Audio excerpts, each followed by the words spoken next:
The future is now. It's time to unite our voices worldwide.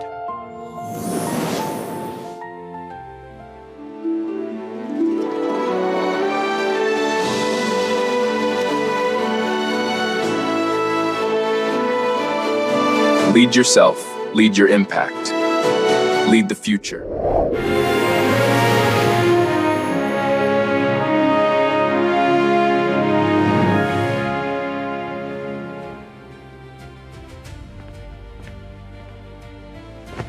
All right, we are good to go. Action! Good day, Lions, Leos, and young leaders from all around the world.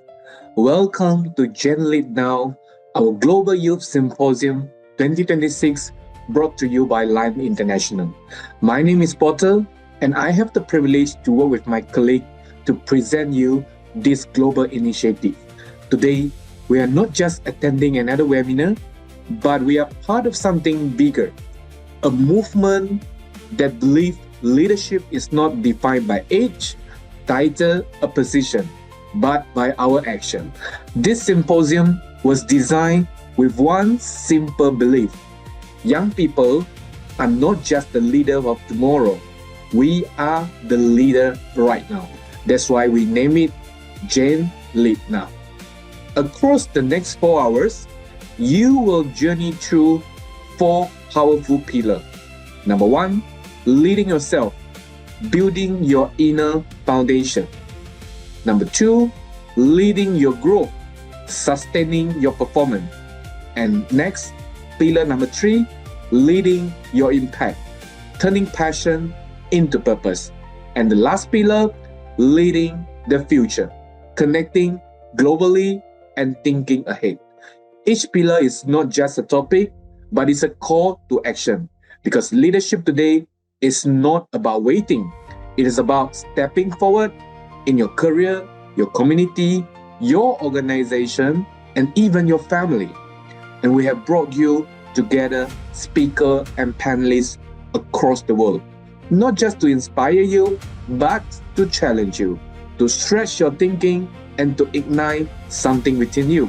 So I encourage you, be present, be open, and most importantly, be ready to act. And because by the end of the day, the real question is not what did I learn, but what will I do next? So let us begin this journey together, and welcome to GENLeadsNow, our Global Youth Symposium, proudly brought to you by Lyon International. Enjoy the show. We are Lions International, one association of global volunteers, one foundation for humanitarian grants, shaping the future, one act of kindness at a time. In neighborhoods, in communities, across borders, continents, and oceans, locally and globally, Lions International is on a mission to improve health and well-being, to strengthen communities, to support those in need. This movement matters because the challenges facing our world are real. Through the power of service and generosity, we can change the course of history. We are Lions International, serving a world in need.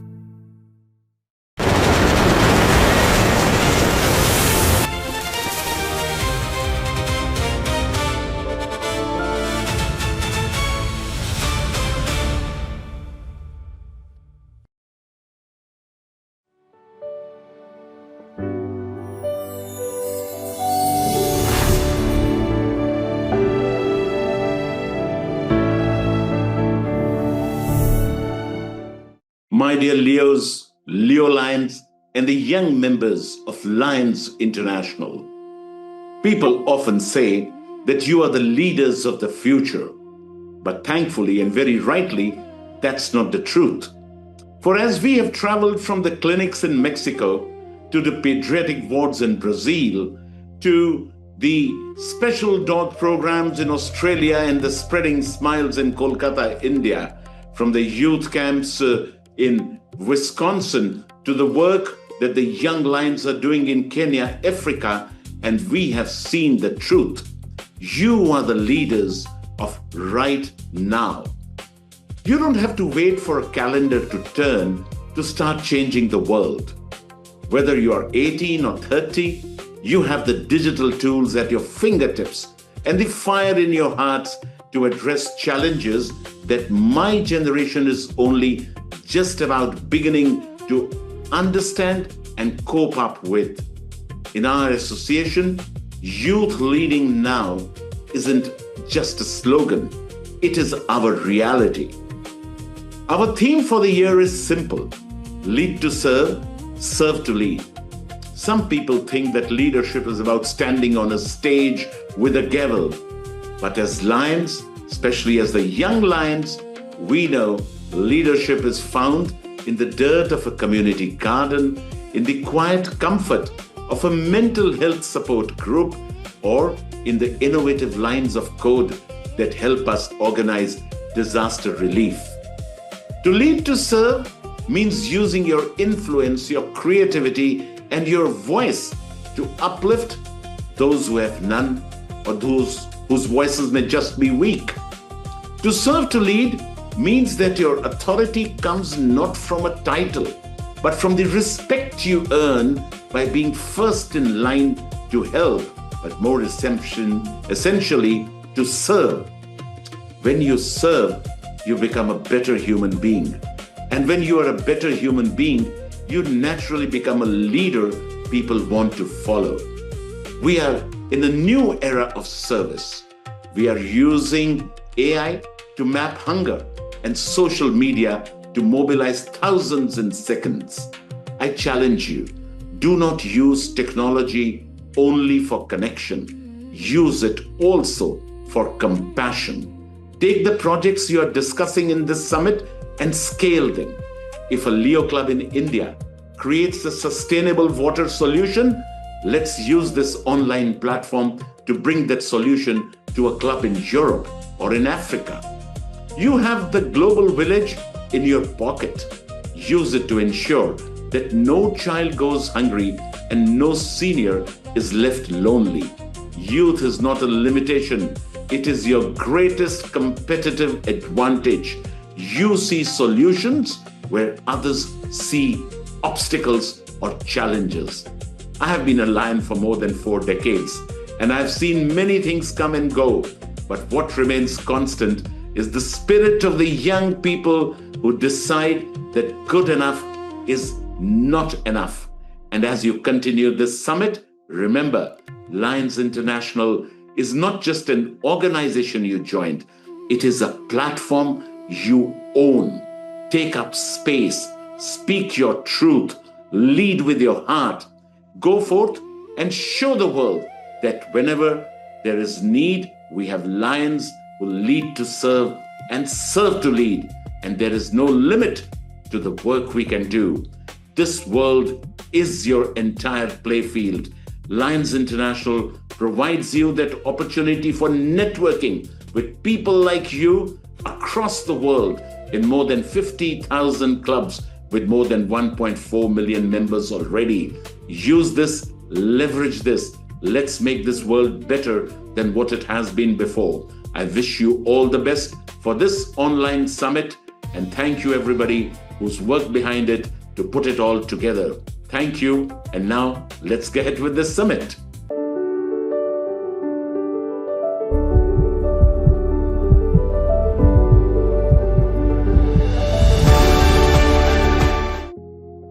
Hello everyone, I am Leo Lion Dhwani Bagla. Yes, a Leo and a lion. And Leo Lion is not just an identity for me. In fact, it has quietly transformed my entire life. When I first joined Leo, I thought it was all about meetings and events and service. But over the time, I realized that it is so much more. It became a purpose for me. It taught me what it truly means to give, not for recognition, but from the heart. Every service, every activity, every smile that we have created changed something within me. And not just that, I also found the love of my life through Leo. a partner who understood that what it means to give, shares the same purpose, same passion of helping people in need. So yes, Leos and Lions have not just given me a voice or a family, but it has also given me a reason to believe that even a small act can bring such a huge change to the society. It didn't just shape the leader in me, it shaped the person that I am today. My entire circle of my bestest friends, my closest friends are all Leos and Lions.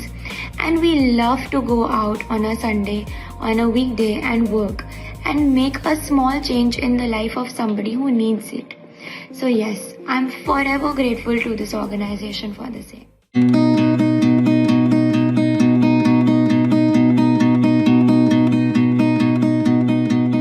Today we are here in Kolkata witnessing the event of Spreading Smiles organized by the Leos of District 32B1, where around 350 Leos from different parts of the city, they've come together to make sure they pack food for 5,000 underprivileged children of the city, and they have been joined by the Lions of the Global Service Week 2024, organized by the Lions Clubs International Foundation.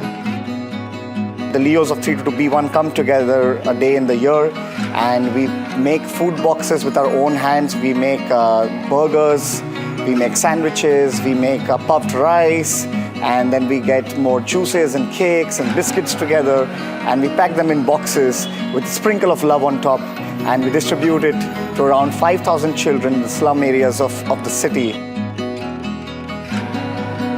Today, we have participants of the Global Service Week 2024 joining us from different parts of the world, US, Canada, UK, France, and I think one of the best things is that when they come in together with the Leos and we're all working together, dancing together, having fun together, we realized it does not matter where the Leos or the Lions are from.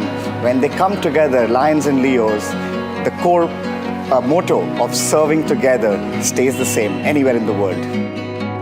It is important to make sure that Leos and Lions work together because both of us, we belong to one single family, the family of Lions International. And there's this very famous saying, the family that eats together, works together, stays together. So that's why it's important that the younger generation and the older generation, we all come together, work, and make sure that we're changing the world. The emotion that I feel when I serve is something that's inexplicable. All other tensions, all other worries just leave my mind. It's just that one goal that we're focused towards. It's the goal of uniting everybody in service. It's the goal of creating that impact that the Global Service Week and Spreading Smiles was intended to do. It gives you hope in the world that there are few people who will stand by you no matter what. Does not make a difference if you're related to them, if you're not related to them, but you know that a Leo is going to be there. If you're hungry, the Leo is going to come and feed you. We truly believe that children should not be sleeping hungry. It's a huge country, it's a huge city. There's a lot of poverty. There's a lot of people who are famished. So we try to do our bit and try to change the world one person, one child at a time and make them happy. And that's what Spreading Smiles is all about.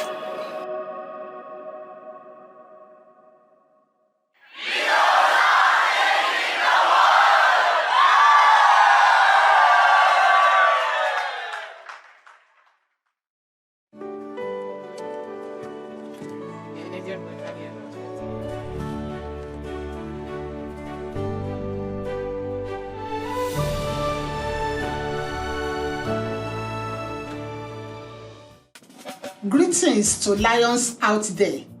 My name is Lion Princess Adetope Taikos, International Director for Africa.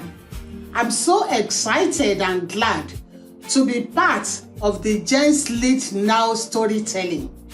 I became a Lion 43 years ago, and between then and now, I've had such an impactful, impressive, exciting Lion service throughout.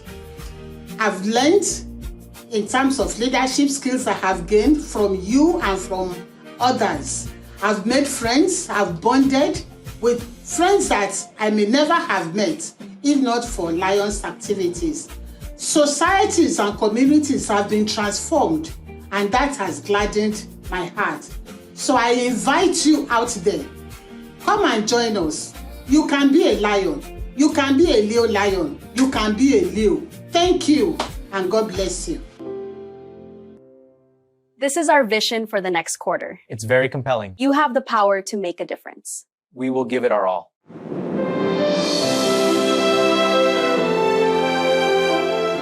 Before we begin our first pillar, let's start with the most important leadership journey, the one within ourselves.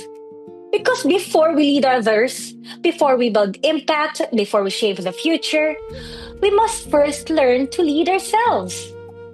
In this segment, we will explore building a personal brand with purpose, strengthening mental well-being, making responsible decisions in a world full of distractions. This is your foundation. This is where leadership begins. Let's dive into Pillar 1, Lead Yourself.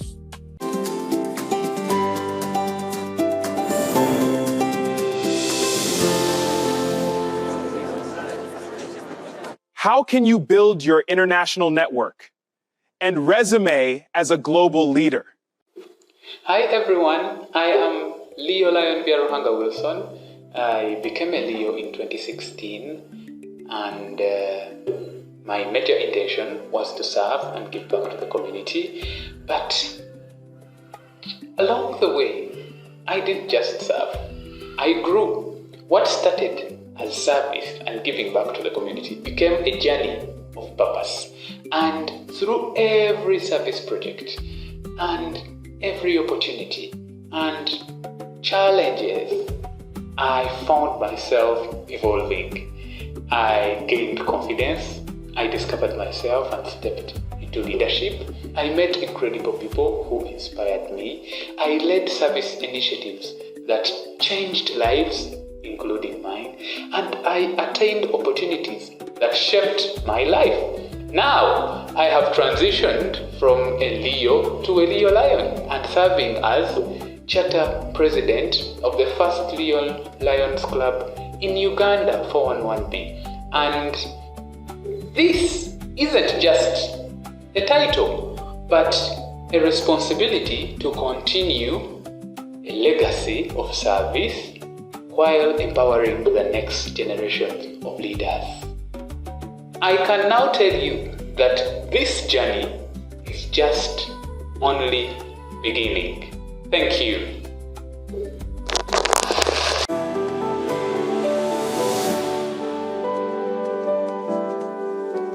¿Cómo puedo ayudar? Muchas gracias. How can service give you a global network? Hi, I'm Leo Lion Luigi Takahashi, Leo Advisor paying a leash for CA3. My connection with Lions began even before I was born. My family joined the Lions in 1959. But it was in 2022 that I decided to start my own story, charting a new Leo club in my city. As a Leo Lion, I've developed leadership and communication skills and had the opportunity to attend the Lions Convention in Boston and the FOLAC in Costa Rica. I've met people from all around the world because of Lions. And talking with my friends from Latin America, I also learned how to speak Spanish. I also had the opportunity to serve in various positions in my club, district, multiple districts, and now I'm serving as Leo Advisor Panelist, working with young leaders from all around the world and the CA3.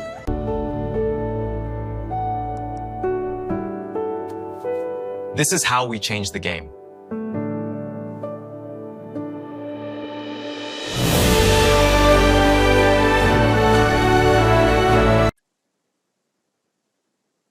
Hi guys, today I would like to share thoughts of why everyone needs to do their personal branding in nowadays.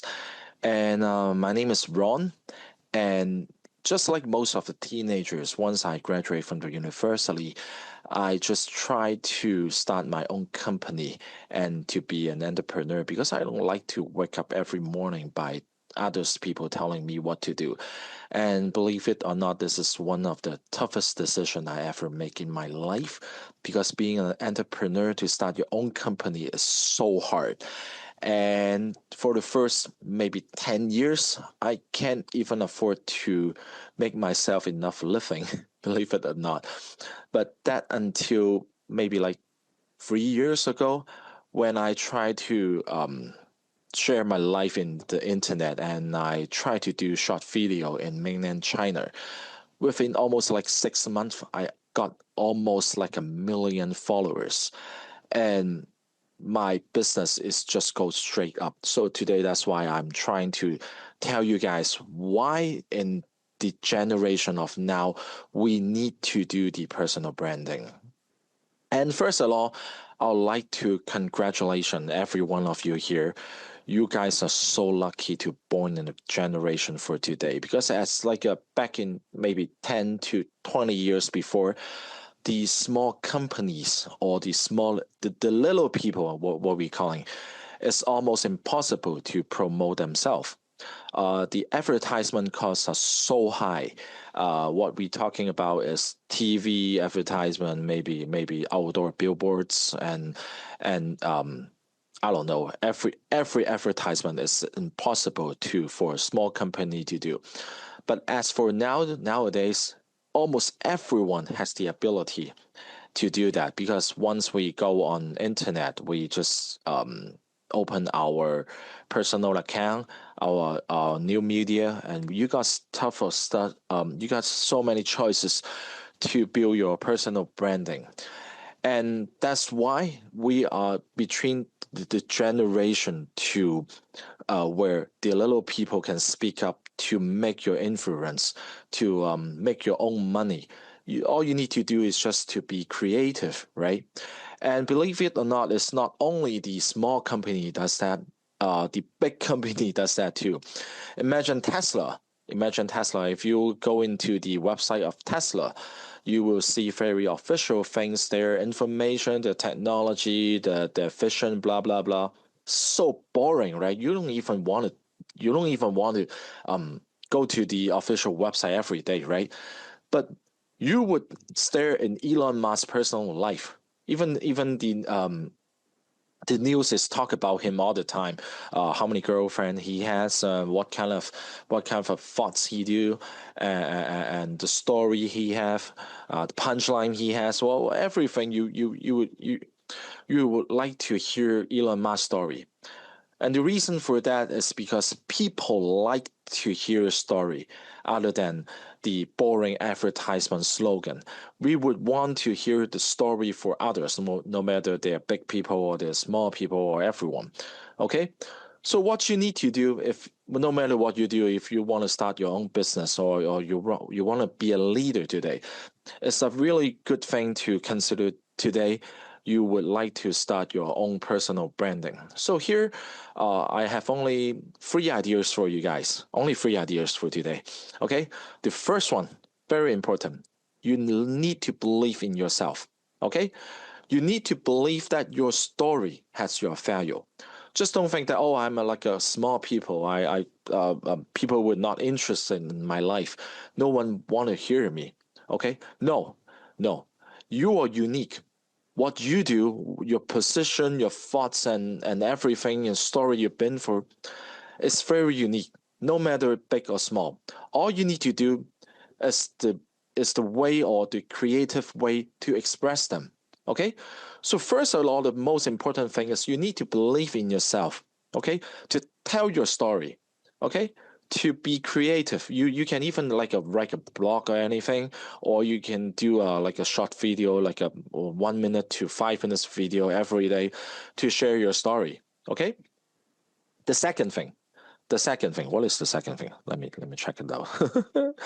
The second thing is, yes, you have to bring your life into content. What I mean is every day you will see so many people, right? You have your experience, no matter you do a basketball or you do a facial treatment, okay? No matter how little things you do, how boring things you do, you will have your experience, okay? So all you need to do is bring your life to content. Every your experience is interesting. Like I said, the only thing that you need to do is to be creative, to say your story, right? So if you have anything interesting, you don't need to just think of, oh, people would how do I express that? Do video or stuff, or do I have to do a monologue, or do I have to find another character? No, just write them down. Just write them down. Okay, this is your thing, right? Just write it down like a diary, and then once you're back home or you need to sit in the computer in front of the computer, you need to think about, oh, how do I express that? And that is the time you need to be creative. Okay, so the second thought is to bring your life into content, and the third, the last idea one I just want to share to you is your personal brand, your story must have the what we call positive value. Okay, you need to help other people. You just don't I know so many people, I just have so many clients to take classes and ask me to do personal branding for them. I do the shooting a lot. Most of them, they want to help their business. Maybe they want to sell houses, maybe they're insurance broker. Okay, even if you want to make money from your clients, you don't just do it. You just don't say it in front of the camera. Okay, you just don't even think about how to make money. Okay, it's just like Elon Musk say, the only thing you need to think about is how to help others people. What your personal value in this world? How do you provide for other people? This is so important. Okay, once you get to know yourself, how do you provide for the world? The next one is to make money. The money will just come away. But today it's not only about money, right? If you do other stuff like charity stuff, I know you guys would like to do. First, it's not just think of yourself as, oh, how do I do the charity? How do I look good? Don't even think about that. Okay, just think about your story, your skills, your position, how to help others people. Okay, all right. And before I close the sharing, I would like to leave you with one sentence, which I write it down. In the future, is what matters is not how much you know, it's how many people will listen to you. And personal branding is not how to introduce yourself, it's how your action over time shape how people remembers you. And this is my sharing for today. Thank you for listening.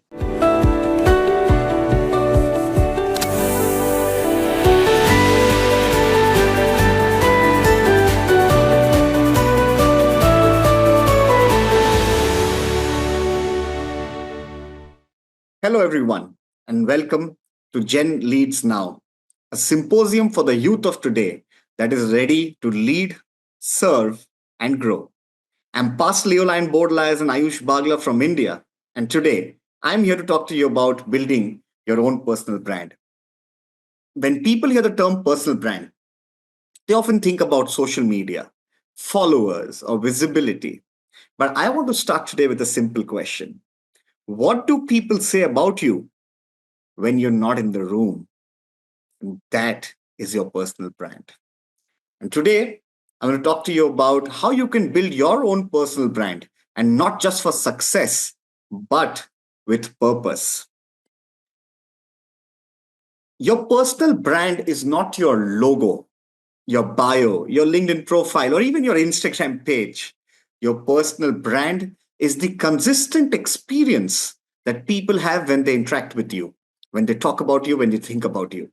It's built on three things: what you stand for, what you're known for, and how you make people feel. In platforms like Lions Clubs International, we always talk about service, we talk about leadership, we talk about the impact that we've created. But the question is, are people able to recognize you for something specific? One specific or two specific things that people recognize you for? Because it's important, as clarity builds credibility. Let me share a quick example.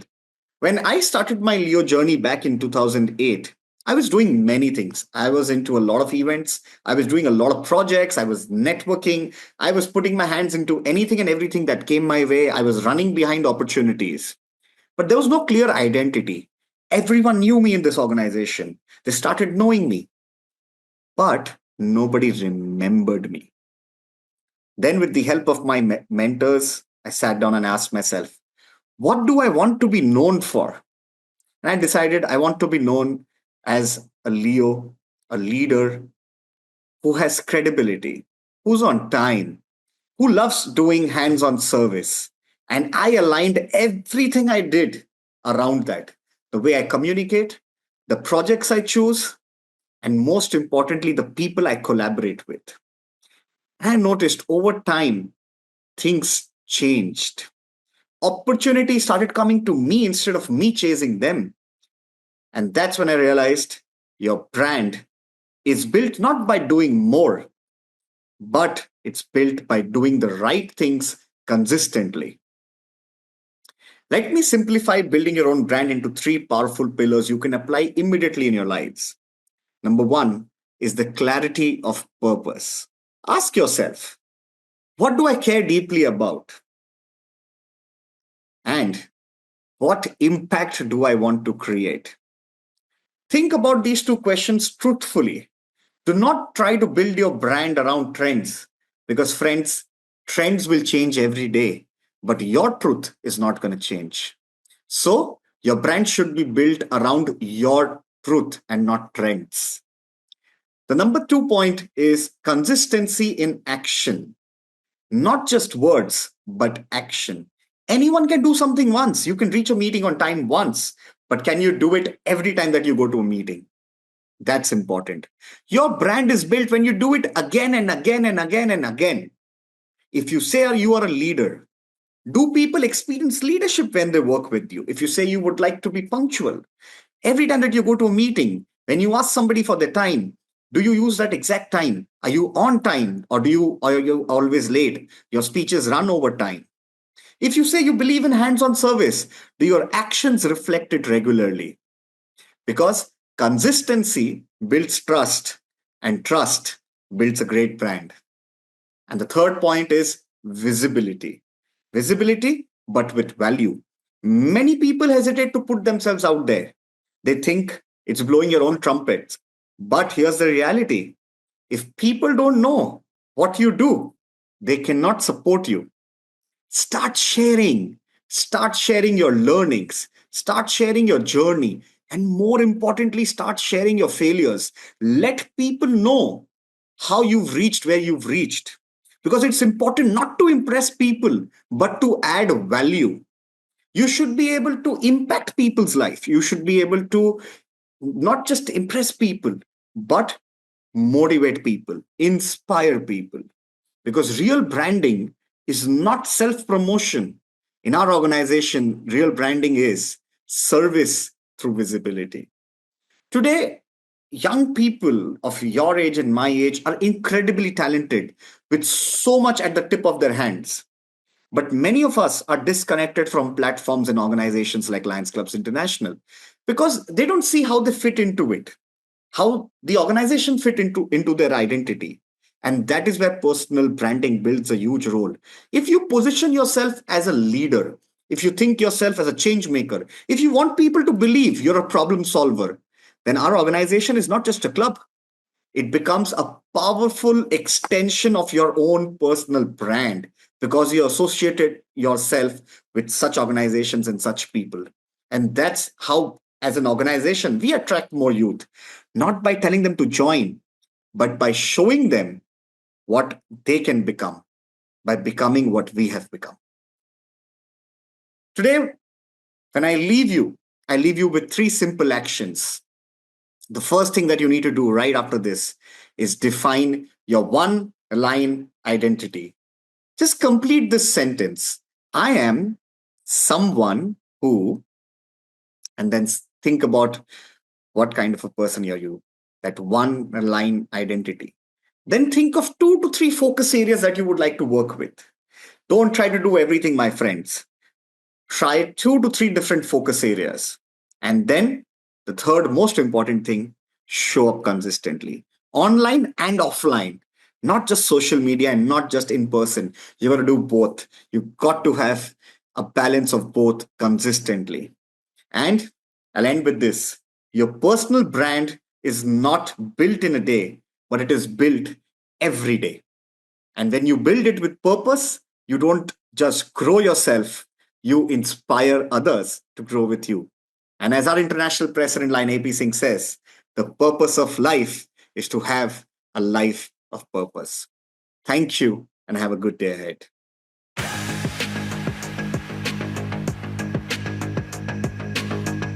We as Lions were looking to get kids to be active in different causes and different issues. And so we tie video production with social issues. The kids love it. The director back there is going to say, camera 1, zoom in a little bit. Camera 2, zoom out a little bit. They are learning how to edit, how to host, how to speak, how to operate the camera. Every piece of it, it's done by them, and they get to learn it. The monthly focus is a live stream on the fourth Thursday of every month. We get the participation from the crowd and really hype them up. Each month is a different topic that we go over. Are you being bullied? Try calling a parent, teacher, a neighbor, or a relative. We've done anti-bullying videos, underage drinking awareness, overdose awareness, suicide awareness, and we just get to spread positivity. The focus is education and giving people the tools that they need to have better lives and eventually better their communities. Thank you so much for coming. Thank you for the opportunity. That means a lot that people actually like the message that we're putting out there. People say the youth are our future, and I said they are our today. Because they be leaders now, they make a difference, they teach us things, and it's our job to help empower them. One of my main things is I really want to inspire others through my art, and I really get to do that here. The editing, the filmmaking lit a spark inside of me. It's really helped me grow as a person. Things like the monthly focus or these events, it gives people a chance to put their hand on service. We as Lions, one of our greatest responsibilities and challenges is how do we open the door and make it very easy for youth to find a way to touch service? Because I do believe once you have a touch of it, then you hunt it for the rest of your life.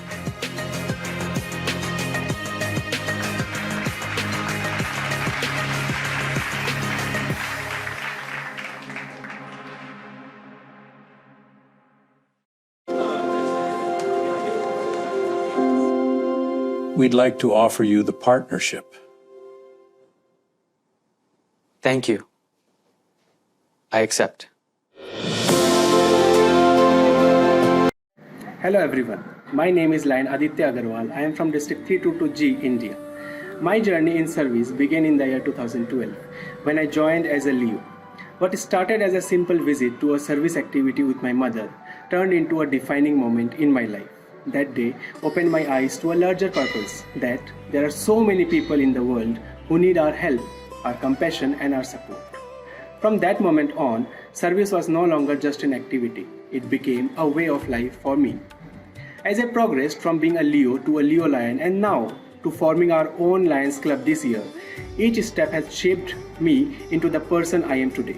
Even during my college years, I remained actively involved, building strong networks and helping amplify the impact of Leos and Lions through meaningful engagement and outreach.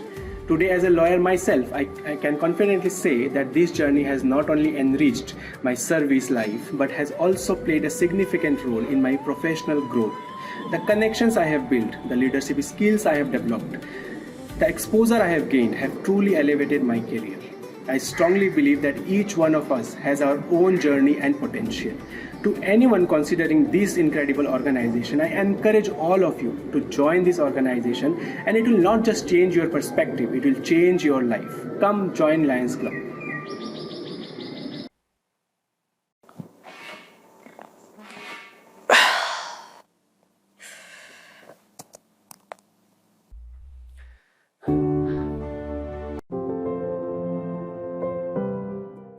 The beginning of this pillar, we open with a conversation on mental well-being in a high-performance world. Because in today's fast-paced environments, many young professionals and leaders balance expectations, responsibilities, and ambitions. While striving to achieve more, it is equally important to sustain our well-being, resilience, and emotional balance along the way. My name is Lyon Isipo, Leo Advisory Panelist from Constitutional Area 5, Philippines, and Transition Committee Chairperson, and I will be your moderator for this segment. Our speakers will each share their perspectives on mental well-being in high-performance environments. Each presenter will have 5 minutes, followed by a short panel discussion after. Let us begin with our first speaker. Our first speaker is Ms. Camilla Xiao, an emotional management practitioner at Westwood Clinic in Malaysia, specializing in emotional regulation, stress management, and public mental health. Through her clinical work, she has supported over 100 emotional management cases and actively leads community mental health education and outreach programs. In recognition of her impact and leadership, Camilla was named one of the 2025 10 Outstanding Young Malaysians honorees. Please join me in welcoming Ms. Camilla Xiao.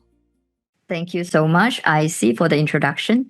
So I'm going to share about the mental health well-being in a high-performance world today. So with some sort of my storytelling, and I hope you bear with me. Okay, so first of all, I would like to talk about, let me start with a moment that I'll never forget. There was a time when everything on the outside looked like it was working actually, but like I was performing, delivering, showing up and being reliable. But one night I remember sitting alone, completely exhausted and asking myself quietly, why do I feel so empty? I believe every one of you had such moment, especially during the nighttime. Yeah, when everything there seems to be all right, but it seems to be empty.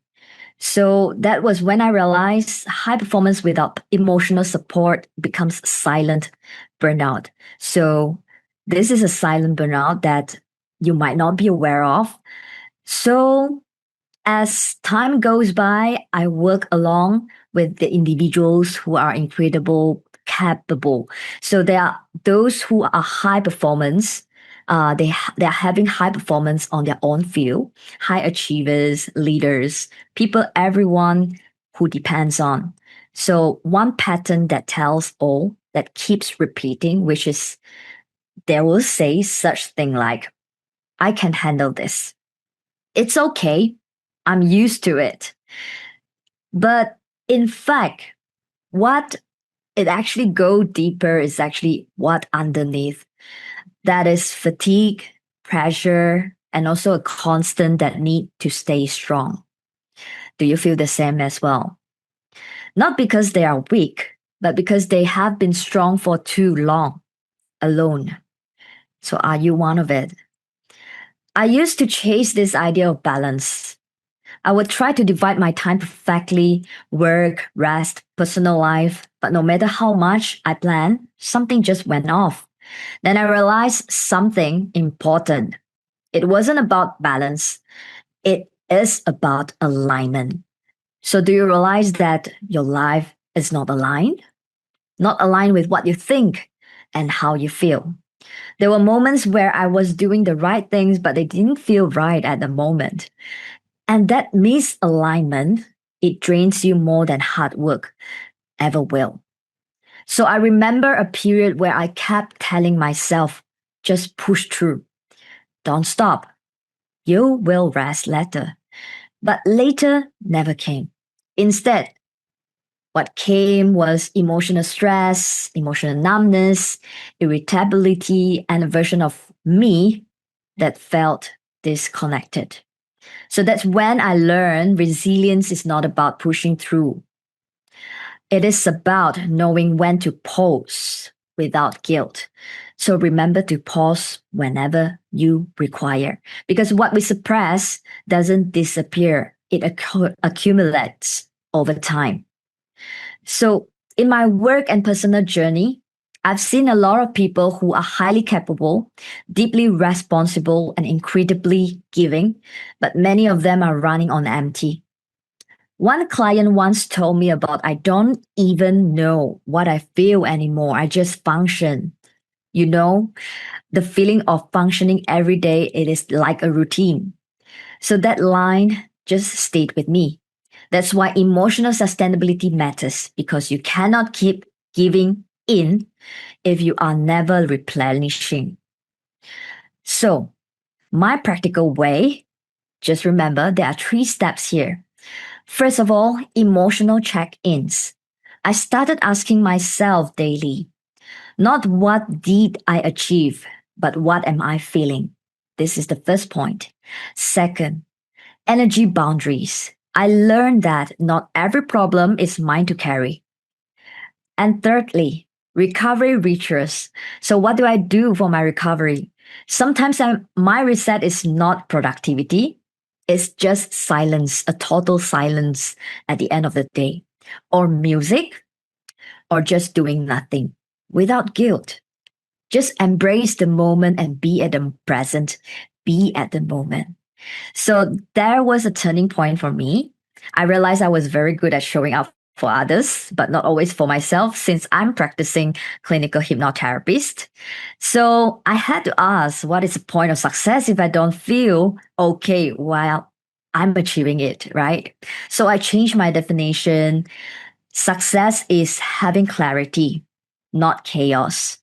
Having energy, not just results, and being mentally present, not just physically available. Remember that. So, at my final closing here, just remember that moment I shared at the beginning, sitting alone, asking why I felt empty.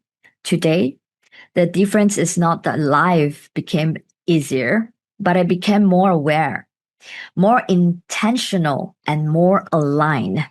So if you are someone who is constantly performing, remember, yeah, if you are delivering and achieving and you still feel empty, just ask yourself, am I sustaining myself while doing this?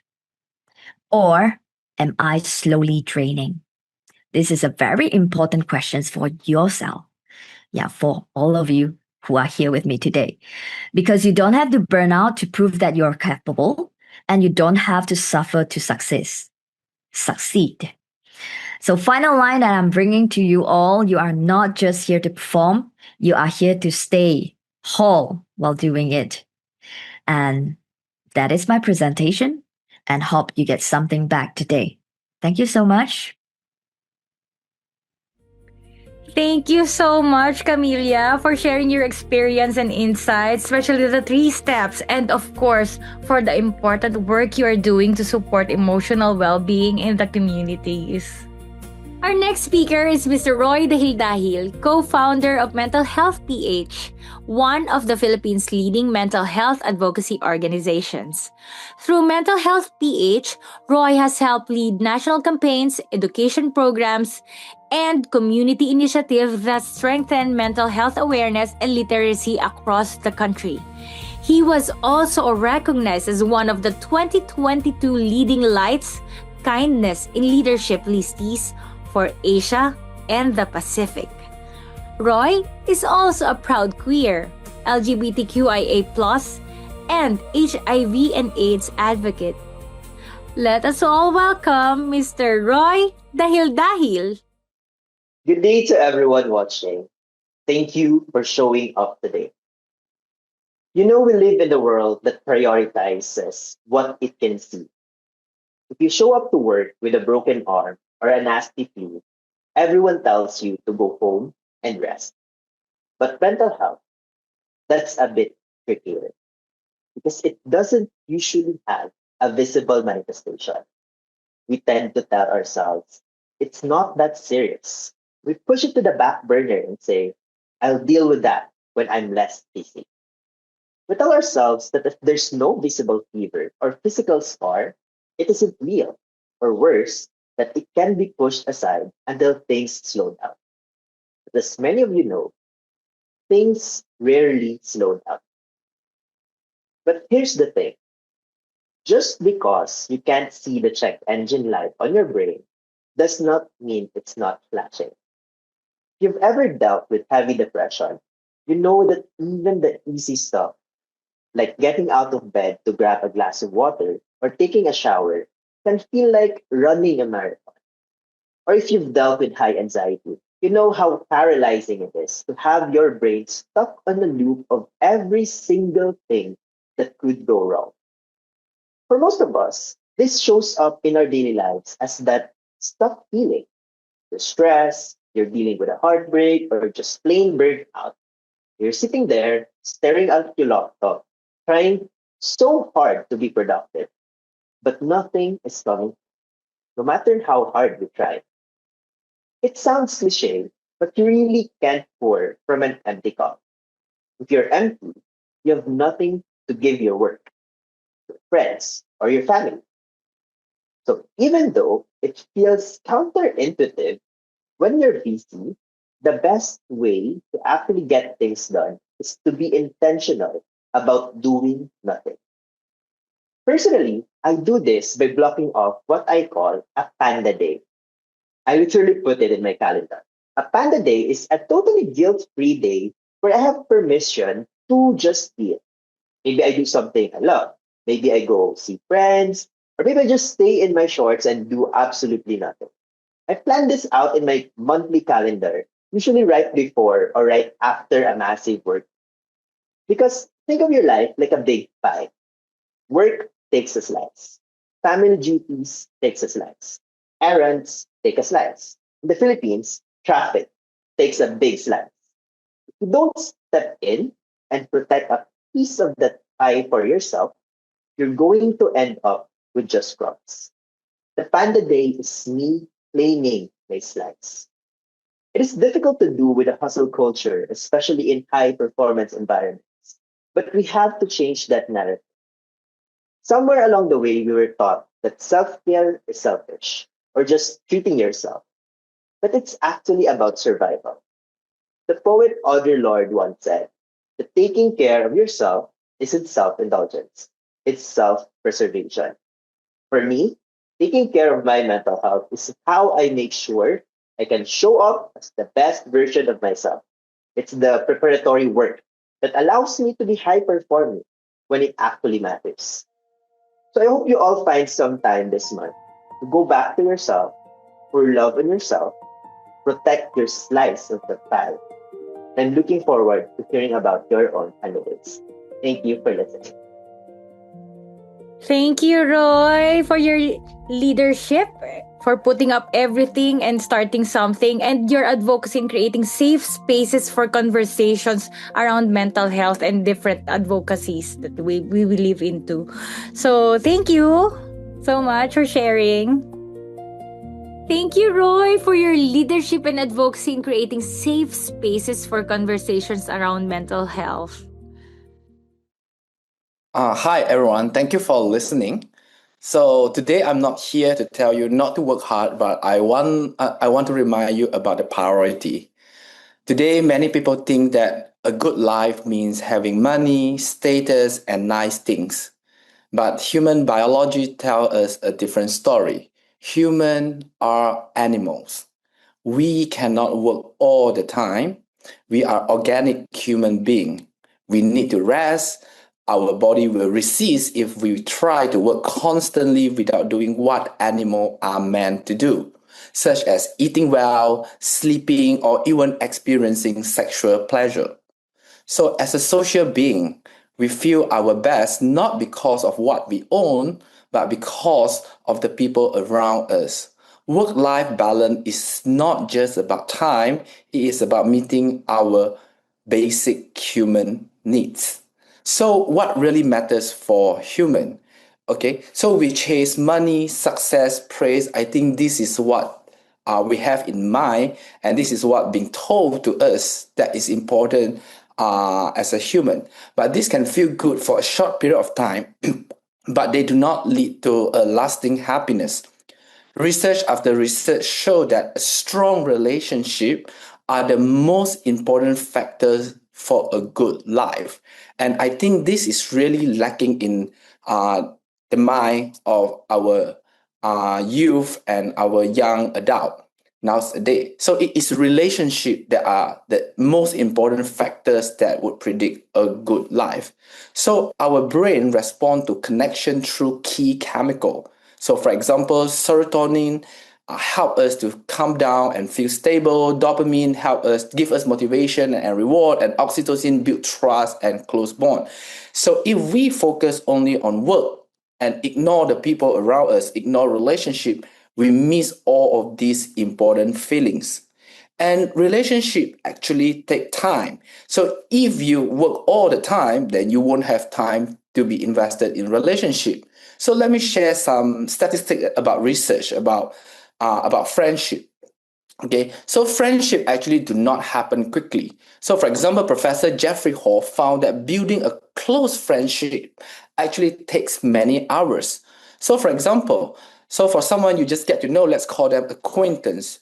To turn the status from acquaintance to casual friends, you usually have to spend around 90 hours together doing something meaningful. That is 90 hours. Okay. So for example, working together, that is not counted as something meaningful. So for example, it has to be you go to dinner or watch movie with your colleague. It's something not obligated to do during the work time. So you need to spend 90 hours to turn someone from acquaintance to casual friends. And from casual friends, to turn someone from casual friends to become friends, you need to spend about 150 hours with that person. And to turn from friend to close friend, you need to spend around 200 hours together. So I'm not here to tell you not to work hard, but I'm here to tell you also try to spend some time to build relationship with someone else. So if you work too much, you may not have enough time to build a real relationship. Then my last point is that we have limit. So I want to also share with you, social media give us the illusion that we have a lot of relationship, a lot of friends. But because our brain size is so small, we cannot actually have a meaningful relationship with too many people. So research show that on average, a human can have 150 meaningful relationship. So if your Instagram have 2,000 followers, that is not real. So your brain can only process about 150 people at one time. It means we cannot connect deeply with everyone. It is better to focus on a smaller group of important people. So my conclusion will be balance is not about doing more. It is about choosing better. It's about prioritize your time. Instead of chasing status or things, invest in people. Strong relationships are not extra. Humans are animals. They are necessary for a healthy and happy life. Thank you. Thank you, Dr. Lim, for sharing your research and perspectives with us. It's actually interesting that you also mentioned about the effect of social media, which is very common today, right? So at this point, I would like to invite again Camilla, Royal, and Dr. Lim to please join me for a short panel discussion so we can reflect a little more on the ideas that were shared today. So again, thank you all for being part of these conversations. So at this point, I would like to invite Camelia, Roy, and Dr. Lim to join me again for a short panel discussion so we can reflect a little more on the ideas that were shared. So again, thank you all for being part of this conversation. So I'll begin with a couple of questions and anyone may feel free to jump in and share your thoughts. So the first question is because I was listening to your presentation. It's interesting because each of you brings a different area of expertise and perspective to our topic. So let me start with this question. From your professional experience, what are some of the most common mental well-being challenges people face when working or leading in high performance environments? So anyone may share.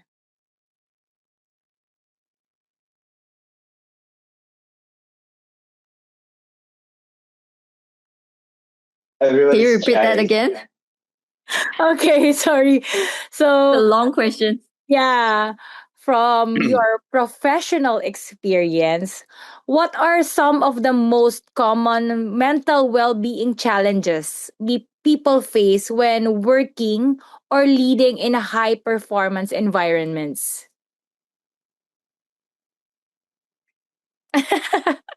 Okay, so maybe I'll start.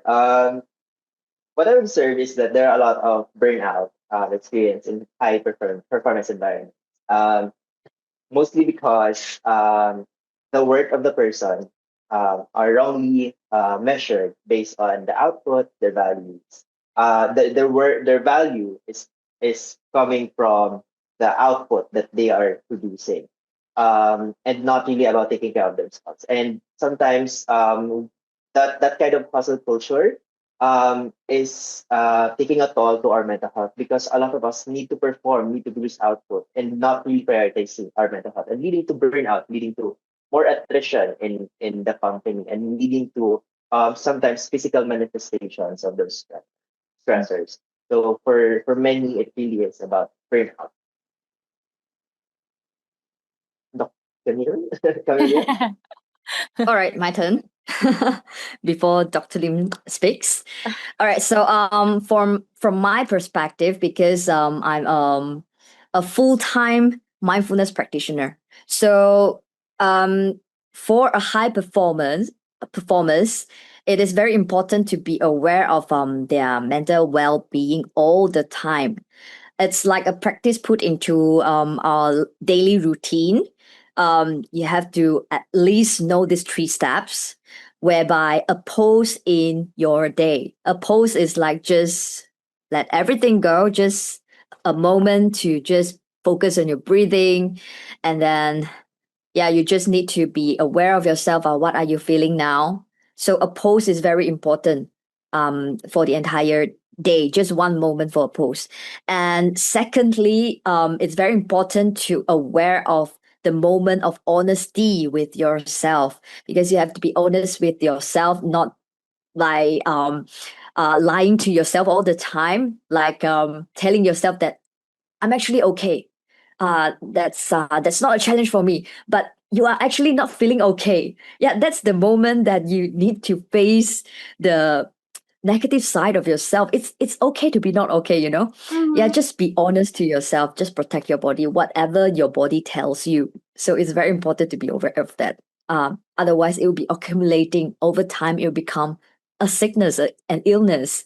Yeah, so this is the second thing. And thirdly, it would be a boundary that protects your energy. If you feel anything that not right, especially in the environment that you are mixing with, that not feeling all right with you, just stay away from it. Yeah, it's very important to protect your boundary. If you don't feel okay to mix in a group of people that giving you not really a good energy, then you just dismiss yourself. Yeah, that is okay. Just find people that you are comfortable with. Yeah, that's the 3 points to keep in mind. Mm-hmm.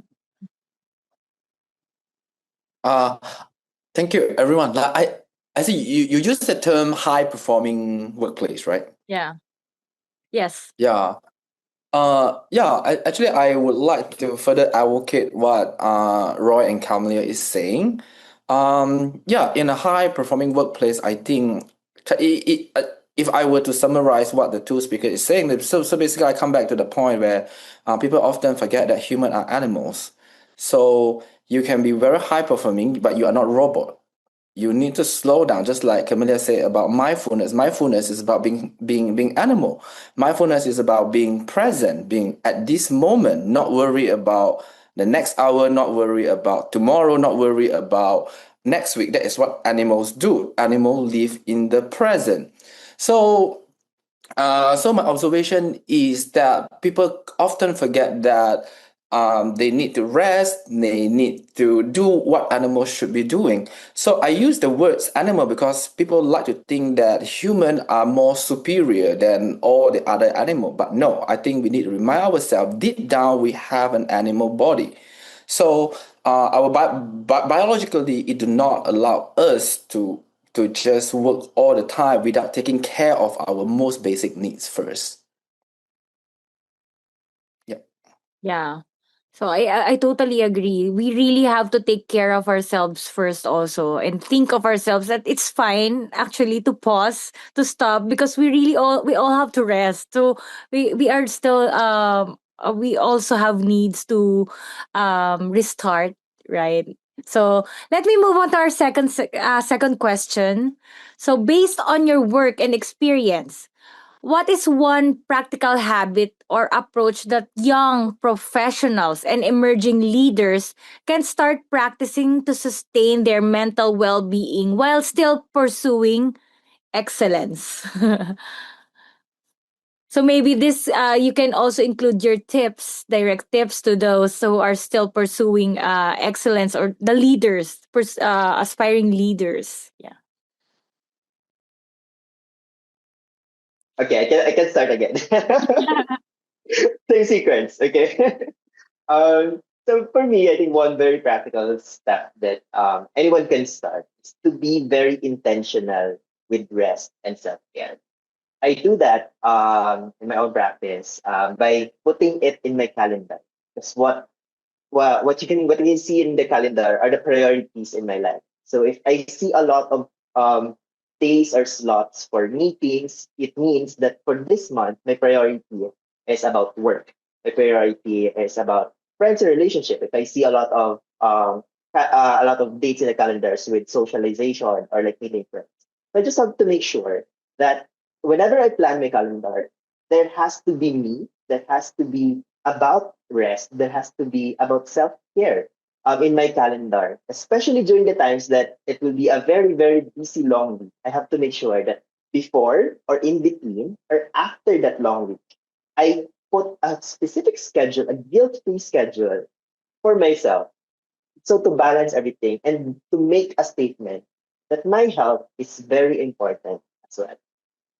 Well, that's a very practical way of doing it. Putting it in your calendar also, and making it really a priority also, that it's part of your schedule, right?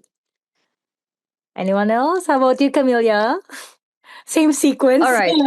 The same sequence. All right. So, from my perspective, what I usually tell my clients, my patients to do is actually breathing. Uh, a very a very good start by practicing your breathing in the beginning of your day. So, put the breathing exercise into your daily routine whenever you wake up. So, a practice of 7-11. That's what I always tell my clients. I don't know whether you know this or not. It's the seven in count of breathe in, and 11 count out of breathe out. Yeah, so you don't need to hold it, just 7 count in and 11 count out. So that's the breathing that we practice during the beginning of the day, and at least 3 times. Yeah, to make yourself to reset at that moment. So that's the first thing to do in the morning. And of course, throughout the day, if you find challenging moment whenever you meet any people that giving you a lot of stress, or um yeah, because you are in a high performing environment, so you have to be aware that if you have some sort of like emotion that comes along, just pause. Yeah, don't get the don't let the aggressiveness to take over emotion, because at that point of time it might ruin everything. Just pause whenever you get some stress out.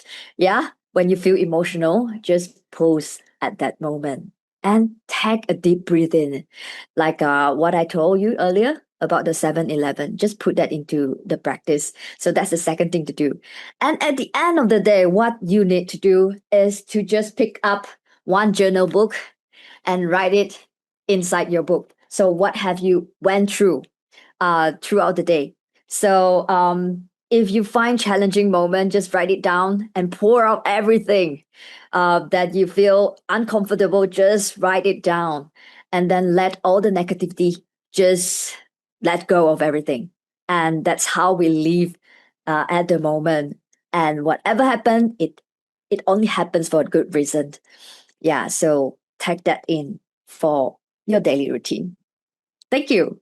Yes, that's a good one. Actually, it's we all can access the breathing, and we sometimes forget to do it for ourselves, right? The intentional kind of breathing when you're stressed or experiencing something, it's actually very helpful. Just breathe in and breathe out. It's quite refreshing.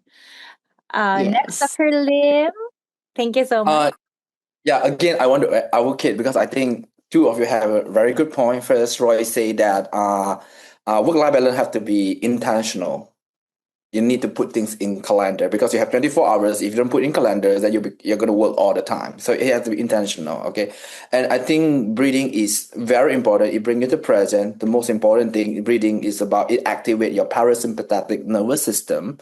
It tells your body that you are not in danger.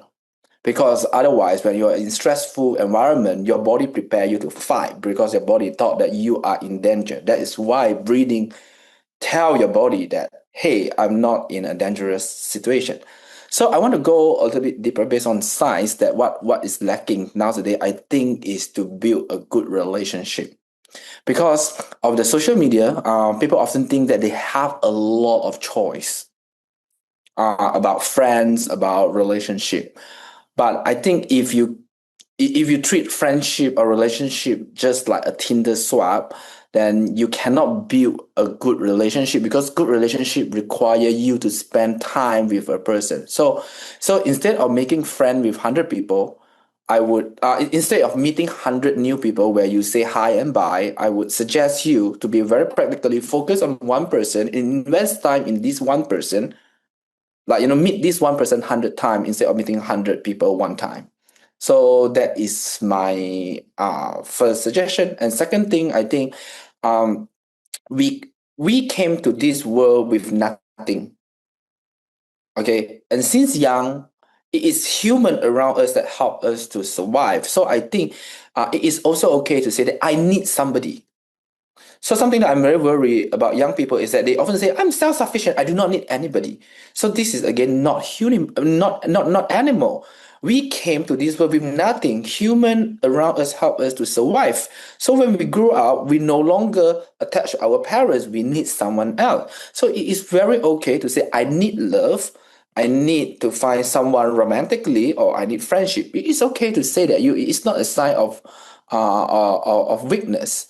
So put time investing in that kind of relationship. I think that is when the real work life balance happens, when you invest in relationship also.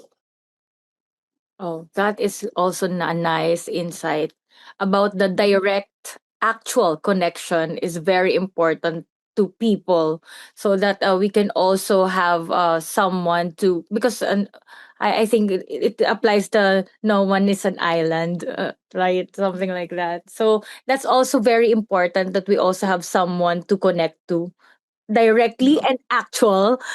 So going out of the Right? social You media. need to invest time. Yeah, investing time also. So Yeah, all the yeah. oh no, because those were truly insightful, but have limited time. So we appreciate the valuable perspective shared today. Hopefully, we can have more discussions about this next time. So thank you again, Miss Camilla Siao, Mr. Roy Dahil and Dr. Lim Meng Sen for being part of this conversation as we move on to the next part of the program. Today's discussion reminds us that leadership is not only about pushing forward, but also about taking care of ourselves so we can continue leading with purpose. Because when we learn to lead ourselves well, we can truly lead beyond limits.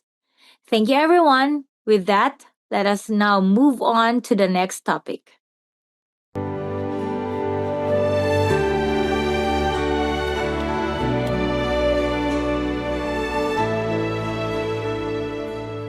Service didn't just change them, it changed me.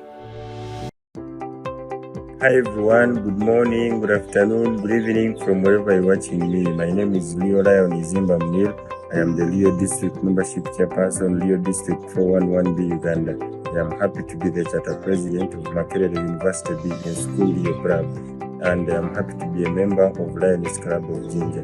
My journey as a Leo began in the year 2023, where I was inspired by the great work being done by the Lions who were my friends. And from there, I joined this world's largest service organization, Lions Club International, and I am really doing a great change, and I'm making the real impact in my community through service. I can't wait to do it again and again. I can't wait to see how best I can change my community. Together we can do it. Together we can make a real impact.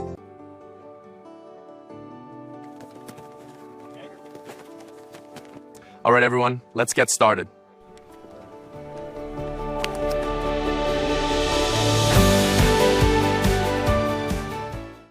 Hi, my name is Max, and I've been a Leo since 2017. From great service projects within the community to exciting leadership opportunities, becoming a Leo has been one of the best decisions I ever made. In 2021, I became multiple district president, which helped me in developing my organizational and communication skill, and I got to work with a great team. Today, I'm on the Leo advisory panel, working together with Leos and Lions from all areas that are passionate about developing and improving our Leo Club program. But being a Leo, it's not just about service projects or leadership opportunities, it's also about the people you meet along the way. And I think I can say today that I have friends in almost every corner of the world. A lot of people I hadn't met had I not joined this club 9 years ago.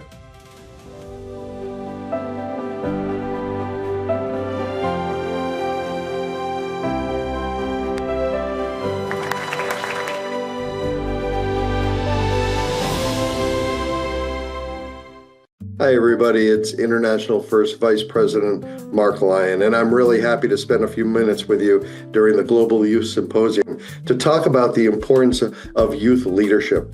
You know, in our association, we have people from every walk of life, every age group, every demographic, and it's important for all of us to continue to share that common message of why we're Lions and why we're Leos, and it's all about service. But it's more than that, because we know that young people especially want to find new ways to lead, and they want opportunities to lead. And I think that there's a big difference here when we're talking with some of our Lions leadership that's established, that's kind of even set in their ways for understanding and being more accepting of hearing young people and their views on leadership and participation in projects and service activities and taking on additional roles within their clubs. It's hard. It's a hard conversation sometimes, but we need to be aware of what the realities are. And I want to encourage all of you to feel empowered, to take on these leadership opportunities, to look for opportunities within your clubs or anywhere within our organization. In fact, I think if you take on that empowered role, you will be able to benefit from that in your personal and professional lives, as well as in your Lions years.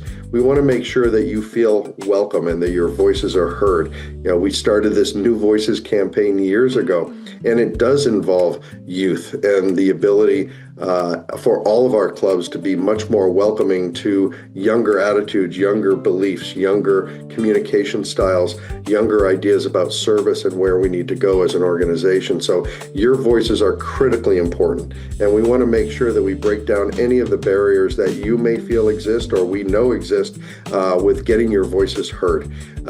This is just part of the growing of our association, and the ability to attract more young people to it will depend on our ability to listen to you. So please continue to participate, continue to show your expertise, your interest, your desire to do better and more things to make our association even stronger in the years ahead. Youth leadership is just leadership. It's not about age. It's not about experience. It's about a willingness and a desire to be more engaged in the process and being someone who is an influencer, someone who is taking things to a new level because of your creativity and your ingenuity and your understanding for the communities where you live. and you serve. So in the days ahead, as you go through this symposium and the learnings that you'll have here, continue to focus on how you're going to lead, how you're going to work with different age groups, how you're going to work with different club structures and make things relevant for you. We want to make sure that you have a really good introduction and life within the Lions organization. And in order to do that, we all need to communicate in a much more open and honest way about what's important to each of us. If we can't do that, we're going to struggle, and we don't want to have that happen. So your voice is critically important. We need to hear it. We need you to take on leadership roles, and we need our Lions who are more experienced, more serving higher levels to understand that the voice of our young people is critically important to the success of our organization going forward. We look forward to listening to your thoughts, listening to your opinions, and participating in open dialogue with you in the days ahead. Enjoy the rest of the symposium. Again, great opportunity to take advantage of the fact that our world is ready for younger ideas. Our world is ready for taking on new initiatives based on new ways of thinking about doing things. And that's where your voice is really, really important for us. So look forward to seeing you in our travels in the future. Take care, enjoy the symposium again, and I look forward to our paths crossing again in the future. Thanks so much. Bye-bye. We all have the power to lead. The future of our world is in your hands.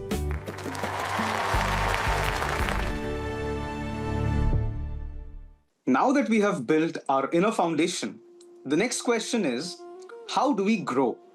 Because leadership is not a one-time achievement. It is a continuous journey of learning, adapting, and evolving.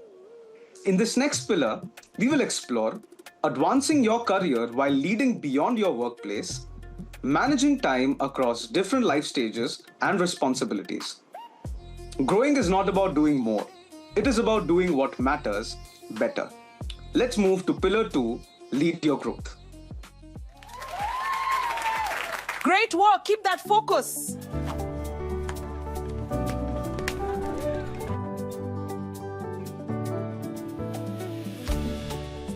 Hello, I'm Lyon Joyce, and being a Lion has been one of the defining parts of my journey. It has truly shaped who I am, both personally and professionally. When I joined, I thought it was just about service, but it has become so much more. It has shaped how I lead, how I think, and how I show up in the world. Through Lions, I've learned that leadership is not about titles, but responsibility. It's about seeing a need and choosing to act. Whether I'm serving or working in communities or engaging at global platforms, I've grown in confidence, empathy, and most importantly, purpose. That experience and many others has influenced how I show up in my professional work within the international development space. It has also strengthened my ability to lead with purpose and engage communities and stakeholders meaningfully, and most importantly, drive solutions that impact lives.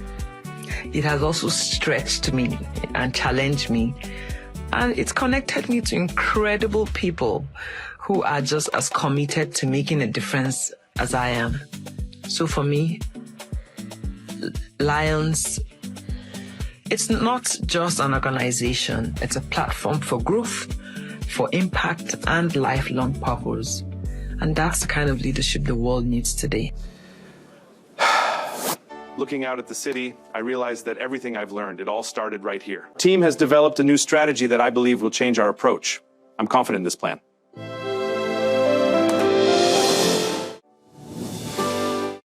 Hello everyone, my name is Ottmar and I'm from Austria. I'm really happy to be here today. I want to tell you a personal story, a story about how saying yes to something inside Lions completely changed my professional career.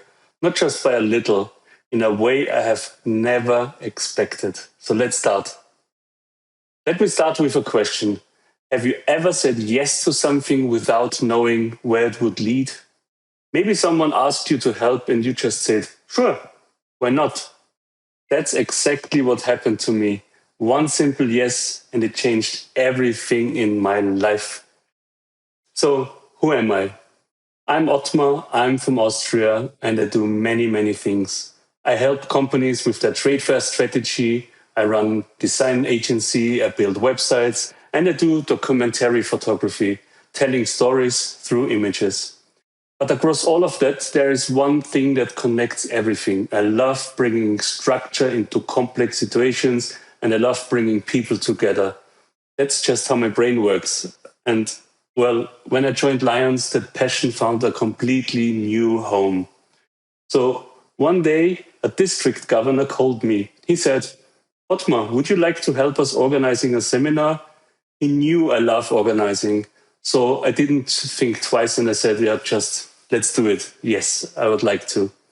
I had no plan, no idea what would come next. I just said yes, and we did it.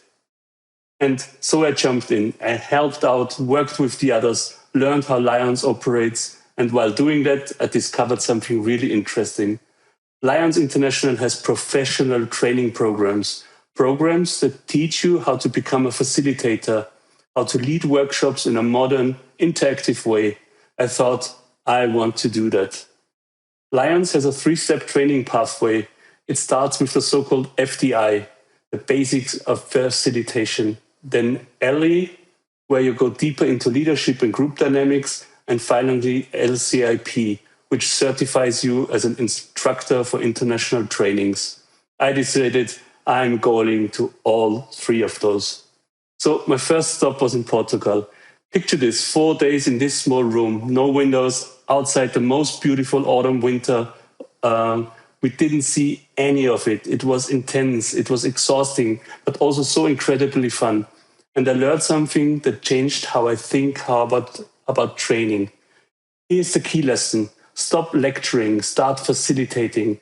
In the old way, one person talks and everyone just listens. In the new way, people work together. They solve problems in groups. Everyone contributes, everyone learns. That simple shift from lecturing to facilitating makes all the difference. Back in Austria, I organized my first solo workshop. Over 70 Lions and Leos, and I was clear about one thing. No frontal lectures. I designed the whole event using what I have learned. Group work, discussion, co-creation. It was a completely different experience for everyone in the room. And the feedback, it blew me away. People told me they had never experienced a Lions workshop like this. They were excited, they were engaged, and they actually took something home with them. That kind of feedback is rocket fuel. It pushes me to go further, to complete the training in Oslo and then in Rome. So what exactly did we change? We moved away from the classic format. No more sitting in rows, staring in a screen for 2 days. Instead, breakout sessions, group work, hands-on exercises, people solving real problems together. The tools I have learned through Lions gave me everything I needed to redesign how we run our workshops. And the result, they were real. They were really, really real. This is what it looks when people learn together. They don't just sit and listen, they talk, they create, they solve things as a team. And something special happens. People leave more motivated, more connected. They actually remember what they worked on. That's what modern learning looks like. Real collaboration, real connection. Now, here's the part that really matters. All of this, the facilitation skills, the workshop design, the way to engage people, it didn't stay inside Lions. It crossed over right into my professional career. And this is where the real magic happened. As a consultant, I was constantly in workshops. But honestly, most of them, they were just meetings with fancy names. People talk, they discuss, but nothing really comes out of it. I took what I've learned from Lions and completely changed the way how we work with clients. Real facilitation, real group work, co-creating solutions. The difference was enormous. And then something clicked. I have been working in the trade fair industry for over 15 years, and I realized I combined the experience with Lions with my facilitation skills. So I developed my own method, a card-based workshop system that helps companies improve their trade fair strategy. Team sits together, work through real challenges and co-create solutions, this would have never happened without Lions. This is what it looks like when clients use the method. People engage because they're part of the solution, not just sitting in a meeting. They discover things together. They build on each other's ideas. The power of collaborative learning, and all started with what I have learned a few weeks and months ago. And it doesn't stop with business. I've taken the same approach into education. Here you can see students in a university working with my method. Young people respond so well to this kind of hands-on collaborative approach. They get it right away because it's how learning should work. So if there's one thing I want you to remember from today, it's this. Volunteering doesn't cost you time. It multiplies your skills. Every hour I spent on learning inside Lions came back into my career. The facilitation, the confidence, the leadership, it all transferred to my professional life. Say yes to the next opportunity, even if you don't know where it leads. Invest in learning, especially outside your day job, because when you grow in your area of your life, you harvest everywhere. Your Lion's journey can become your career superpower. I didn't have a plan when the governor called me the other day. I just said yes, as you can remember. And that single yes led to Portugal, to Oslo, to Rome, to a new way of working, to a new business, and to sitting here talking to all of you and say, yes, figure it out later, try it yourself, and have fun. All the best for you.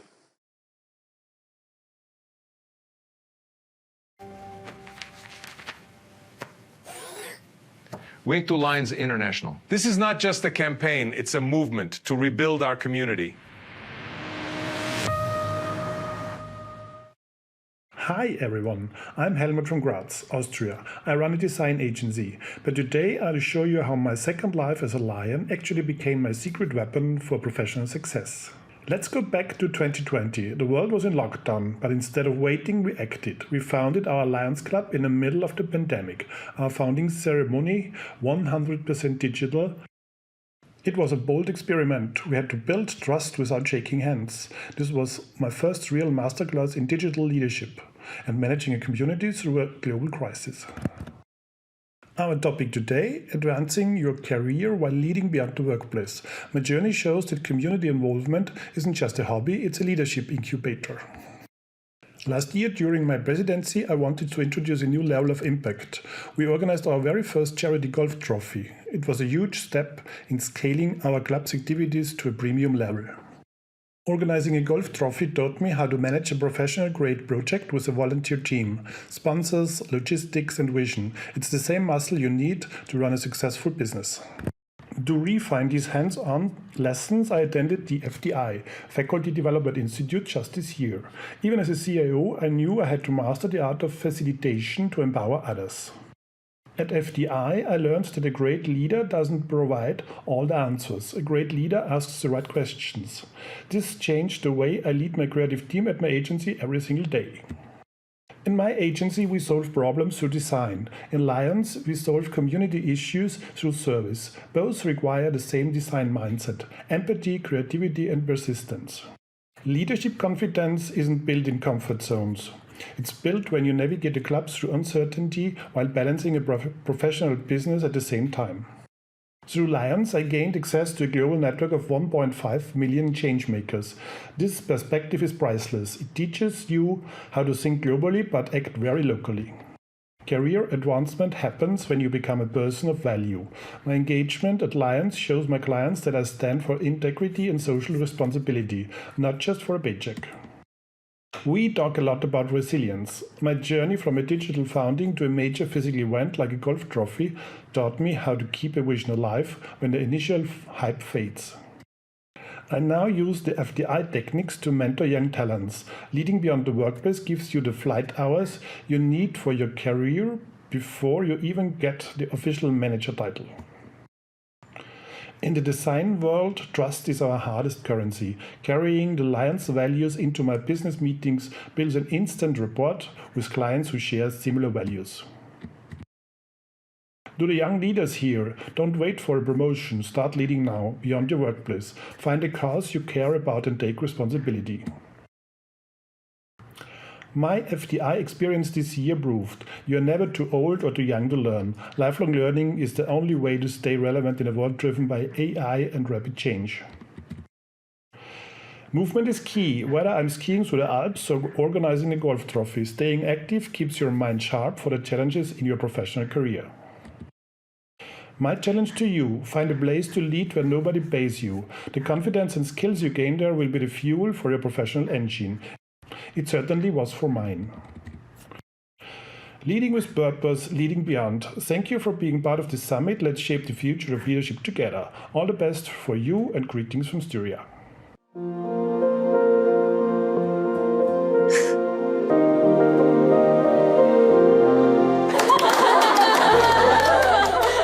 I'm so glad we finally met.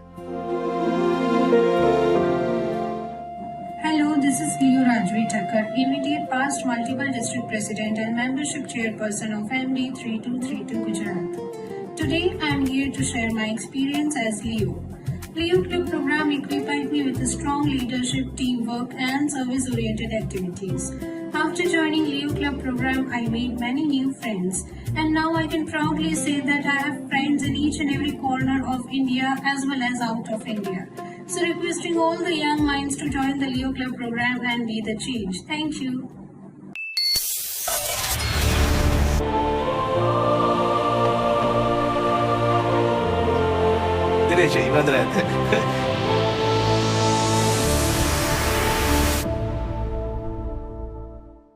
Hello everyone, good day. I am Leo Lyon Sol Flores Jr. of Multiple District 301 Philippines. And today I'll be moderating the session on time management for the GENLeadsNow Summit. Time is the only resource we all have equally, 24 hours a day. But what makes the difference is how we choose to use it. And here's the truth.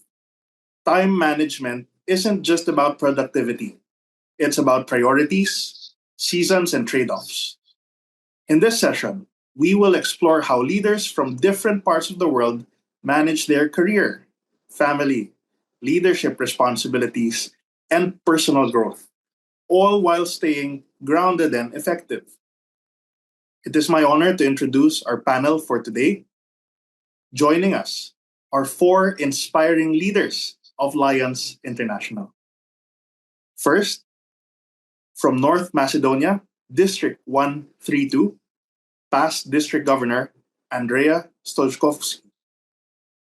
Hello. We also have with us next, from Multiple District 307, Indonesia, past District Governor Jessica Jessie Budiman. Hi there. I'm glad to present to you as well, from District 303, Hong Kong and Macau, China, immediate past District Governor Sammy Ngan Shum. Hello, everyone. And from Multiple District 16, New Jersey, USA, past Council Chairperson Winster Ceballos. Good morning, good evening, good afternoon, everybody. So thank you everyone for taking the time to join this panel session of GENLeadsNow about time management. Let's start very simple. And if I can ask PDG Andrea to go first and share, what is your current life stage? And what is one real time management challenge you're facing right now? Well, thanks for the question. It's really challenging given considering the answer because I'm at the stage where I have plenty of obligations at work, a lot of important things happening at home, and even more important things happening with the Lions, or about to happen with the Lions. So it's really a challenge. I would say I probably fit into the senior leader position. I can say that my biggest challenge is how to make time for all the important things that sometimes coincide in the time slot that we are allowed, given. Sorry. So it truly becomes a challenge for sorting out our priorities in the different pursuits that we have in life. And maybe from the example of PDG Andrea, we learn how to accommodate all of them while pursuing your passions. Maybe I'd like to ask PDG Jesse, can you also briefly share your current life stage and one biggest time management challenge? Well, thank you, Sol. So interesting that you mentioned about passion, because I'll start with your last question. One of my biggest challenges right now is making time for my passion, for the things that I love, and for my hobbies. Because I'm currently in a stage where I have to balance responsibilities at work, at my businesses. And I also have a young boy, so I have to manage that as well, my young family, and as well as leadership and other responsibilities in organizations, including Lions. So That's great. And with your wonderful son, you are braving the different pursuits that you have, including being part of Lions International. Let's hear from immediate past District Governor Sammy. Could you briefly share your current life stage and one biggest time management challenge you are facing? Sure. Hi, everyone. I'm Sammy Shum, IPDG of District VO3, Hong Kong and Macau.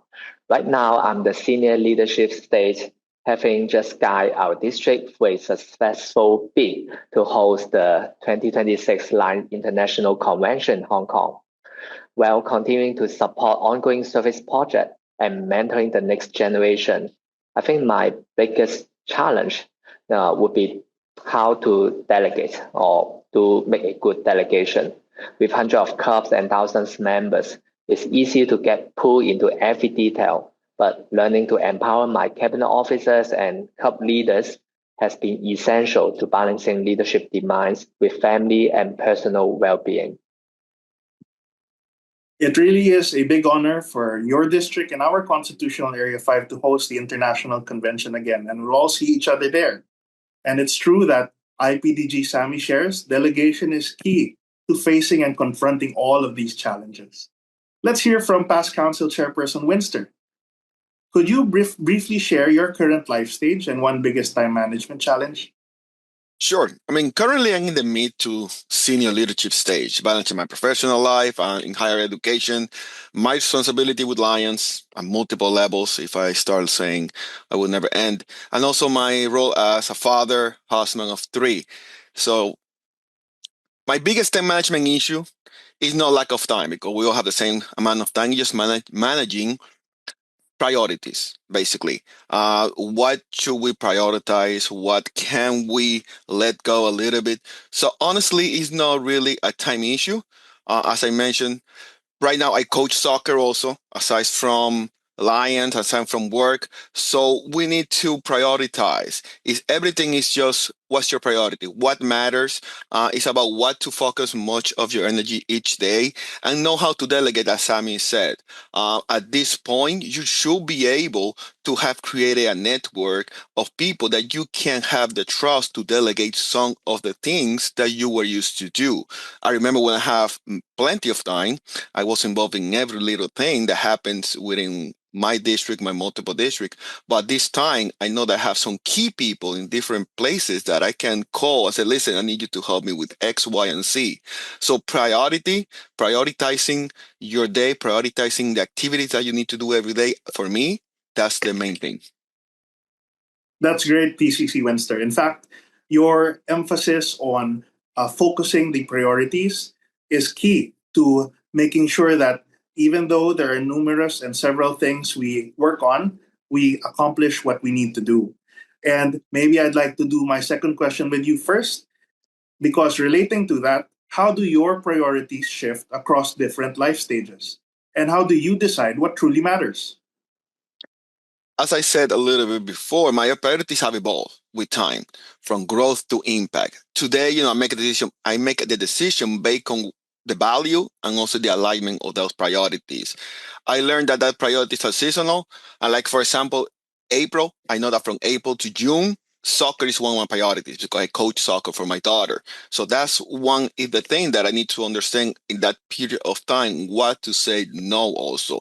So you have everything that you want to do, but you need to prioritize because I would like to continue doing everything that I used to do. But I know that if I do not, again, we go back to prioritizing. If I don't prioritize, I will either do everything bad or nothing.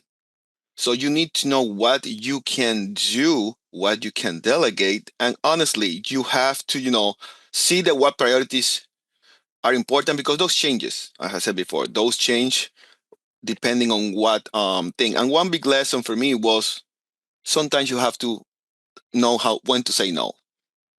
I know it's hard to say no. I'm a person that it's extremely hard for me to say no to something, but at this point, you need to understand that when you say no, but don't just say no and move away. Say no and give options. Give options on who and how you can help, even though you won't be able to help directly. I mean, I think it's a very strong answer to know when to say no.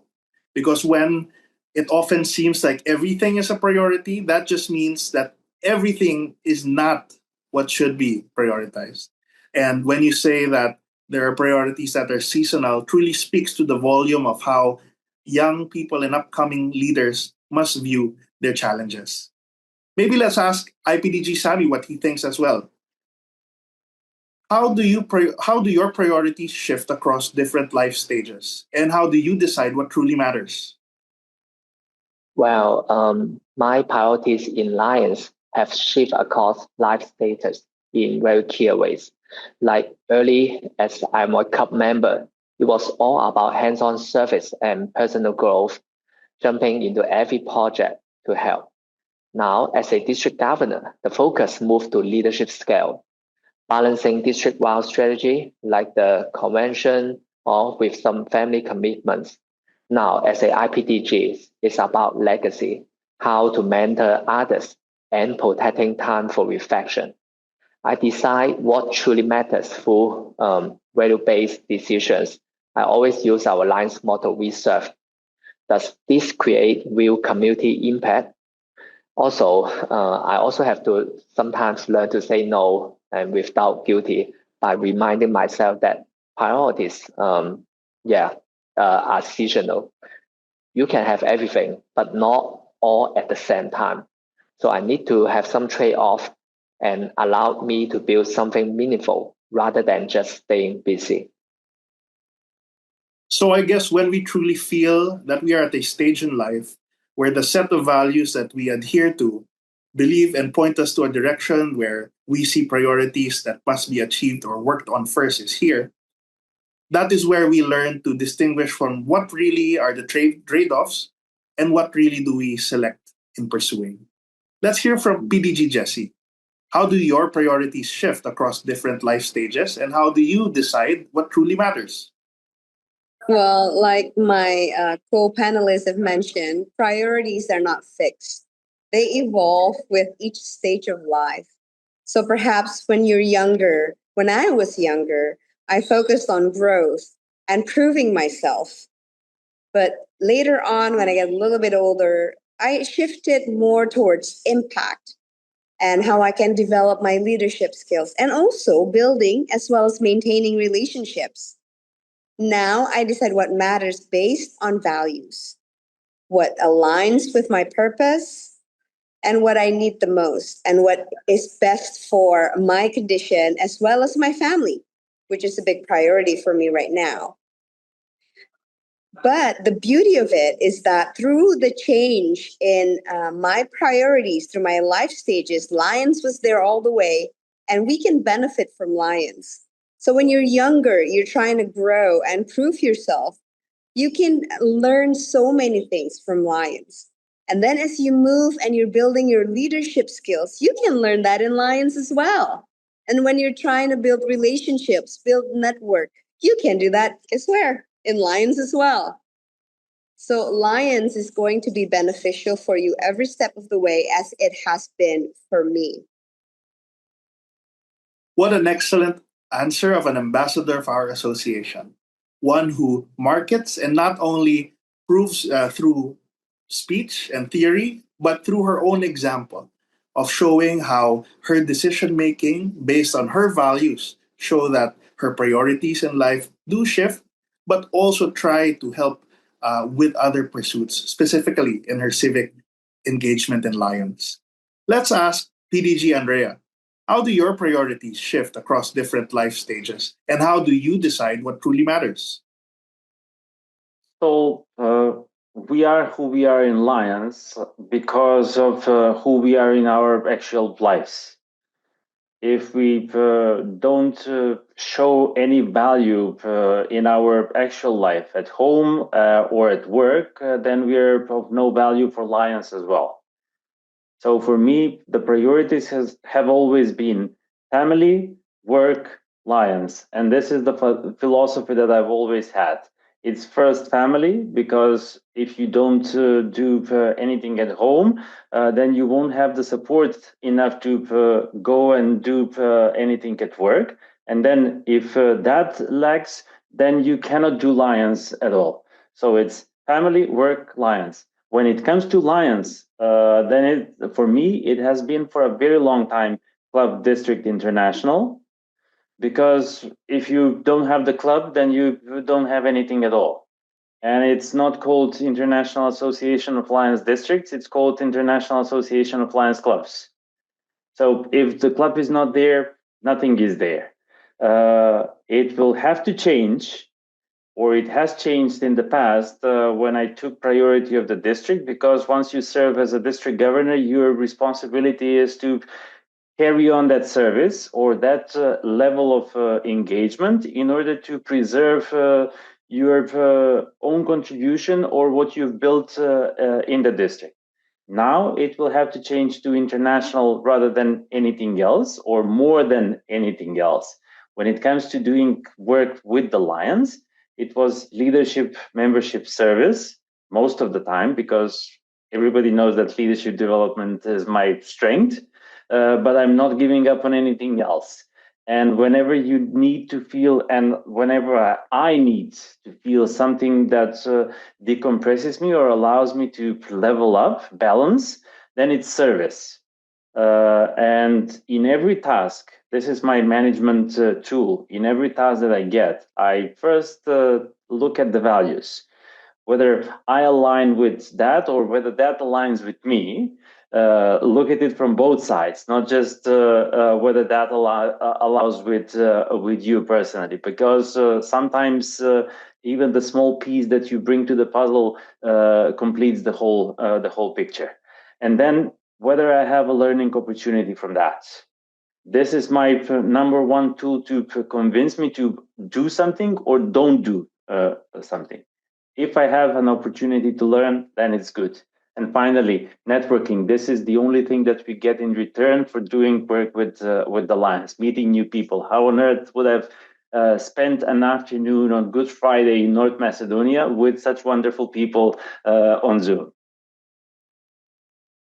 So I guess, and I really hope that our listeners absorb the sage advice that we are hearing today, because it really is an opportunity to learn from solid and great examples of Lion leaders who have, through their lives, done their time management well. And I guess the strongest takeaway we can have from here is you can have everything, but not all at the same time. So let's get into our next question, which connects to that. And I think I'd like to ask PDG Jesse first. What are 1 to 2 practical tools or habits that help you stay productive and balanced?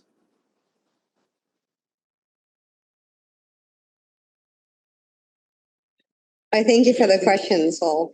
So, one of the biggest habits that I find would really help in time management is making sure you utilize the calendar tool on your mobile phone. It's so easy to use. Make sure all your friends, businesses, or your clubs, make them all use Google Calendar. So everything is on there, and you don't put your time slot, you don't double book your time slots. Okay, because when that happens, then you will start freaking out and worrying about things that you don't need. You don't need that extra stress. It will be like you'll be wasting your time putting out fire. So it is important, again, to use that calendar. But in that calendar, be sure to also treat things that you have to do personally, your own me time, your vacation time, your recharge time. Make sure you put it in there, schedule it in there to make sure that it actually happens, because otherwise, your other things that are maybe more urgent will take that time slot. And you will forget that you have to take care of you first to make sure that you can keep going and be the productive person that you are now. And then after you do all that, make sure that at the end of the week or at the end of the month that you take a look at that. Take a look at your schedule and see what is actually in there. Are they things that are not important? Are they important and urgent? Are they just important, not urgent? Or are they just urgent and not important? Some things may be urgent, but they're not actually important. Now, by looking at your calendar, and again, by utilizing that calendar, you will be able to see if you are actually spending a lot of your time on things that are seemingly urgent, but may not be that important. And then you will be able to analyze what you spend most of your time on and fix that moving forward. That's great, and I hope we heard it loud and clear that we should not take our calendar app for granted. Use it well, and make sure you leave time for yourself, your cheat day, your me time. Thanks for that, PDG Jesse. Let's hear from IPDG Sammy.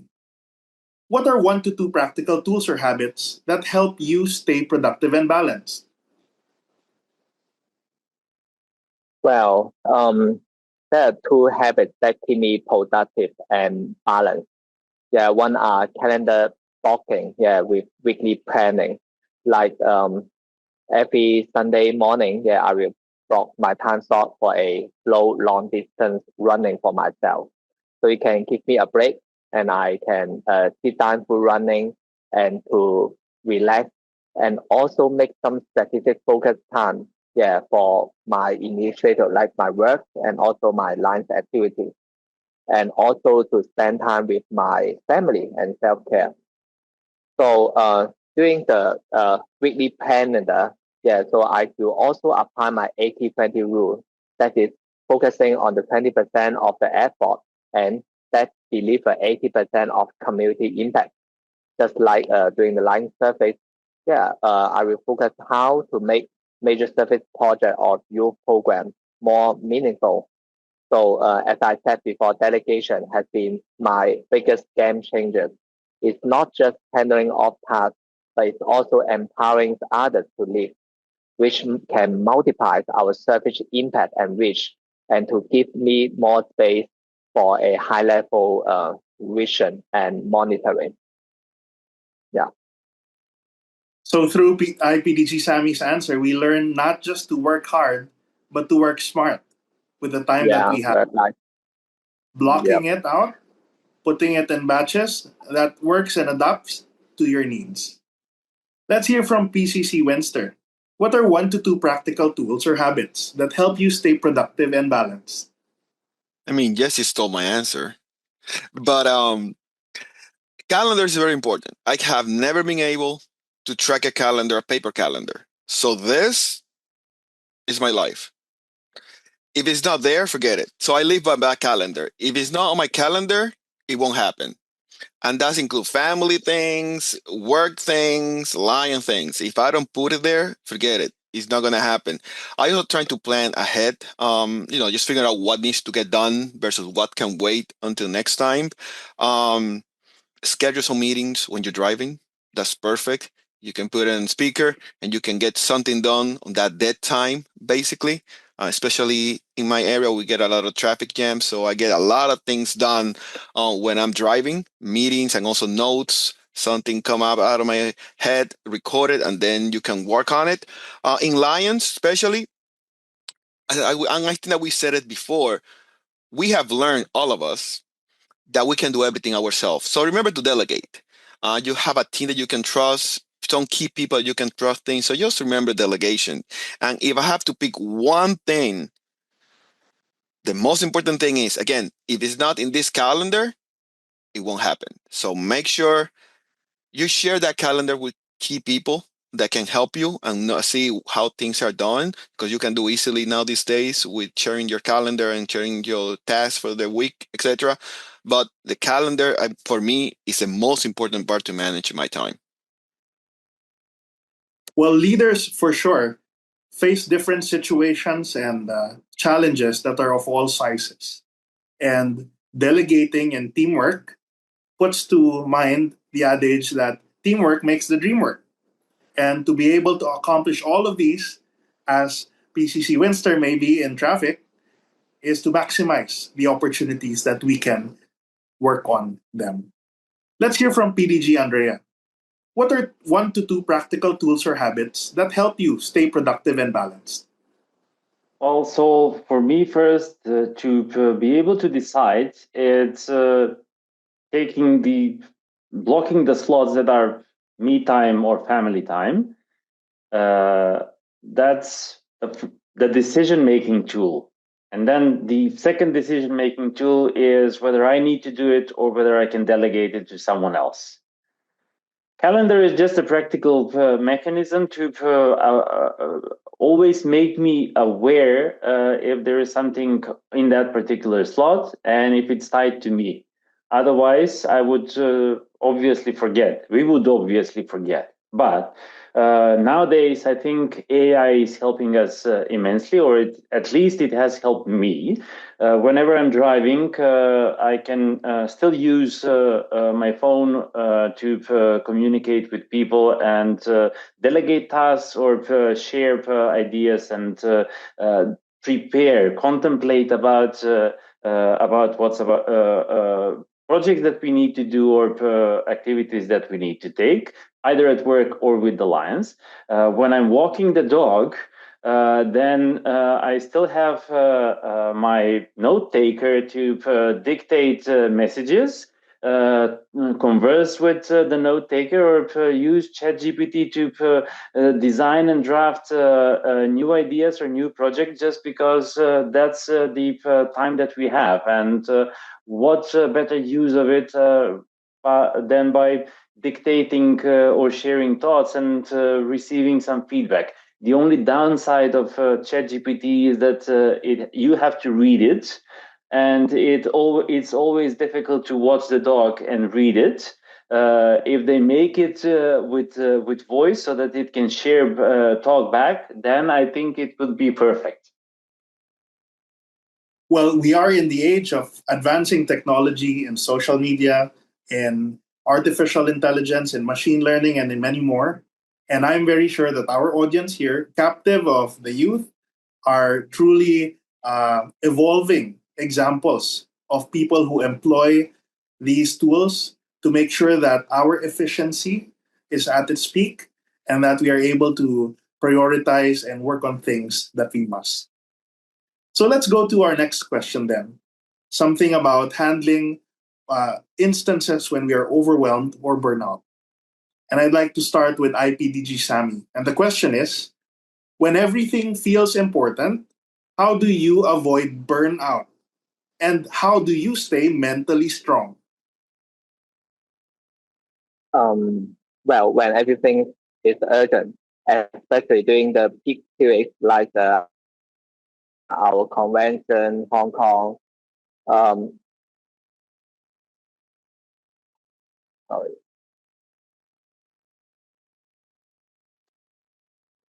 Sorry, that's a call. Like the Hong Kong convention, I stay mentally strong by treating rest as non-negotiable productivity. I will set a firm boundaries like no lines, WhatsApp or email after 11 p.m. or during my dinner with my family. And also, I will protect with reset a routine like a short morning walk or running to relax myself. I think I've learned to let go of perfect and ask for help from my lines cabinet or president. I could still remember early in my DG term when I said yes to too many things, thinking I had to handle it all. But what I've learned was that overload doesn't serve anyone. Now I pause and check alignment with our core value before committing. I think asking for help isn't weakness, it's a smart leadership. I think we learned from the example of Sammy of how setting boundaries on the different aspects of life and ensuring that we live in the moment of all of these individually allow us to actually keep and sustain our endurance in these things. And of course, as a district leader, we've learned from him that when we ask for help, it isn't a sign of weakness. In fact, it empowers you to do more. Let's hear from PCC Wednesday. When everything feels important, how do you avoid burnout and stay mentally strong? I know that all of us, it's very tough for us to say no. So we say yes too much and we take a lot on us. But for me, I have experienced that. Sometimes I feel overwhelmed, especially when you take so many responsibilities. But one key thing that we have to remember is that not everything is important. Not everything urgent is really important. You have to, and Sammy said it, you have to set up some boundaries, some critical boundaries. Also, you need to understand that you need some time to rest. That is not optional.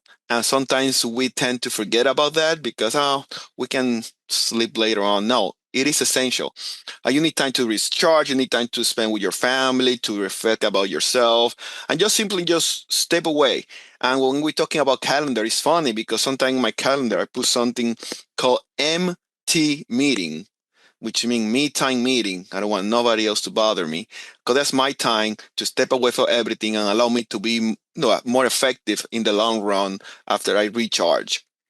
Something also that we tend to do a lot and is wrong is we need to learn how to ask for help. Leadership is not about you doing everything by yourself. It's about building a team and relying on that team to help you. So that's something that we also need to practice. And just remember, and I always say this to everybody, sustainable service requires sustainable energy. If you burn out, you won't be able to do anything eventually. So take your time, ask for help when needed, and you'll see that you'll be more effective. I think it's really important that our audience realizes how rest is an asset for our productivity and efficiency, and how it maintains our stability and posture in confronting the many things that we have to do. Thanks for that, PCC Wednesday. Let's hear from PDG Andrea. When everything feels important, how do you avoid burnout and stay mentally strong? The first thing is to start with determination. If you start with determination every day, this is the 24 hours that I have, or the 8 hours of work that I have, and in those 8 hours I will achieve X. This is the first moment. Then the 5-step reset: arrive, clear, prioritize, align, activate. And in the end, what Winston just spoke of, it's not it's not considered weakness. It's actually considered strength if you ask for help.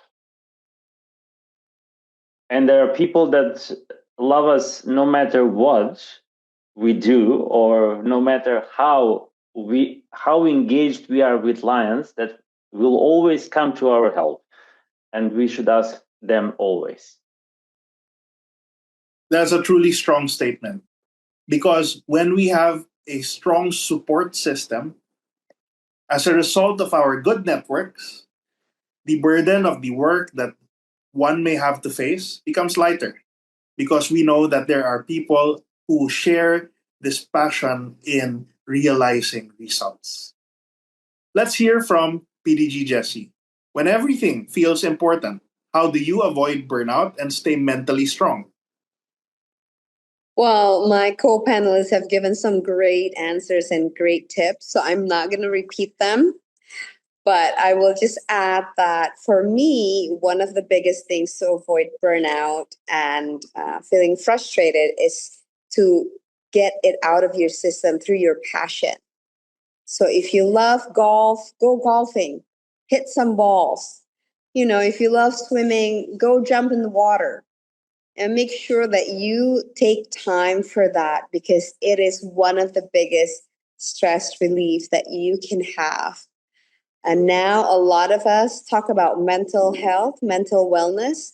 Well, that is the key to that as well.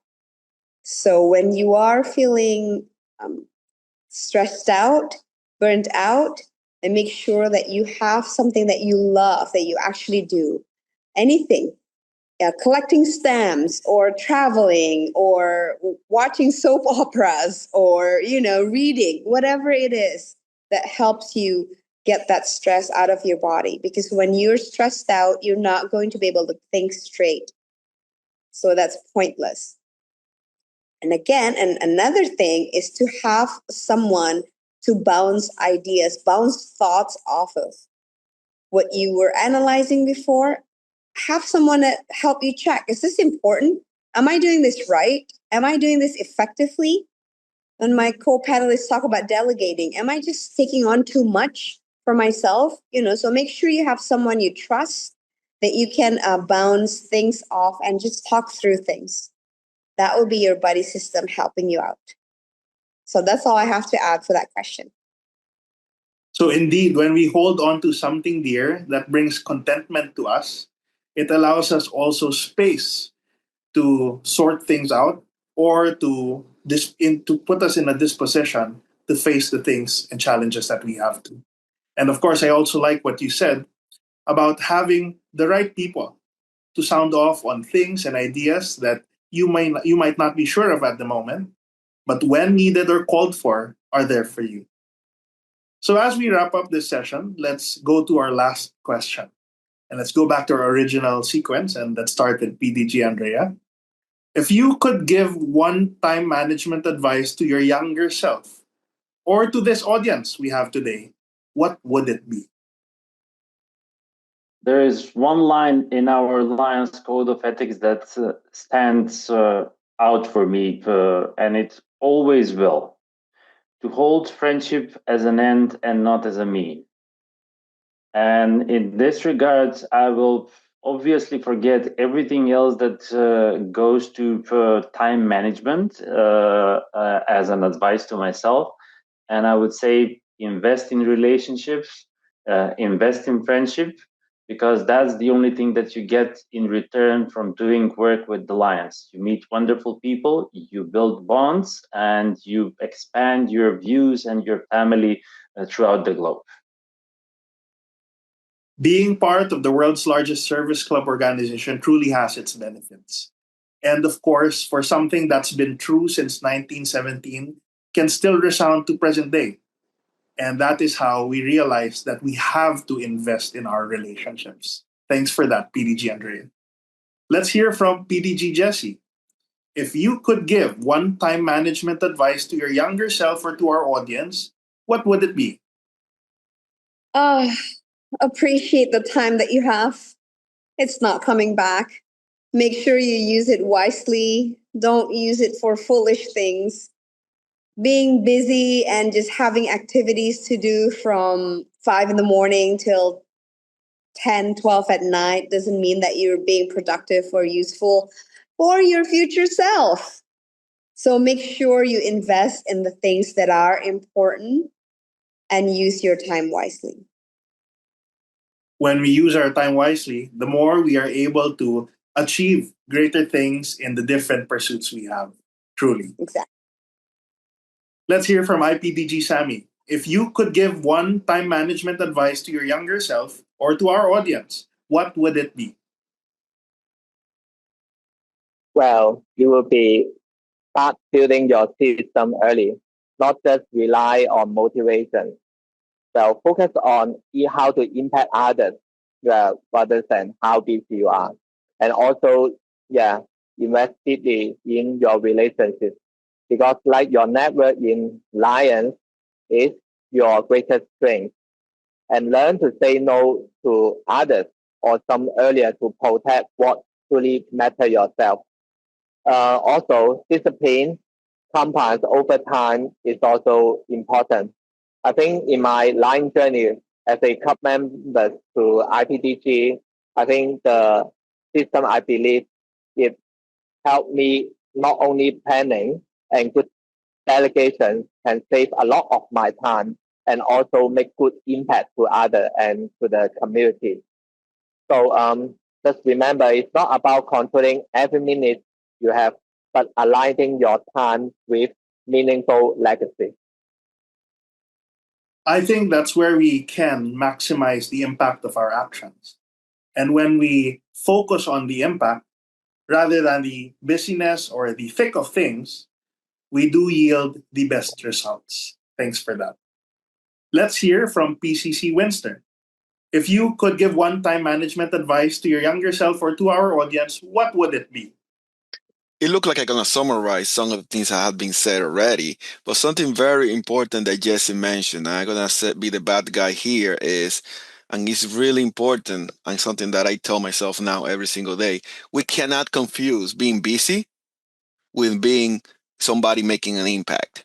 Being busy means nothing if that at the end is nothing. So just be careful with that. Not because, as Jesse put it the best way, busy from the early morning to midnight means that you're making an impact. Make sure you look into what is really matters, and we go back to priorities again to get that done. Also, make sure early on in your career, you create some good habits, good system, good discipline, and make the right key relationship that will help you out later on in your journey.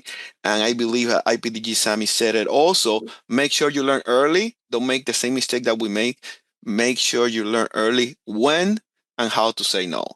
That's extremely important. And by the end, you will see that how your time, how you spend time will help you shape your life in the future. When we do learn to say no, and keep some when hair we do too. learn to say no, right? When we do learn to say no, it truly reflects our maturity in facing things. And when we do know what must be done and what must not at the moment, that's when we have our priorities set. Thanks, PCC Wednesday. So as we wrap up this session, I would like to again thank our wonderful panel who joined us today for this topic, time management. And I guess in closing, I'd like to share that time management is not about controlling every minute. It's about aligning your time with what truly matters in each stage of life.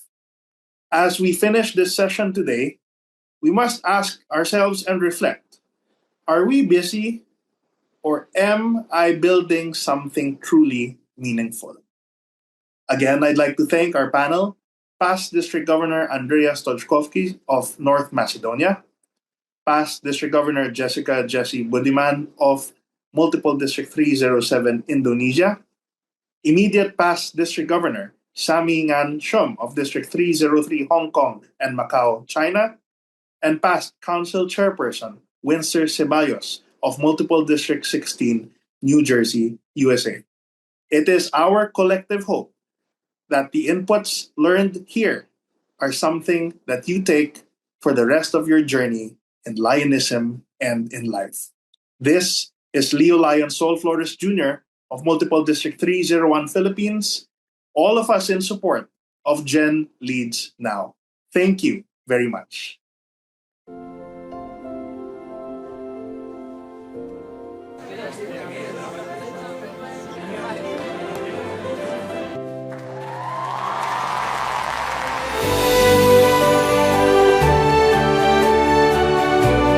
Lions, Leos, and most importantly, our inspiring young leaders. It is truly an honor to share a few thoughts on the powerful theme, Youth Leading Now.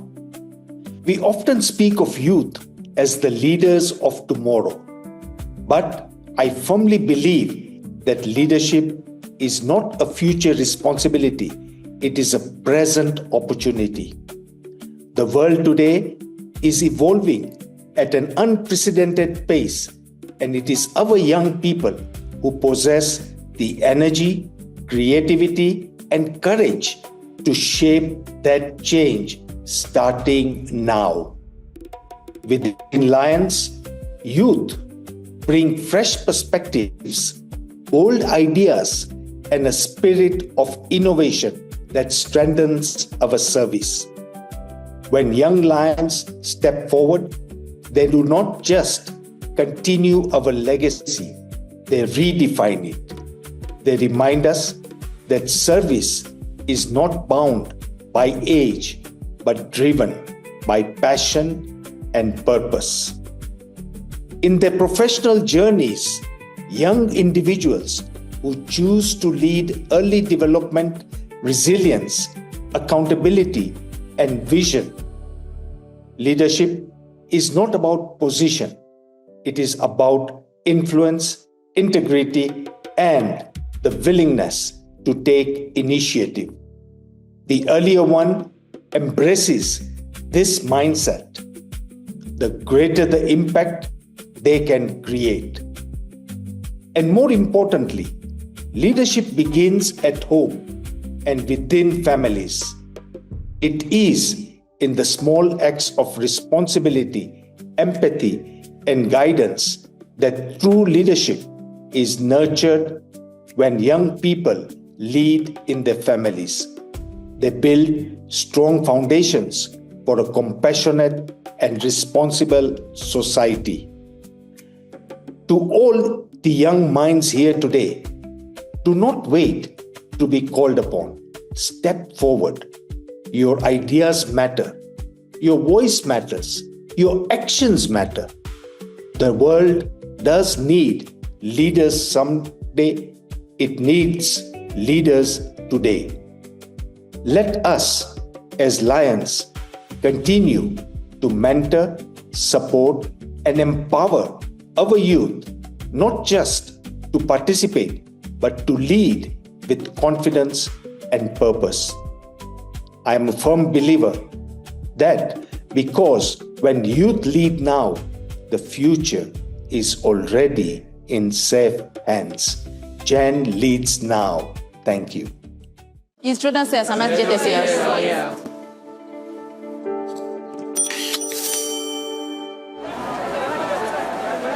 strategy will maximize our reach.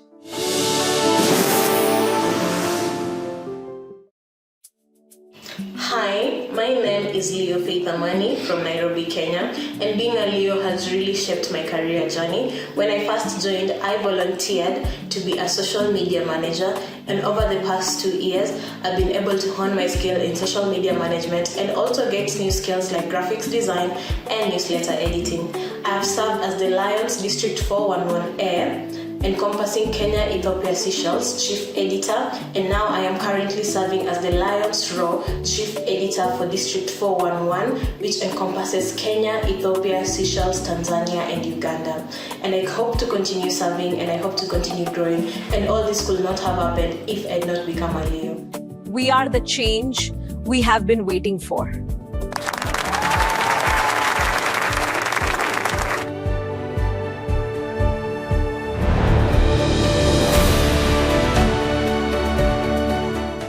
We've talked about self. We've talked about growth. Now let's talk about impact. Because leadership is not complete until it creates a difference in the lives of others. In this pillar, we will explore how passion can be transformed into meaningful community service, how small actions can create long-term social impact. This is where leadership becomes purpose. Let's step into Pillar 3, Lead Your Impact.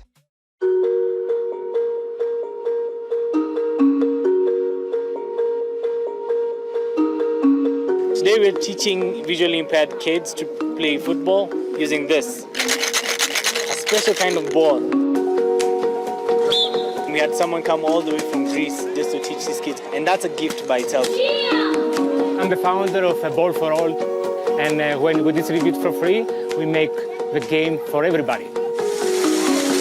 We donated 750 footballs that were designed for the visually impaired. Every child, every person who was on the field has received the ball. What an event like this does to these special kids is that it makes them feel great, appreciated, loved, and wanted. We were standing there and he said, "This is mine? Yes, this is yours. I can keep it? Yes, you can keep it." And then he said, "Forever?" We said, "Yes, forever." We are very excited because now the learners who are visually impaired have got something, some balls to be playing during their free time. They can play and formulate teams together, all the blind children. But in blind football, they need to have goalkeepers who are sighted. Their skills will really be improved, and even their learning capacity will really improve. It gives them a bit more dignity, gets them to experience life. The goal is to create a football league for the visually impaired that could hopefully one day lead to an All-Africa Cup in which visually impaired children from all over this continent come together, supported by Lions Clubs and the Foundation. So thank you very much, Lions.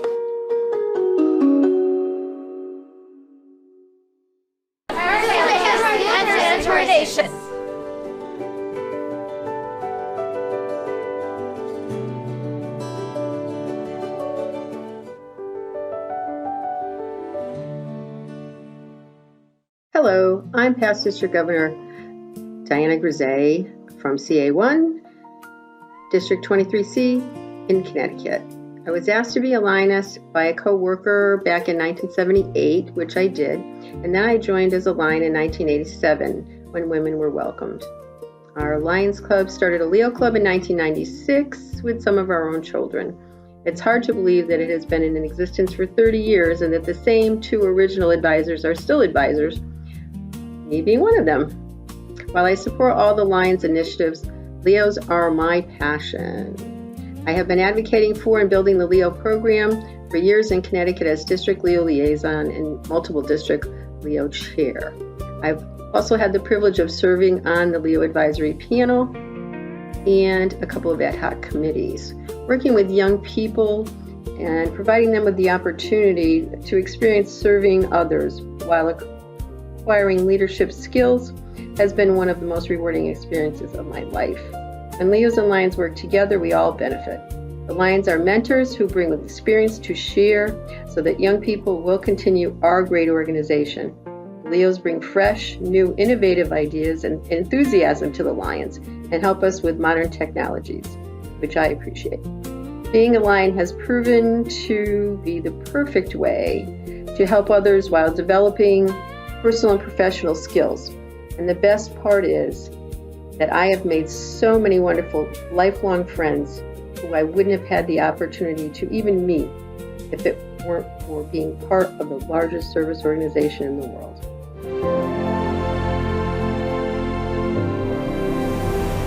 To guide us in this conversation, we will hear from Ms. Leia Espaillardo from the Philippines. Leia Espaillardo is a Filipino educator, artist, and social change practitioner who has spent decades working at the intersection of community engagement, arts, and transformative education. She is a senior artist teacher of the Philippine Educational Theater Association, or PETA, where she has led numerous initiatives using theater as a platform for education, empowerment, and social transformation. She also serves as the director of the Mekong Partnership Program, working with artists and communities across Southeast Asia to address issues such as gender-based violence, HIV and AIDS awareness, and social inclusion through participatory theater. A longtime activist who began her work during the Marcos dictatorship in the Philippines, Leia has dedicated her life to community-based action, youth engagement, and cultural work rooted in social justice. Internationally, she is a recognized facilitator and trainer in global citizenship education. working with the Asia Pacific Center of Education for International Understanding, or the APCU, under the auspices of UNESCO. She has contributed to numerous global capacity building programs, training educators and youth leaders across the Asia Pacific region and beyond, and advancing transformative pedagogies grounded in critical reflection, dialogue, and action. Leah's work bridges art, education, and activism, empowering communities not only to tell their stories, but to become active agents of change. Her lifelong commitment continues to inspire new generations of global citizens to turn passion into meaningful, sustained impact. Please join me in welcoming Ms. Leah S. Pallardo. Good day, everyone. It is truly an honor to be invited as one of your speakers in this Global Youth Symposium. Thank you so much for this opportunity. Even if we're not physically together, I want to acknowledge the power of this moment. Right now, across different parts of the world, young people like you are listening, reflecting, questioning, and even imagining what kind of future you want to be part of. And that in itself is already a powerful beginning. I was given this topic that revolves around two questions. First, how do we create meaningful impact through community service? And the second is, how do we turn passion into action and service into long-term impact? Let me begin by asking you a question. Wherever you are, I'd like you to pause and take a breathe, and ask yourself this question. When did you first realize that something in this world was not right and that you wanted to do something about it? Not just notice it, not just feel it, but respond to it.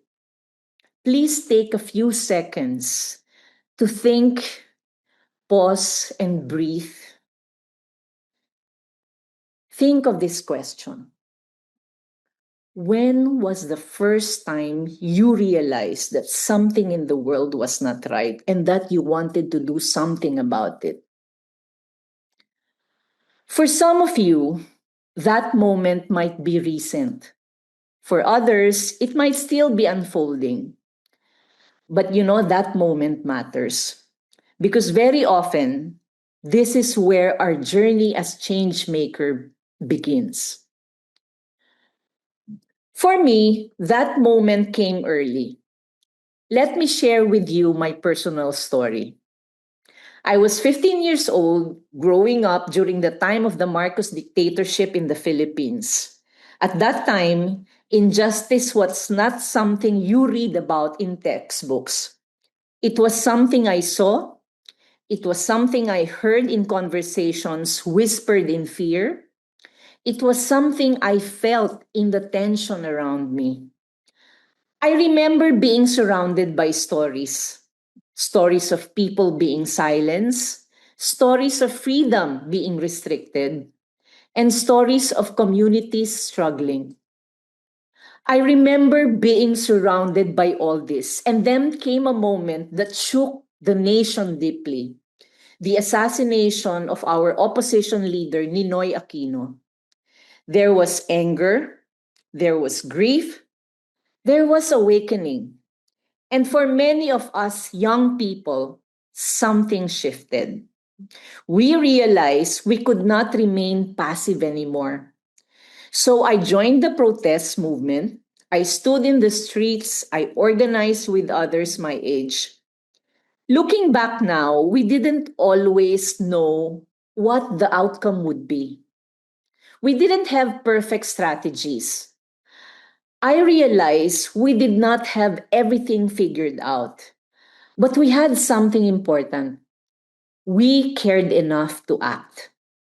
And sometimes that is where everything begins. At 18, I joined the Philippine Educational Theater Association, or PETA. And that decision transformed my path in ways I could not have imagined.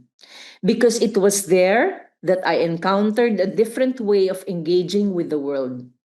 Through theater, I discovered that stories are powerful. Voices matter. Expression creates awareness, and awareness can create change. And most importantly, art can transform lives, not just individually, but collectively. From that point on, community service was no longer an extra in my life.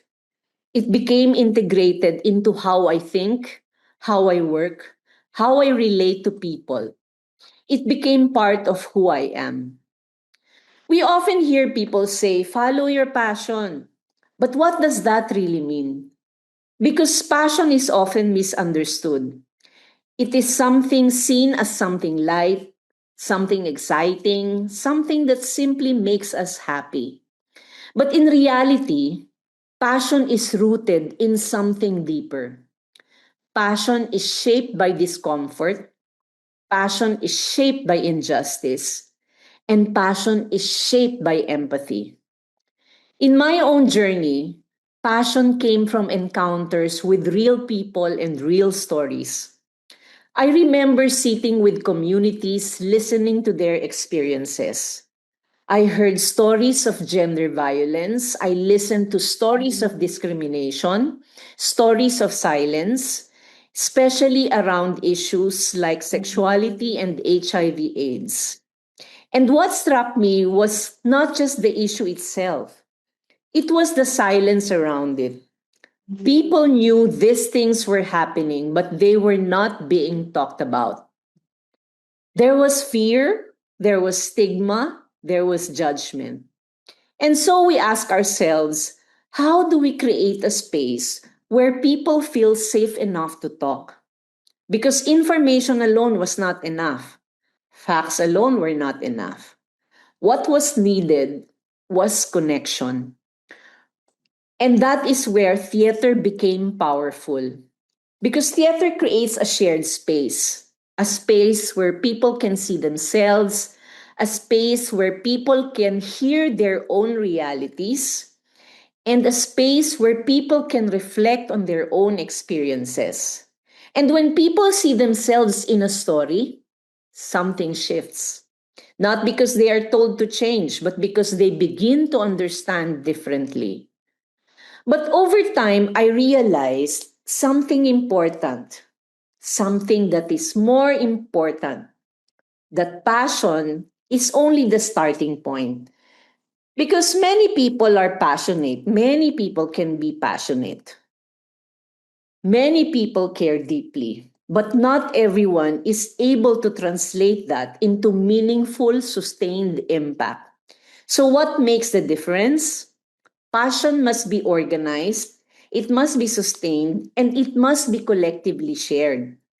In our work, we move beyond performance. We created processes, we engage communities not just as audiences, but as participants. I remember one of our campaigns on gender violence and HIV/AIDS. We traveled across multiple countries. Each place was different. They have different languages, different cultures, different social realities. And we had to constantly adapt. We learned that there is no one size fits all approach to change. In some communities, people were open. In others, there was resistance. In some places, people were ready to speak. In others, silence was deeply rooted. And in those moments, we learned one of the most important lessons. Impact requires patience. Sometimes progress is slow. Sometimes you don't see immediate results. Sometimes you leave a community unsure if anything has changed. But then, months later, or even years later, you hear that something has shifted. A conversation started, a group organized, a perspective changed, and you realize the work continues even when you are no longer there. One of the most transformative shifts in my thinking was this: community service is not about helping others. Because when we frame it that way, we unintentionally create distance. We position ourselves as givers and others as receivers. But real change does not happen in that kind of relationship. Instead, we must move towards solidarity, not helping from above, but working alongside. In our work, we don't enter communities as experts. We enter as learners. We enter as partners. We ask, what are your stories? What do you value? What do you want to change in your life? And together, we co-create. Because meaningful impact happens when people recognize that they are not just beneficiaries, but they are also agents of change. Later in my journey, my work expanded into global education, particularly global citizenship education. Working with educators and youth leaders across different countries deepened my understanding of the world. And one thing became very clear: the issues we face now are interconnected. Issues of violence, issues of inequality, issues of climate change, migration, misinformation, and now the escalating war in the Gulf countries. These are not isolated problems. They are part of larger systems. And because of this, our responses must also be interconnected. In this work, we emphasize critical reflection. We emphasize dialogue and action. Because transformation happens when people understand, when people reflect, when people engage, and when people act. As a teacher and trainer, I began to see education differently. Education is not just about content, it is about consciousness. It is about helping people question assumptions. It's about helping people question assumptions. It's about helping people understand complexity. It's about helping people recognize their role. And perhaps most importantly, it is about helping people to believe that they can make a difference. Over time, I kept asking, why do some efforts fade while others endure? Here are 3 things I've learned. Number 1, impact must be rooted in people. When communities take ownership, change lasts. Number 2, impact must build capacities. You are not just solving problems, you are enabling others to solve problems. And lesson number 3, impact must be reflective and evolving. Because the world is always changing and meaningful work must grow with it. Sometimes impact is invisible, but invisible does not mean insignificant. Sometimes it is a seed, and remember, seeds grow. So, how do we move from passion to action?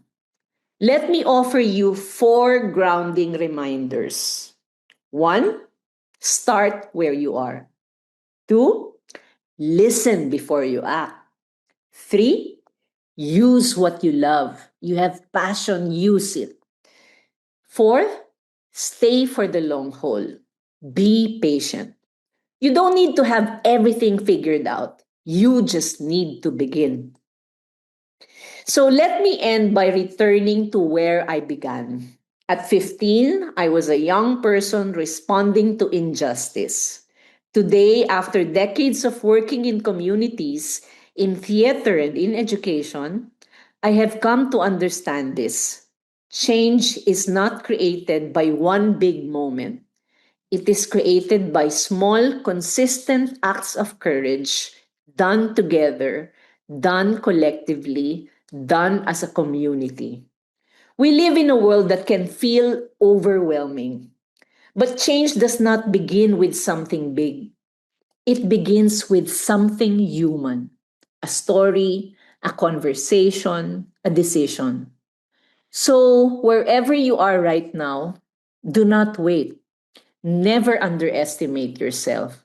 Your voice matter, your actions matter, and your contribution, no matter how small, can create ripples far beyond what you can see. Turn your passion into action and let your action create lasting impact. Thank you very much. Have a good day. What do you think? You lead this.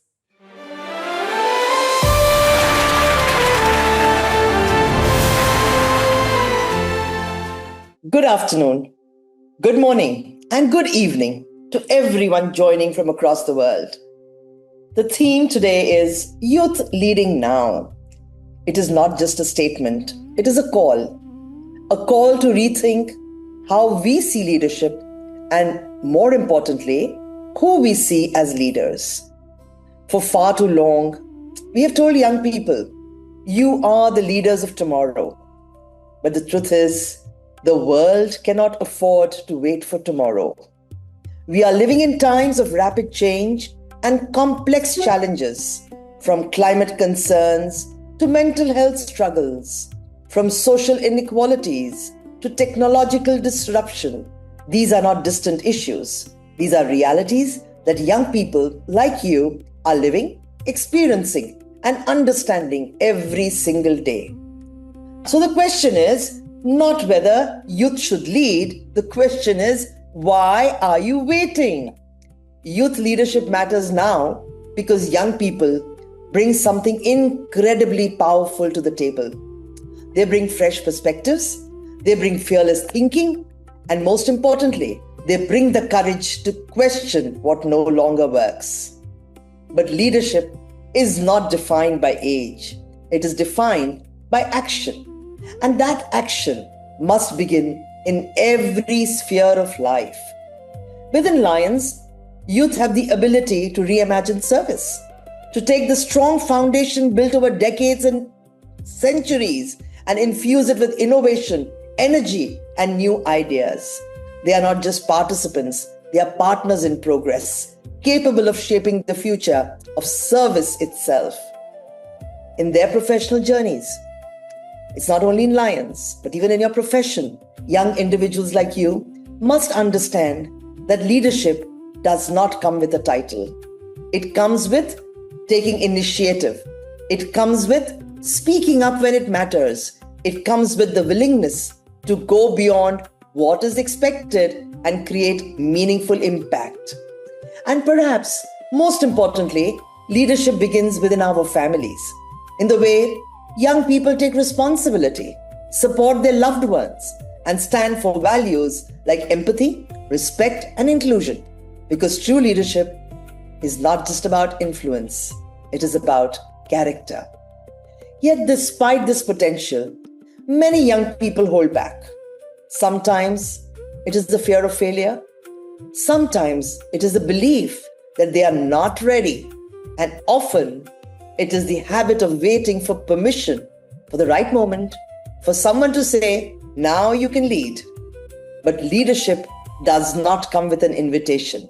It comes with a decision to step forward, a decision to take ownership, a decision to begin, even if the steps are small. Because every small act of leadership creates a ripple, and those ripples over time create waves of change. Organizations like ours, like the Lions, play a critical role here, not just by giving youth a seat at the table, but by giving them a voice, a platform, and most importantly, trust. Because when experience and youth come together, when wisdom meets energy, that is when true transformation happens. So today, I leave you with a simple thought. Do not wait to be called a leader. Do not wait for the perfect role or the perfect time. Instead, ask yourself, where can I lead today? Whose life can I impact today? What change can I begin today?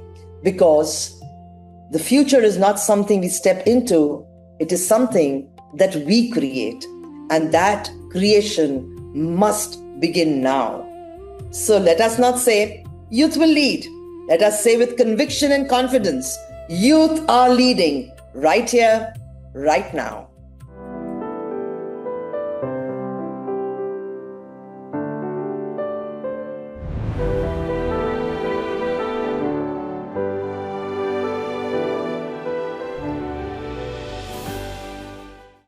Hello everyone, I am Leo Alok Devnath, immediate past president of Leo Club Guwahati South, and I am currently serving as a district zone chairperson of Leo District 322G, India.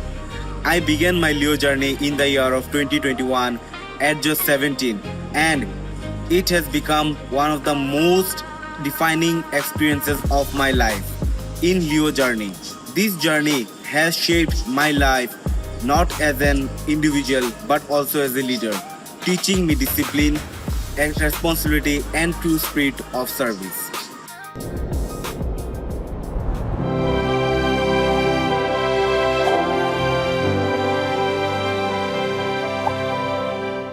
How has service helped you become your best self? Hi everyone, my name is Eileen Mupala and my journey started in 2005 as a Leo. And wow, what an incredible journey it has been for me, and it is still actually a journey, always learning, always improving, always serving. What has being a Leo meant to me? I can always answer that very easily because I always say it's not just about teaching me to serve. It's not about service. It has truly built me into the young lady that I am. It gave me confidence, leadership skills, resilience. I had to learn a lot of resilience. And it gave me a deep sense of purpose from a very young age. Because of what has been instilled in me through this movement, through this journey, I've been confidently running a nonprofit for over a decade. It has taught me that I can create impact, I can empower others, and above all, I can continue the spirit of service that was started within me. And honestly, the greatest takeaway from being a Leo, or Leo Lion now, is that it's not just about what we do, it's about who we become in this journey. The friendships, the growth, the opportunities that lead me to serve, those are the things that stay with me throughout this journey, and I believe through the rest of my life.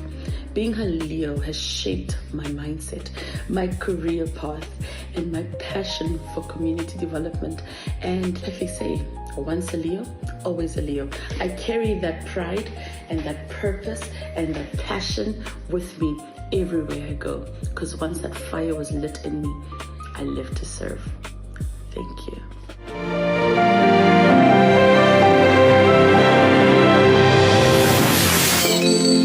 The future is not a destination, it is a journey we build together. We have built ourselves, we have grown, and we have created impact. And now, it is time to look ahead. Because the future will not wait for us. It will be shared by those who are ready. In this final pillar, we will explore two topics. The first one is building global network Changemaker, where you are here from different individuals from global youth organization. The next one, you are here from our speaker to understand the role of artificial intelligence, AI, in the future of work. The leader of tomorrow are those who are connect, adapt, and innovate today. So let's move to Pillar 4, Lead the Future.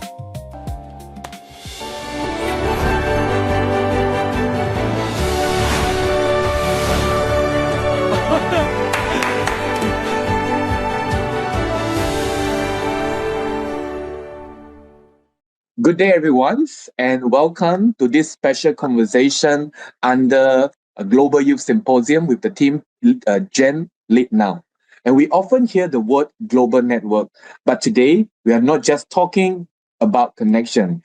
We are talking about real people, real collaboration, and real impact across borders. And today, I'm honored to be joined by youth leaders from 6 incredible global organizations. Each represent a unique ecosystem of Changemaker across the world. Wow. Lucky I. And from the community service to youth development to environment advocacy to global partnership, these panels represent what it truly means to lead beyond borders. And so, let me start with a simple but powerful questions. What does it really mean to be part of global network of Changemaker? So let us hear from our panels. And before we start these conversations, I would like to begin with a quick introduction. So everyone, please feel free to share who you are and your role in your organization, and especially what your organization does globally. And well, probably one keyword that define your organization. So let's go from, let's say, panels. If you can start first. Hi, everyone. My name is Penel Niajiboy. I'm from Ghana. I'm a Ghanaian, West Africa. And my role is a young leader, or in the award, we call it an award leader. So what I do is that I encourage and guide young people to take part of the award. And when I'm talking about the award, what do I mean? The international, it's called the the Duke of Edinburgh's International Award. Okay, and locally here in Ghana, we call it the Head of State Award. That's why you got me mixing the names in there. So what does the award do? The award basically help young people discover their potential from community service, voluntarily, skills development, and other activities, adventurous journey, and other stuff. That's what the award does. So it guides them and recognizes them for them to do things out of the classroom. So basically getting them to do activities that are not being done in the classroom. That's what the award does. And if I'm to describe the award with one word, I would say empowerment. Empowerment. Empowerment is the word. Thank you, Walter. Yeah, thank you, panels. And next we'll pass to David. Thank you, Potter, and good evening to all the panelists and all of you who are listening online from YouTube. Scout salute. My name is David, live from Taiwan. I'm currently the chairperson for World Scouting, Asia Pacific Regional Youth Representatives. We represent 37 million young people, scouts in the Asia Pacific, in 33 countries. And so what Scouts do is that we create transformative learning experience for young people everywhere in the world. Through non-formal educational channels, and to inspire them, empower them to be the best version of themselves, to create positive impacts in the communities and societies based on the shared Scout values. And if I were to describe Scouts in one word, it would be leadership, because we want the young Scouts today to become the leaders the world needs tomorrow. Thank you. Exciting. Thank you, David. And next we have Dr. Jeremy. Hey, hello everyone. My name is Jeremy. You can call me Dr. Jeremy or Dr. J, a medical doctor by profession. And I'm representing JCI Malaysia. JCI is also known as Junior Chamber International, and I'm currently the National Deputy President of JCI Malaysia. So JCI has been in this world for many years. So we're currently celebrating its 111th anniversary, 111, starting from USA and now over more than 120 countries all over the world, about 140,000 JCI members globally across the age of 18 to 40 years old. So what does JCI do? Mainly, we provide leadership development opportunities for young leaders also to create positive change. For example, at the local organizations level, we actually have opportunities. We focus on projects in 4 different areas of opportunities. We call it our 4 pillars, JCI pillars, which is individual development, business and entrepreneurship, community action, and international cooperation. So there is a leadership opportunity for every single individual based on their interest in JCI.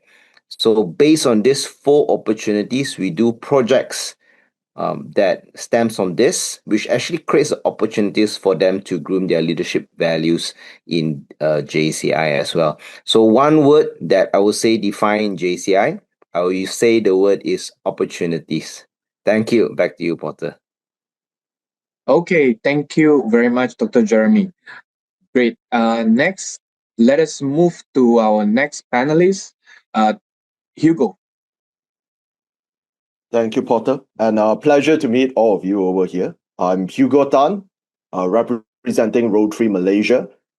Well, Rotary International has since its foundation in 1905.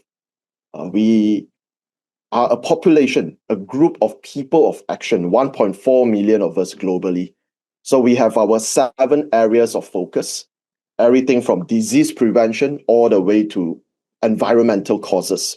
And I think the beauty of this is that we have 35,000 clubs worldwide, where the reach, the people you can meet, and the impact that you can make with such a network is truly incredible. If I were to describe the organization using one word, I would say it would be service, as our main motto has always been service above self, championing service, promoting a heart of service in everybody that we meet. Thank you. Back to you, Porter. Thank you, Hugo. And next, Beer. All right. Thank you, Father. And it's my pleasure to be here in the panel. My name is Beer. That's my nickname. I'm from Thailand. And I'm representing Leo Club program, which is a youth wing of Lyon Club International.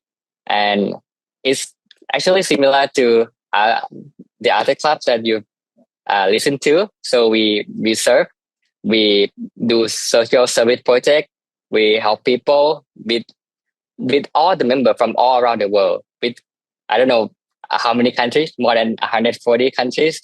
And as a youth, I'm a Leo, and Leo stands for L stands for leadership, E for experience, and O for opportunity. So that's what you get when you become a Leo. And if I were to say one word that represents our club, I would say it's the leadership, because with the power from the connections all around the world, we need someone who to be a leader, and that's how we make a difference and make the world a better place. Thank you so much, Beer. And then the last one we have Gurpreet. Hi, everybody. My name is Gurpreet. You can even call me G. I'm a primary school teacher in Malaysia, in Langkawi, Malaysia, and today I'm representing the Eco Schools program. So, under the Eco Schools program, I lead the sustainability initiatives in my school. Now, Eco School is a global movement. They are present in more than 100 countries. They have impacted more than 50,000 schools and millions of students. And our main work that we do is we empower students to take action on real environmental issues that is in their community. So somebody from a school in Malaysia would have a different environmental action from a school in, say, Taiwan, from a school in, say, Ghana, from a school in Thailand. And I think that is the beauty of the Eco Schools program, where everybody can cater to their personal needs. And in my role, I work very closely with students, teachers, communities. But the main aim that I do is I give students the ability and confidence to take meaningful actions and lead change. And therefore, if there was one word I had to use to represent my organization, it would be agency. Cool. Even without really dive into the question, I feel so much about this group we have in the screen. And I think if I can use one word to describe all of us, it's definitely like our team today, the GENLeadsNow. It's definitely the generation. They do not wait.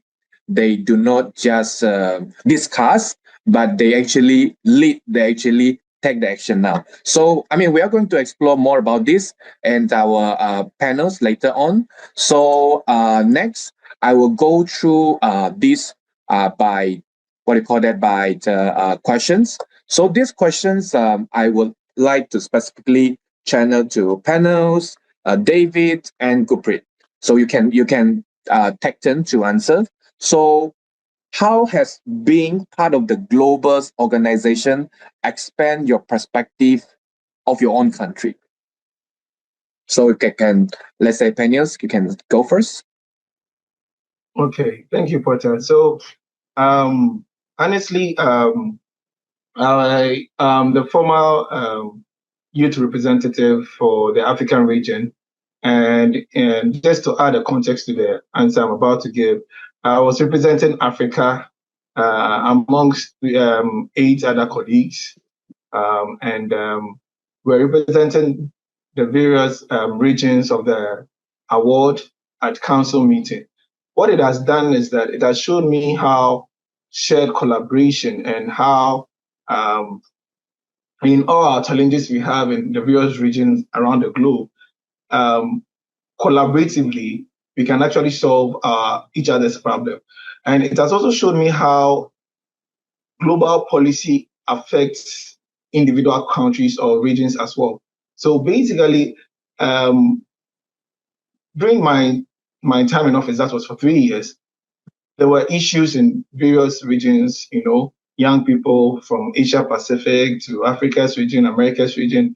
And whenever we met to discuss the challenges we had, you could see how some of the challenges are intertwined. Maybe what is happening in Ghana has a similar effect of what is happening in, let's say, Malaysia. So how do we solve this problem? Or maybe there's a problem in Malaysia that you were able to solve, and there's a problem in Ghana that I was able to solve, but then in Malaysia, you haven't been able to solve. So it gives the room for that shared solution and shared collaboration to get things done. And how when decisions are taken on the global stage, comes all the way down to affect individual countries.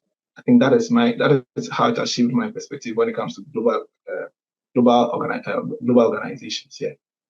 Thank you so much, Peniels. It looked like it really impact, especially the way when you make decision for something that which is going to impact not only your country. So it kind of led you to think beyond your country, especially you are making a decision that you know at the global levels. So next, maybe David, let's share your thought. Of course, this is a very interesting question. I'll share a little bit, like my personal story in scouting. So I joined Scouts when I was 12. So it was the year that I attended middle school. And after 14 years, I'm still in scouting. And then a lot of my friends or like people who know me for the first time, they say, "Oh, why are you still active in Scouts? Isn't it for like a Cub Scout, like 5 years old, 7 years old?" I was like, no, it's actually for young people up to the age of 26. And even after 26, you're always welcome to serve as a volunteer. And me being a volunteer at this moment is because I've personally been empowered by this largest global youth movement and also being broadened my horizons. So by professional, I'm now a graduate student in international relations. My research focus is on peace studies and international governance. And the reason why I do this major that is not the most popular one in Taiwan is actually thanks to scouting. So when I was 15 years old, I attended one national jamboree, and then we invited scouts from Hong Kong, from Malaysia, from Japan, and Korea. And then I met my first international friend, a scout from Japan. And she's the only scout who speaks English in their patrol. And I'm the only scout from the Taiwanese patrol who speaks English. So then we start translating for each other.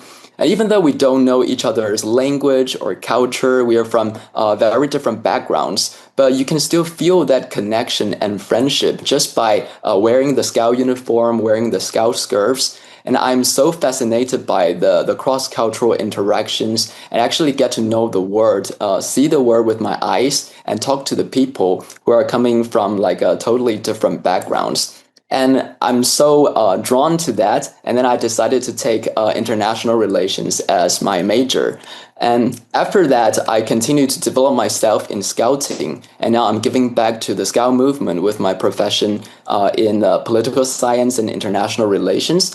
I serve in the Taiwan Scouts for their international committee. And also now with my role as a volunteer in the Asia Pacific region and in World Scouting. I would say I'm really benefited from this movement, and now I want to give it back so that other young people can enjoy the same kind of experience that I had here. And then to make more friends, and by knowing more about each other, we can make the world more peaceful. I just want to end my story with one sentence. So Scouting was created in 1907 by the Lord Baden-Powell. Back then, he wanted young people to be self-independent individuals who can survive in the jungles. But after 120 years, the world has changed. And nowadays, Scouts, we want young people to survive in the concrete jungle. And I would say that with the focus in Scouting now, this is what we're trying to do, and to create more positive impacts and to more young Scouts and to more communities in the world. Very beautiful. I think like that experience, your very first experience getting your first internationals friends from the jamborees, it will leave a lasting impact in your entire journey. I mean, entire life, I would say. So thank you so much for sharing this beautiful story. How about Gurpreet? G. Yeah, sure. So to me, I think being part of this movement has really expanded the way I see things. I'm a primary school teacher, and I have a very difficult job of training the future leaders of tomorrow, of impacting their life, and how do I shape these children to be global citizens. And so I've always been wanting to find ways that I can help my students. And so being part of this organization that is so globally recognized has been very empowering to me as well, because I see the change happening on the ground. I see the students who are shy, who suddenly become so confident, who suddenly have opportunities to talk to somebody from Indonesia, from somebody from Thailand, and how proud they are of themselves for the effort that they have made. I have kids who are 14 who have left school but still come back to me and tell me, you should have seen us today. I am so proud of myself. And these kind of things really help to broaden my experiences, my horizon. I would like to share a little story. So as I was part of this program, Eco Schools, I'm quite vocal in the way I speak, and I got selected I applied to go for a teachers summer camp in Azerbaijan. And I was selected among 3 Malaysians who represented the country. And I was there for a week. And it was the best experience I've had in my life ever. I think it was the best week that I had, because I was part of this group of teachers where everybody was part of the same mission. Everybody was there to learn, to empower. And it is very exhausting to do this on your own, but knowing that I'm not alone in this journey was really amazing. And through the connections that I made there, I actually found out that there is a summer camp. There was a youth climate change camp happening in Penang, which is also in Malaysia. And because of the connections I made, I actually managed to bring 3 students on a fully sponsored trip to Penang for a climate change camp where they met, people. It was an international camp. The kids got to meet different people, talk to people who are from other countries, and just seeing how empowered they were and how they took that information back to school. And although there were only 3 of them, but how they shared it with the entire class and suddenly empowered the others to want to shine, so that I get to take them on more tours and more trips like that, was really amazing. So I think at the end of the day, it made them feel like they belonged somewhere, that they were not just part of this small community in their school on a little island, but they have an impact globally. And so these lasting impacts are the ones that really matter and helps me with shaping them to be global citizens for today, for the future. So yeah, that's all, Potter. Thank you. So beautiful. I believe those who are in the audience will agree with me. One of the benefit, I would say, I would quite benefit of being part of this global organization is whenever there is a gathering, where you call summit, forum, conference, that's the best time where you felt so much of being this part of this global family. So like in Scout, you have Jamboree, like GK mentioned about the conference that she attended at Azerbaijan. And yeah, so yeah, I believe the other will share more, but well, being part of this kind of global organization in this, from the three speakers have mentioned, have, well, first, I think, changed the way they make decision. So you are tend to be more, I would say, think carefully when you make every decision, because you know sometimes the decision you are making is not for yourself, but there's a broader audience that will going to be impact because of the decision that you make. The second is, from what David's sharing, is also impact his choice of making his future pathway, and now he's taking the political science and international understanding it because of the scout, and the scout have the huge influence of that making this choice. And like we have the G, that this eco school program had make her, I would say, a better teacher, a teacher that can really build the student to real global citizen by with the real experience. So how beautiful. So next, we will going to discover more. And this question I will channel to Dr. Jeremy and Hugo's. So what is one of the, because when we work with this global organization, there's different area, different country, different culture. So what is one powerful cross-border collaboration that you have experienced that really create real impact? If you can share with us. So maybe Jeremy, you want to go first? All right, thank you, Porter, for the question. So it's been wonderful hearing from all the other speakers on the first question. When you talk about real impact, to me, there is two ways to see it. Of course, when we talk about impact, the first thing that comes to our mind is community impact, what kind of positive change we're doing in the community. However, I think in every organization, especially youth organization, regarding to leadership and opportunities, the real impact actually really starts from the personal. And from the personal, when their life is changed, impact, or they have a global perspective, then from there it transcends over to a community impact. So I would like to start, of course, on the personal point of view. So recently, again, a story. Like Gurpreet's story, because of her eco school, she had the chance to go to Azerbaijan, which is a country which you've never wake up one day and say, "Is my bucket list, I'm going to go there." Likewise, I have the chance to go to Mongolia because of a JCI conference. And the work, when you meet different members from different countries in the world, it really changes how you see the world. You have different cultures, sometimes different ways of doing things, different languages that they use. Yes, it will cause some obstacles, but thank you to AI, it makes machine much better. And of course, different ways and mannerisms, and that really shows us the difference between, we can be just like side by side in countries, we could be neighboring countries, but it's just so different. Bringing back more locally, let's even talk about our country, Malaysia. Even Malaysia, we have a few areas in JCI. We have the Sabah, Sarawak, and the West Malaysian Peninsula. Even that, we see a difference in culture and also a difference in behavior.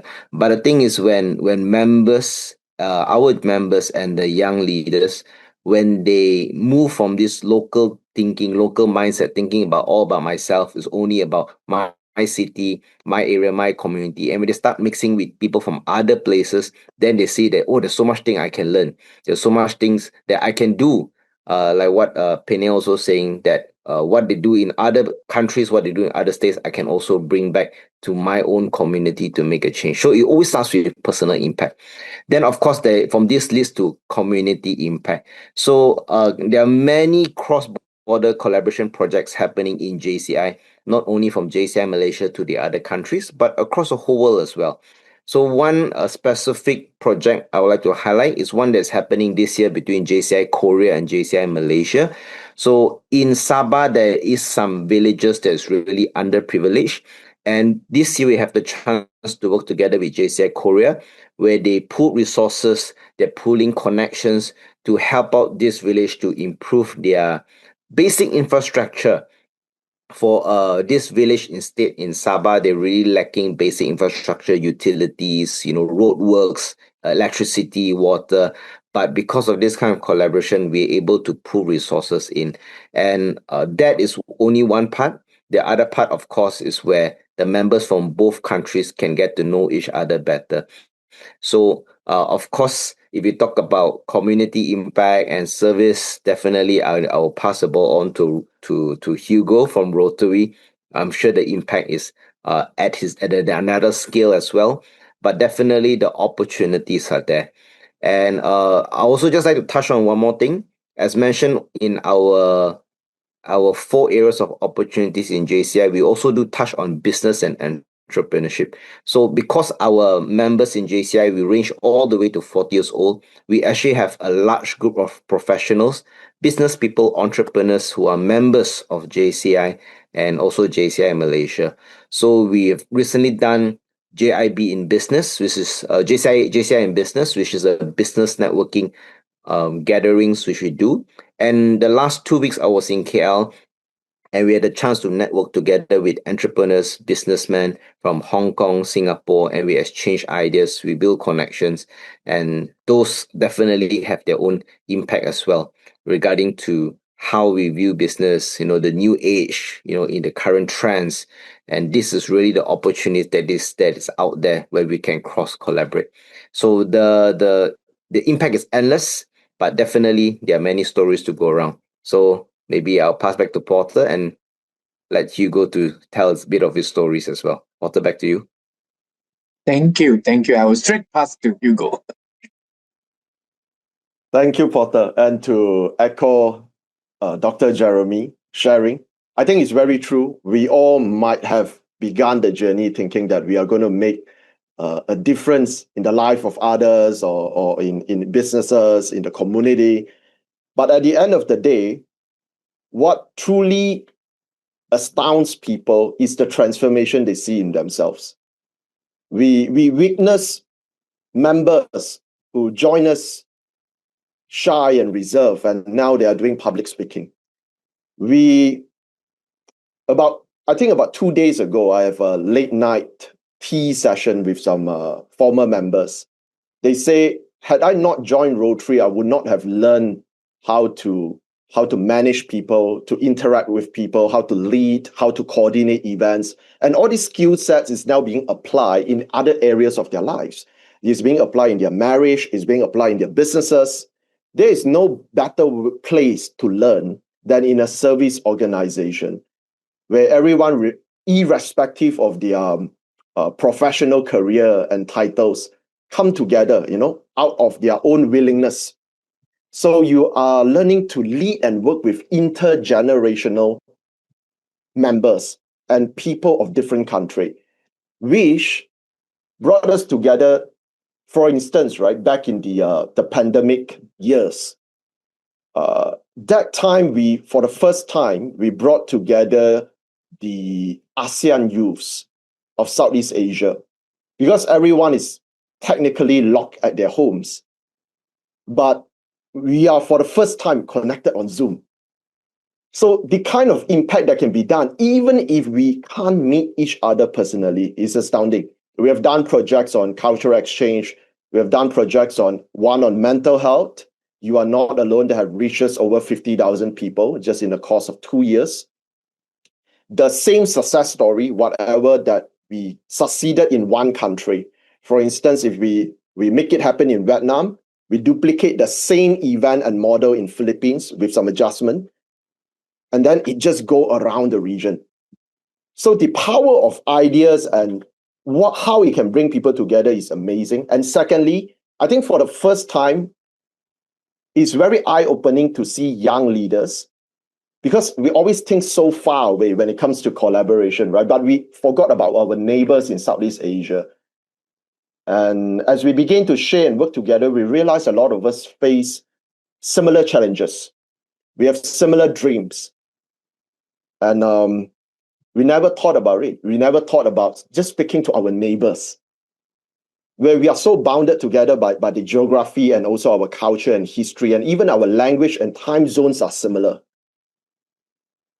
You see, that is the same mindset that the other speakers has been talking about, where you see the transformation of an individual thinking in terms of me, my country, my club, and you transcend it to getting a more global perspective of things. And we see like everyone at the end of the day are human beings. We try to do our best every day. We try to make lives easier for each other. And that's where Rotary comes in.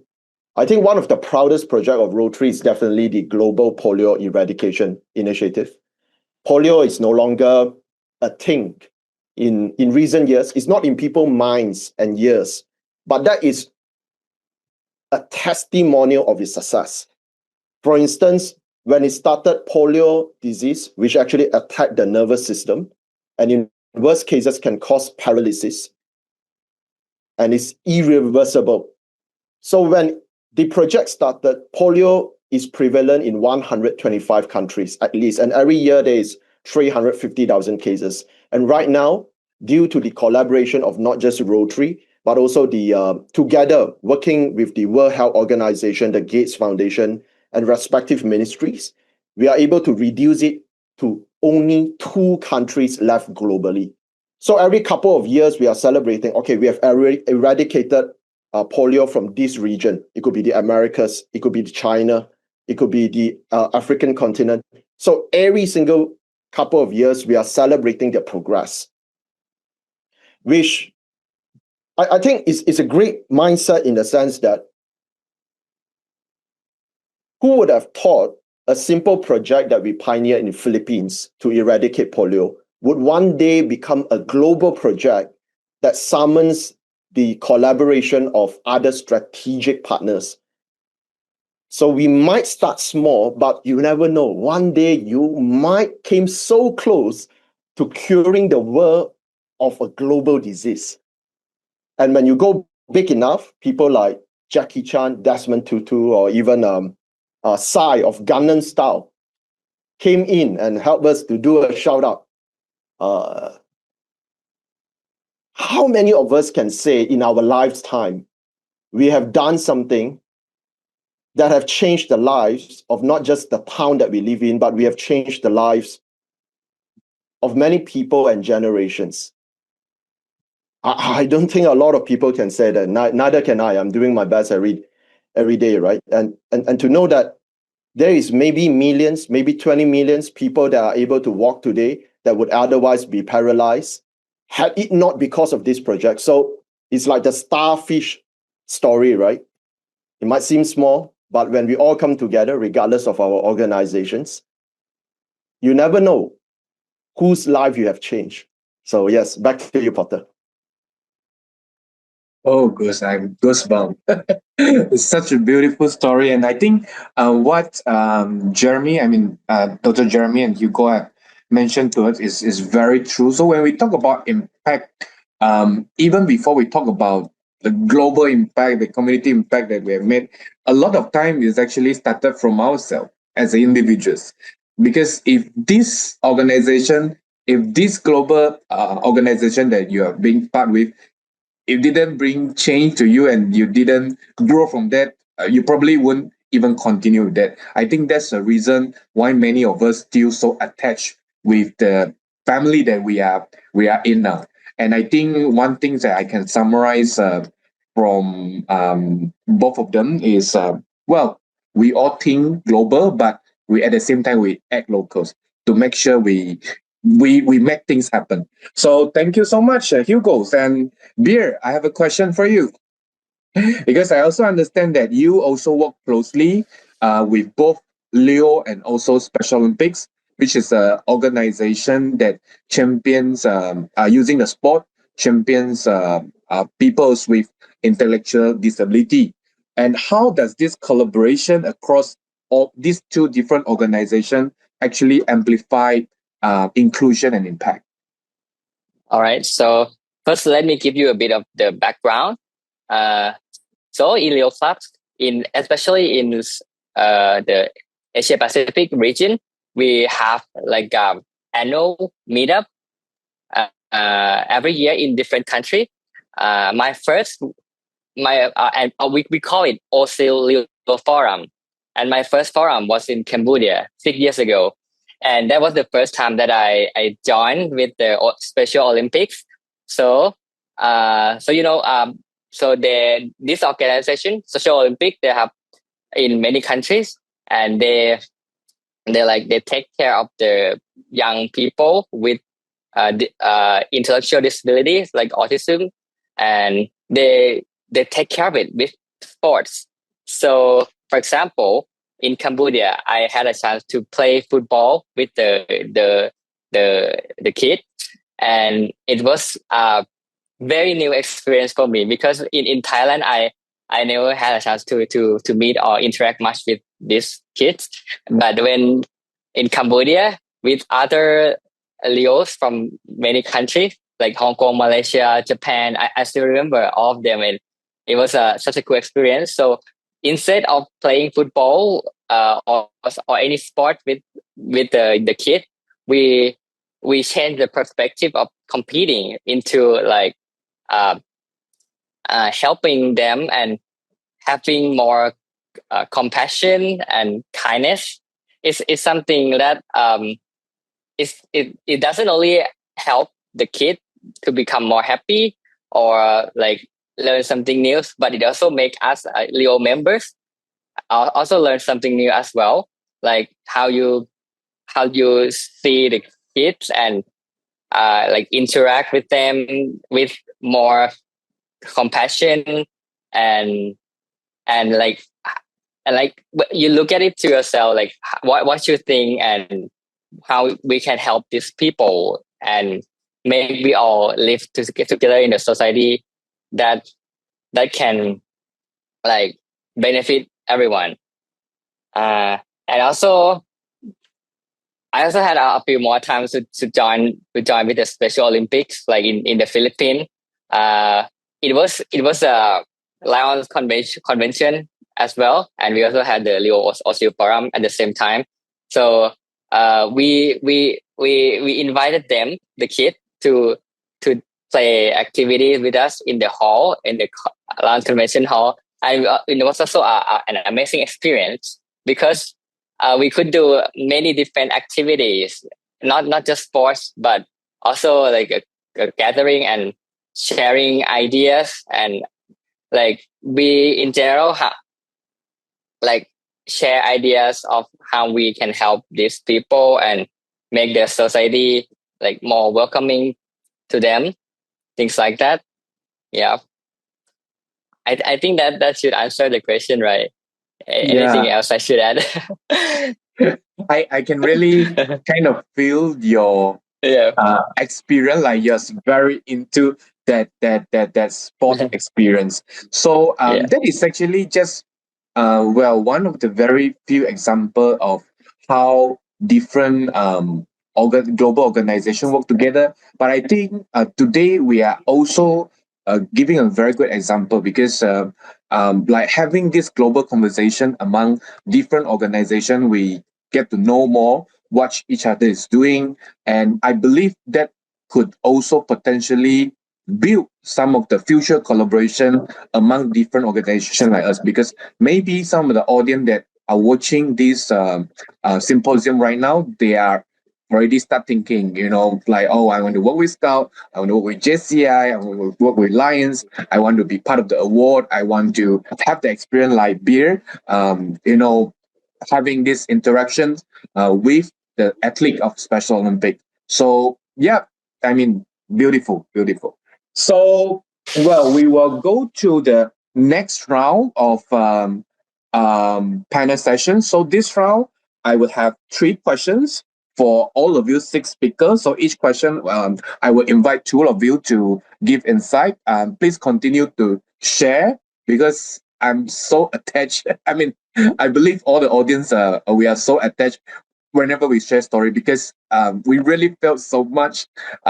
We forever things that we are doing with our organization. So I believe this will also kind of motivate those young people out there to be part of any global organization, because that is really going to make impact, at least at your personal levels. And what's more for the level more than that. So I would channel these questions to Dr. Jeremy and Beer. Okay, so first is we often talk about collaboration, but again, it's not always easy.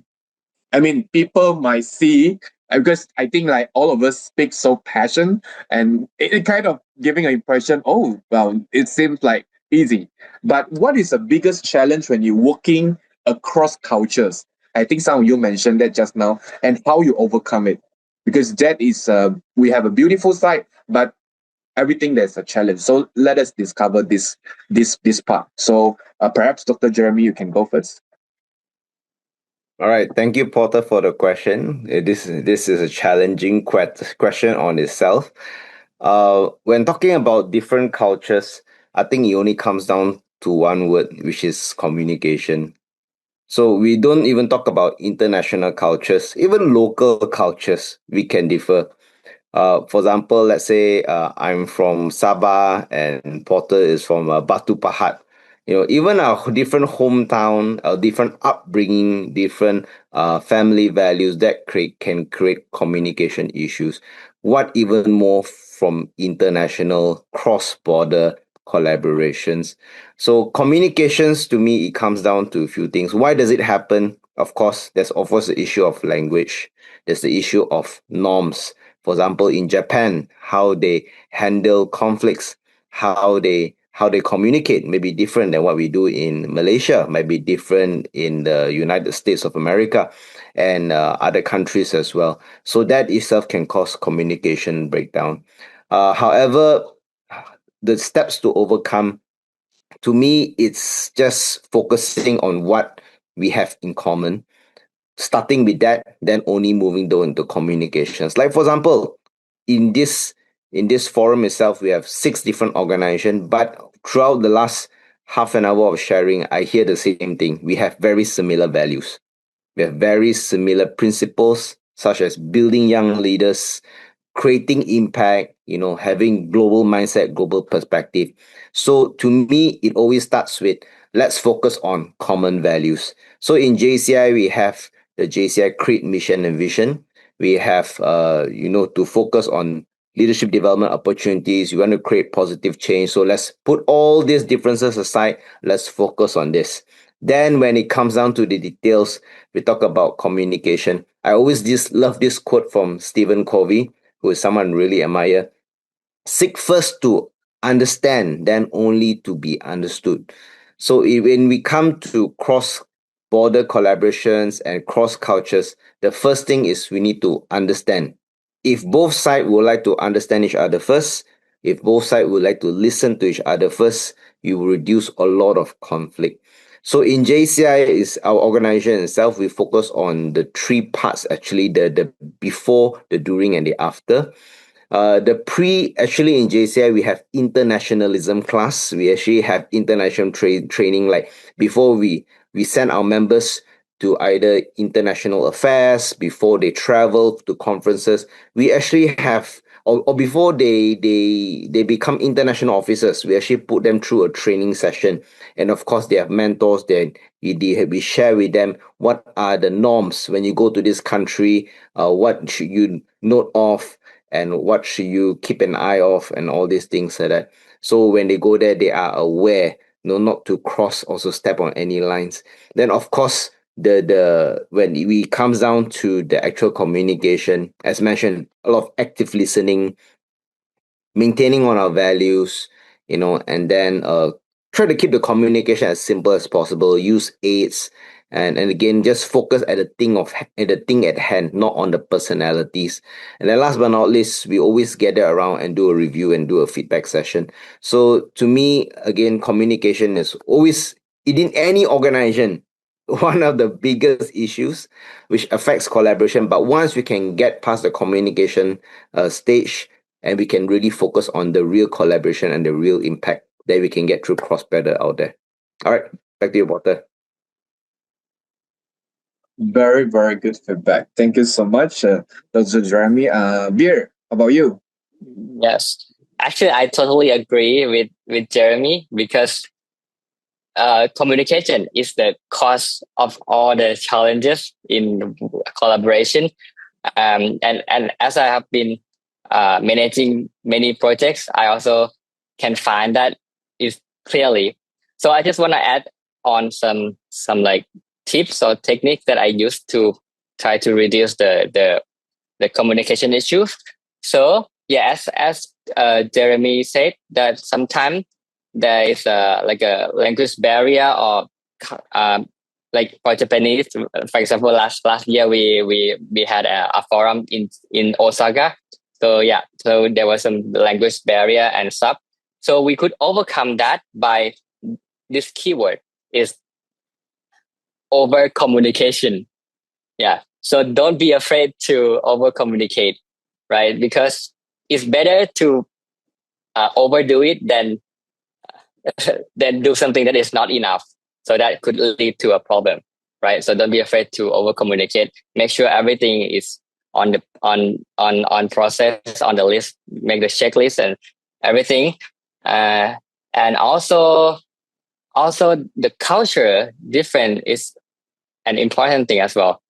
Like in some country, people are more like conservative. They don't communicate directly.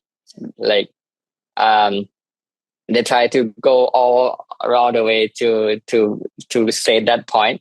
So my technique is that you need to break the ice first. Yeah. So try to be more friendly with them from the beginning. Try to make the first impression as good as possible. Like smile a lot, or do some small talk, joking, or give some small gift.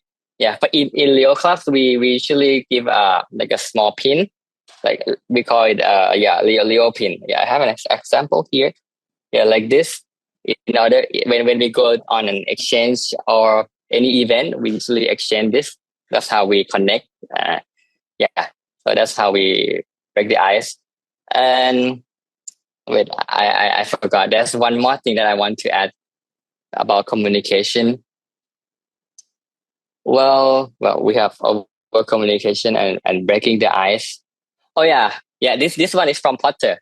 So when Potter made the first the first few Leo Forum event, he and his team made like a Bible. He called it Bible, like a guide of how to create a perfect forum.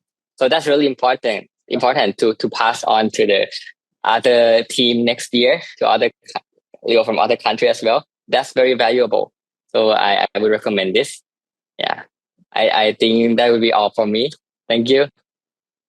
Thank you so much. So over communication, break the ice, and have the guy. Yeah, Bible. Yeah. Okay. Thank you so much. And now we will move to the next questions, which especially in this kind of global organization that we are belonging to, from your respective experience. So, what make a collaboration a more meaningful one rather than just a symbolic one? So, I would invite panels and Hugo to answer this question. So, panel, if you want to go first. Okay. Thank you, Peter, for the question. So, and I think with this question, it's quite a broad question when it comes to talking about collaboration and impact. So, in my experience, yes, just to add a bit of context. So, Prince Philip, Duke of Edinburgh, in 1956, that's like 70 years ago. Actually, the award will be 70 years this year. Thought of championing non-formal education. And if you look at the activities that go in there, like skills, resilience, and a sense of purpose, those things are things that you can't achieve alone. So in one part of the award, or in gaining a medal in the award, is something we call an adventurous journey. So a team of 7, not more than 7 young people would be taught everything that they need to teach, to be taught before they go on an adventure, maybe into a jungle or somewhere, you understand? And whilst they are going, it's more of a teamwork than competition. One of the rules is that you leave no one behind. you don't come back to the base camp alone. You always make sure you guys come together. So it talks about teamwork and not leaving anyone behind. And personally, so there are 3 stages: bronze, silver, and gold. In my first bronze expedition, actually, I was forced by my mom to do it because I didn't want to. I was a very shy type. I wouldn't even talk on this kind of meetings. I was very shy. I think I was 14 at that time, and I mean, in a team of 7, each person has a role to play. So I was the first aider, and visiting one village, we were tasked to talk to the whole village about cholera. And the assistant first aider was from Togo, a neighboring country. You know, I'm in Ghana. The next country is Togo, but Togo speaks French.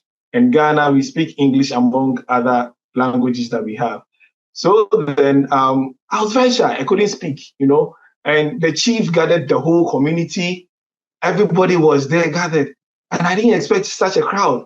So I was tensed. I couldn't speak. So on the spot, you know, this process trains you to think on your toes.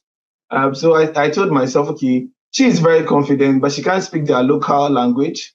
And I can speak their local language, but I'm shy. So what we'll do is that she'll speak English and I'll speak their local dialect Chi to ease my tension or to ease the pressure. So she'll speak English, I speak the local dialect Chi for about 5 minutes, and I realized that the pressure, you know, the tension on me had gone down. So I told her, you know, I think I can take it from here. And that was the first time I publicly spoke. And since then, I have never been shy or I've never been discouraged or intimidated to speak in public. And that is the power of collaboration, you know. That is the power of, you know, when people work together as a team. That is how impactful collaboration is. And that makes it more meaningful than symbolic. Another example is I met Porter, the host, as represented different regions. I was representing Africa, he was representing Asia Pacific. And fast forward after our 3 years in office, here we are on another platform. He inviting me to the platform. This is called like meaningful, you know, collaboration. It makes it more meaningful than to maybe serve on the same team, we go back our ways and nothing happens. So as far as there's a goal, and I always encourage young people to bond beyond the task. So maybe Porter and I were representative of various regions. We met, we did whatever we were supposed to do the task, and we go back our ways. There's no meaningful collaboration there.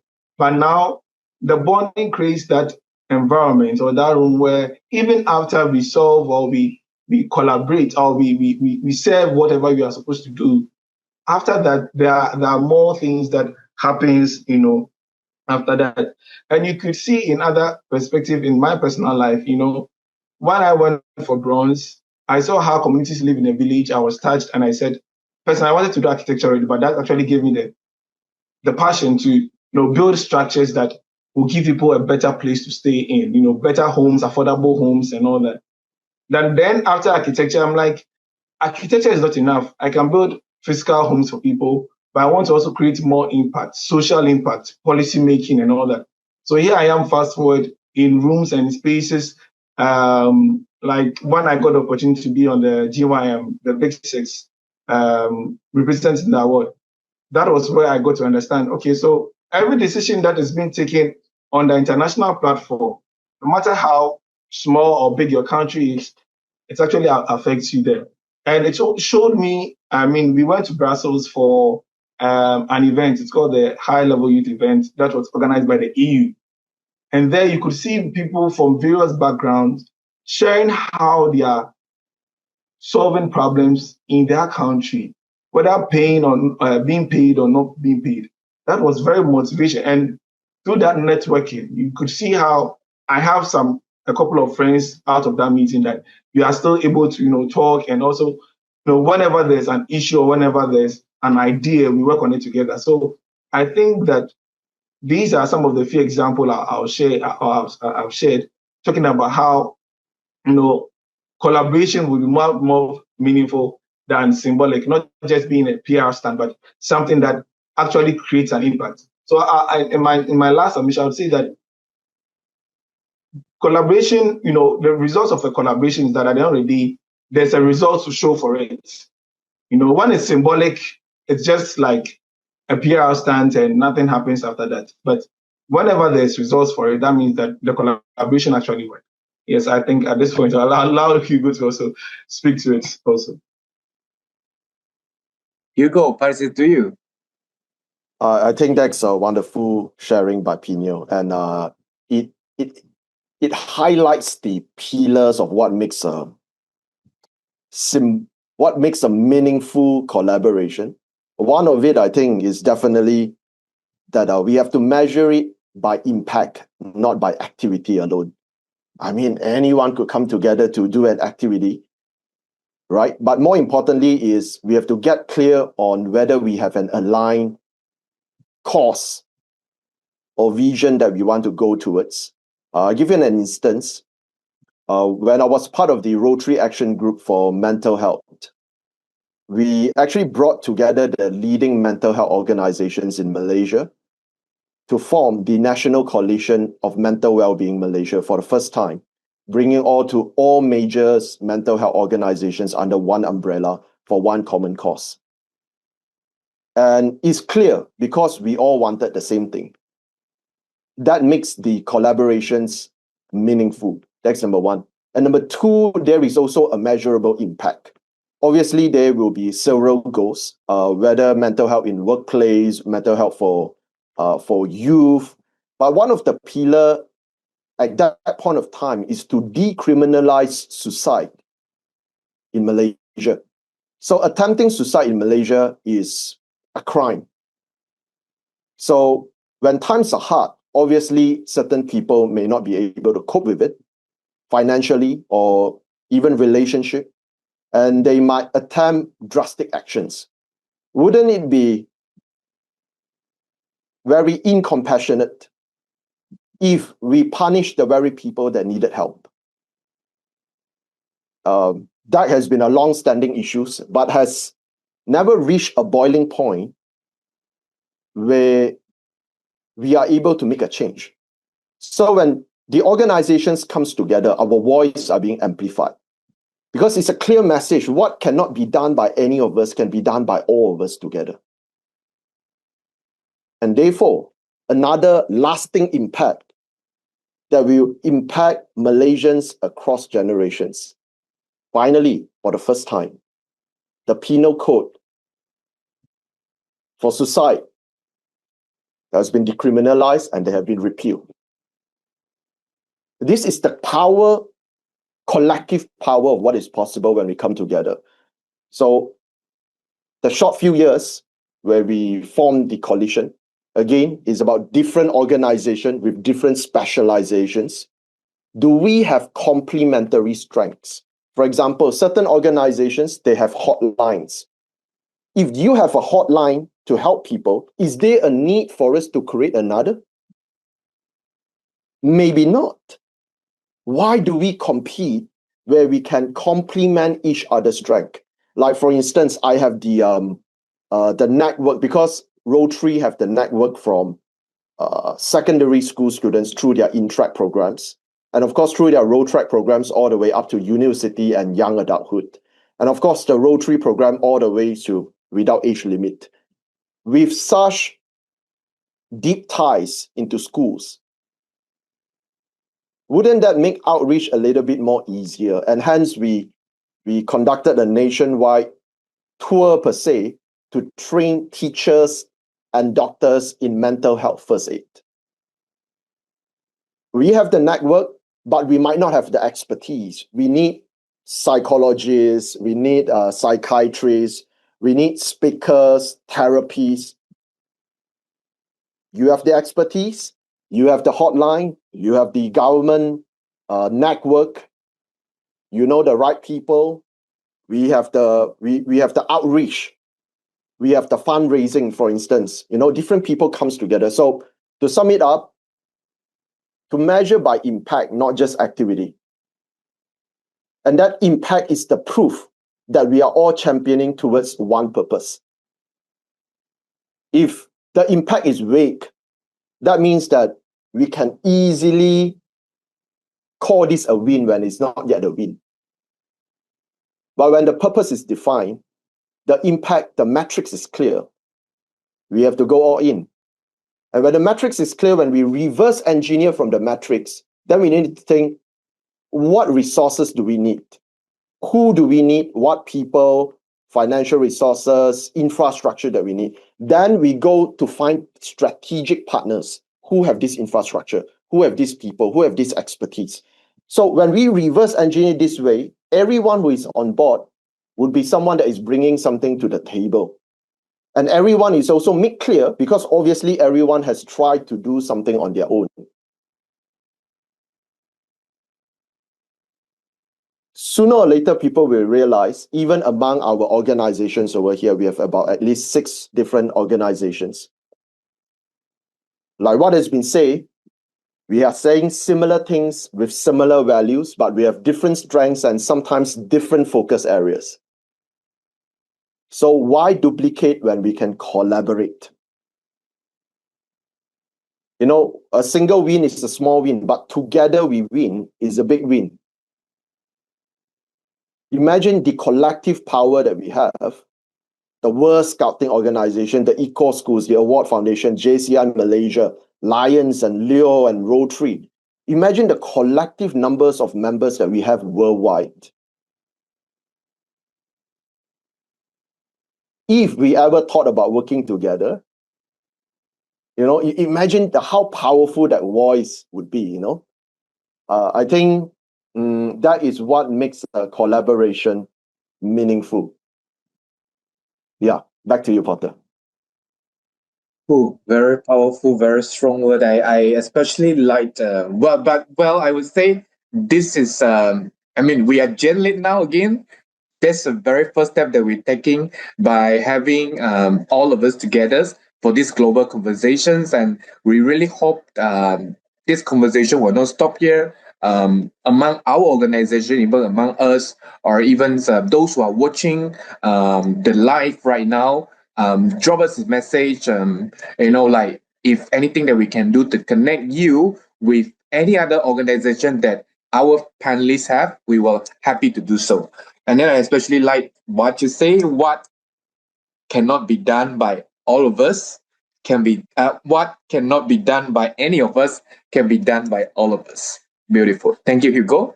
And next, I will go to a more practical question because now our audience have heard all the fantastic, inspiring story. And I am very confident that if out of 10 of them are watching, maybe 11 of them, they are right now having in their mind, how can they be part of any of this global organization if haven't been one? But it also comes to a real questions, which is how can the young people take the very first step to engage this kind of international collaboration, even without resources or connection? So what would the feedback or advice that you will give to them? So we will start from David.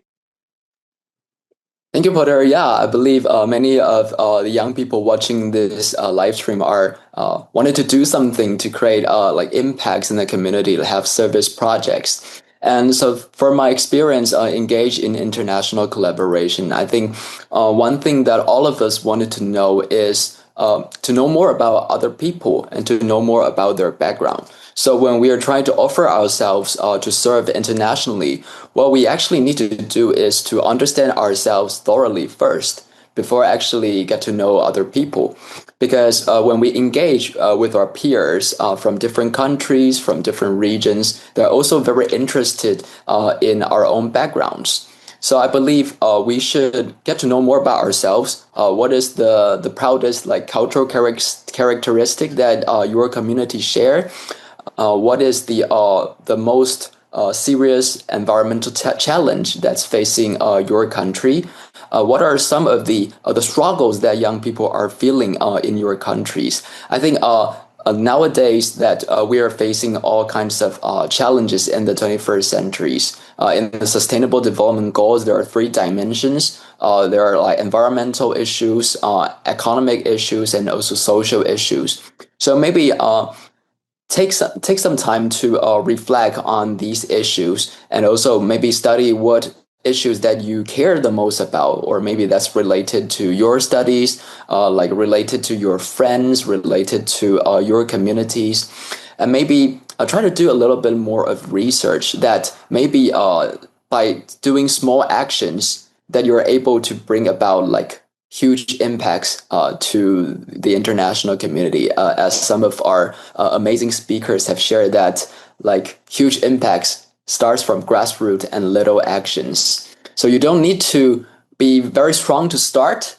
You need to start, and then you will gradually build upon the foundation and then become stronger and forge connections and partnerships along the way. So I believe all of us, we don't start like, jump right into a youth organization. You become like the charter leaders, become the deputy chair. Things don't work like that. So because we need to like start from the things that we're actually passionate about, actually care about. So I would say getting to know more about ourselves and our communities, that would definitely be the first step. And in the leadership engagement theory, there is something called the SOS theory. So SOS stands for self, others, and systems. So we start from developing ourselves, and then we work with other peoples, and then we have ideas, and then we build partnerships and cooperations, and then we can affect the whole systems. So by thinking in this approach, I think we can all start from ourselves. Maybe tomorrow, after you watch the live stream, you walk on the streets and start observing what would be the most urgent need that people in your community needs, right? And then maybe you can talk to people like the random uncle in the cafe you will never talk to them.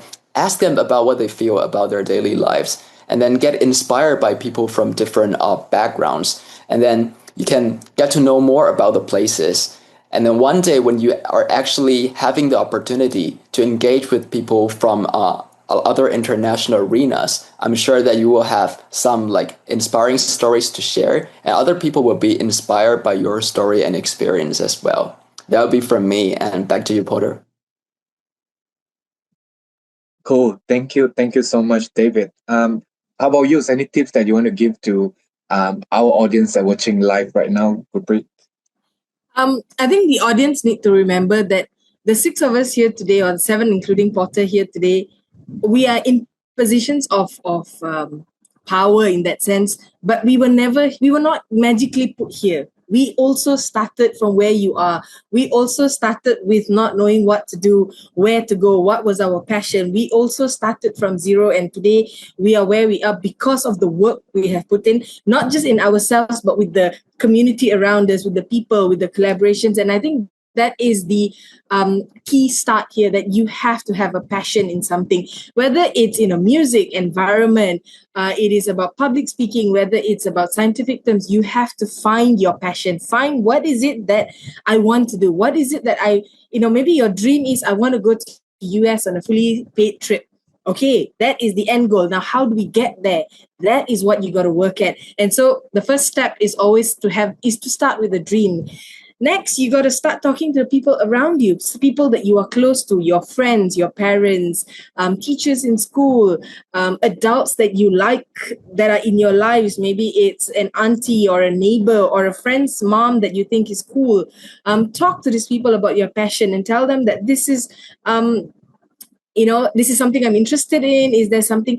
The more you talk to people, the more ideas you will have, the more there might just be this one spark that you go, that looks like something I'm interested in. Or, hey, there's a, for example, Beer is currently on a Leo Club exchange program. And if he didn't talk to somebody about it, he might not have known that this was there. And he might still be in Thailand, attending a program in his own Leo Club in school. So talk to the people around you. The next element, I think the third element that you must remember that we all have is technology. Use Instagram, use TikTok, find people that you connect to, that relate to the thing that you're interested in, and then slowly start building these connections. These connections are not built overnight. You can drop them a message. Hey, I'm so and so, I'm a student, I'm interested. If there's anything that I can help or volunteer for, do think of me. And slowly you will see these connections being built. And it not only builds connections, it actually builds your character, it builds your confidence. We heard Penel talking about how he went from a shy boy to who he is today. And would you guess he was a shy boy? I definitely wouldn't have. But this is how you build your character and build yourself, and slowly you will start seeing connections being built. I use this same 5-step thing for myself as well. And I'm a teacher. I've been a teacher for the last 15 years. And my dream was always to take my students to an international eco school, like an international sustainability trip. And my dream was with 2 students. I just want to go somewhere international, even if it's to Indonesia or to Brunei. It's an international trip. And I started that. I had that dream. I started talking to the people around me. I built these connections. And next week, I am taking 20 students to Singapore, to Oceanarium, for a fully sponsored trip. And that is a big deal. It started from a small dream of taking 2 students to an international trip, and today I'm taking 20. Use these connections are so precious. And so the final key that I would like to say is, do not wait for the perfect opportunity, because you just have to start. I have this motto with my kids that where I say, the most important thing is you just got to try. You will fail, stand up, try again, and you will see the connections that you really want to build. Thank you.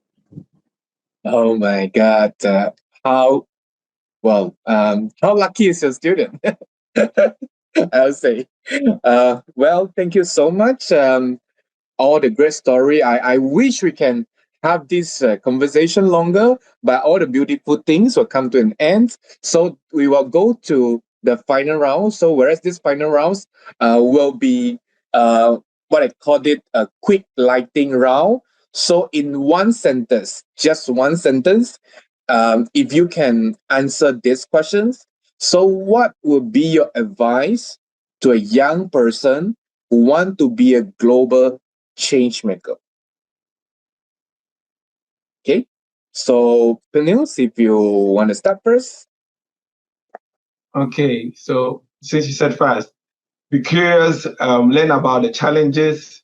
Don't wait for a perfect time, like our sister said, and just do it. Just be curious, learn about this challenge, and your only limit is your mindset. Your limit is not your geographical location, whether you're from Africa or wherever you're from. Your limit is your mindset. Thank you. Just do it. David. Hey, that is think globally and act locally. Huge impacts start with little actions. Thank you. Beautiful. Dr. Jeremy? I'll just quickly end with this quick story. So a minister who was a JCI member told me this story. Say he wanted to do big changes, but then he realized the only way he can do big changes is to be a policy maker. With one sign of a pen, you can actually change so many lives. So in that sense, to translate, be a leader, be an organization leader, be a community leader, be a business leader, be a leader, and you can do it through organizations like those that we have here. You say you want to change the world, be a global change maker. You start by changing your world. Your world could be your family, it could be your business, could be your people around you. Yeah, start by changing your world. Then eventually you will change the world. All right, next. Cool. Hugo. Well, to summarize what all the speakers have been saying, I think in this day and age, we don't have to be a lone wolf. We don't have to be a lone hero. So instead of trying to be a lone hero, we should try to become a host. We should build our team of merry men, our team of knights of round table, our team of avengers. So find a group of friends that you are passionate about, that you have good bond with, and work on something, however small is it. Because there is no true test of character and friendship than working on something together. Right. And working to something together not only changes the people that you serve, but it also changes you. And it changes the relationship with the people around you. Because if you are passionate enough about something, you would inspire people to join your cause. And that is the moment you know you are onto something. And if you do it right, with the right character, with the right energy, learning how to become a leader, at the end of the journey, it's not just about what you have helped other people, but you would have become a better man yourself. So yes, that is what the Changemaker is. That the quest to change something outside inevitably change something inside. So yes, back to you, Potter. Beer, go to you. All right. I actually have much more than one sentence to suggest to use global changemaker. But for the one sentence, I would give you this one. It's a popular quote by Zig Ziglar. It's, you don't have to be great to start, but you have to start to be great. Yeah. So don't worry, just do it. And other things I want to share is, according to Guprit, to go abroad, go on exchange program or any international event, just go there. For example, I'm currently in Sri Lanka for a youth exchange by Leo Club. Yeah, so it just I gain a lot of knowledge and experience, and that's the key, the cost that will make you a valuable global change maker. So just go abroad. Thank you. And our teacher, Guprit. I think I'm just going to do it. One sentence. Remember that being a change maker is not about doing it alone. It's about connecting, collaborating, and growing together. And never, never, never stop being curious. Cool. Beautiful. So again, thank you so much to our I would say incredible panelists. I think we have a good time, and it's not enough, but all the good things have to come to an end. And if there's one takeaway from this session, from all of our speakers, I think that will be like, you need not to wait to be globals. You just need to be willing to connect. I think many panelists actually give this advice. And because today, leadership is no longer defined by geography, with the technology, we can connect like all of us here. I mean, if we were taking from the perspective of geography, it would take us so much effort to meet each other. But with the technology, we can just meet like that. And well, it is defined by the ability to collaborate, to understand, and to act beyond borders. And so to everyone who watching this Global Youth Symposium with the team, Generation GENLeadsNow, thank you so much. The network is your net worth. Okay, I repeat, your network is your net worth.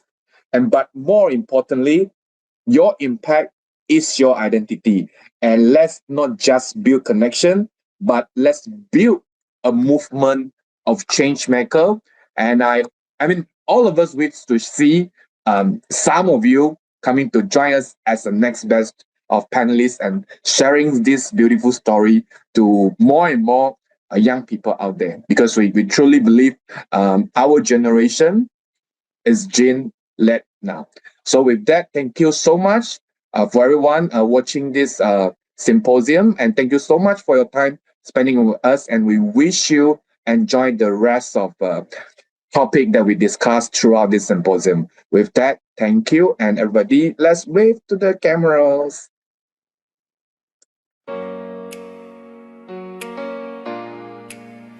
Want to play a game? Every great change begins with a story. Today, that story is ours. Together, let's turn this story into a movement that reshapes the world. Tell me, what is your true potential? With every hand extended, every heart that dares to care, we weave a stronger fabric, threads of courage everywhere.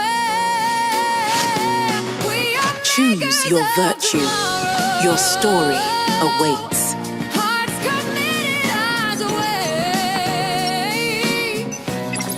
Mission accepted.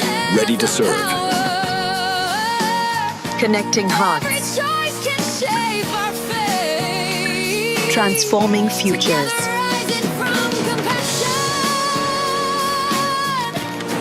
One spark is all it takes. Every second counts. Let's make it matter.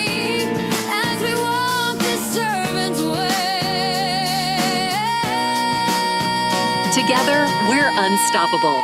See beyond your own horizon. History is made by those who serve. A bit of cold never stopped us, boy.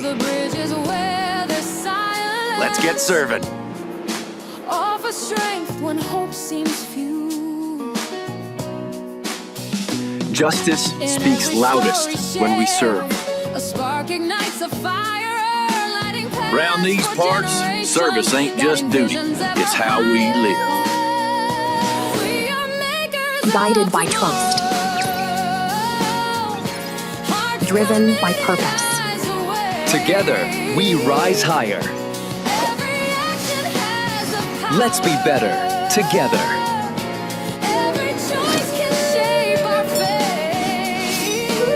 Step by step, we rise together. Energy sparks change, and together we power up with purpose. True strength comes from understanding and listening with purpose. Powered by knowledge. United by service. In compassion, we find strength. In service, we become whole. Set the world on fire with your passion for service. We illuminate even the darkest of days with our foundation that empowers service. With every idea, we invent a better world. We illuminate the path forward, guided by knowledge, united by purpose.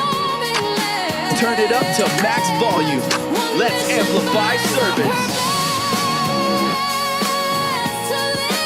Our dreams shape reality. Dream boldly.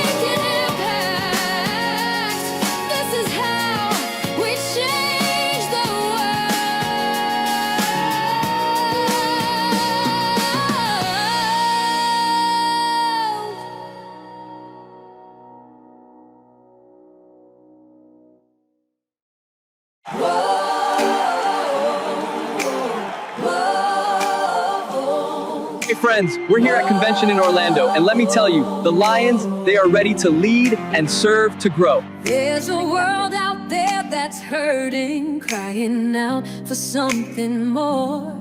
Lonely hands and weary hearts, standing at hope's door. But we won't turn away now, no, we won't walk on by. We are called to serve with love, to lift the world up high. Oh, we rise in times of trouble, we shine when times are tough. With faith that moves the mountains, and a heart that gives enough. We are the future of service, standing strong, standing tall, with love that knows no borders, lifting up one and all. Through the storms and through the trials, we will answer the call. Serving from the heart, we will give it all.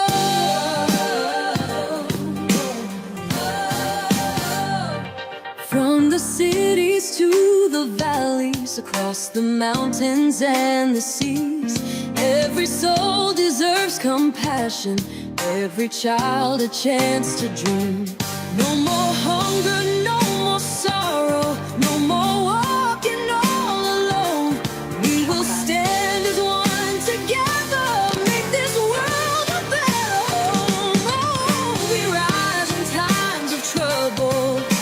shine when times are tough.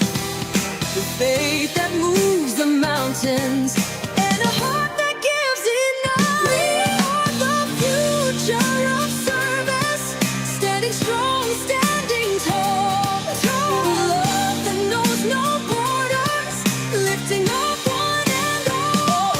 Through the storms and through the trials, we will answer the call. Serving from the heart, we will give it all. When the world is torn and broken, together we can. We come from every corner of the earth, united by compassion, courage, and the call to serve. A servant hero leads the way. You don't need to fly, you just need to care.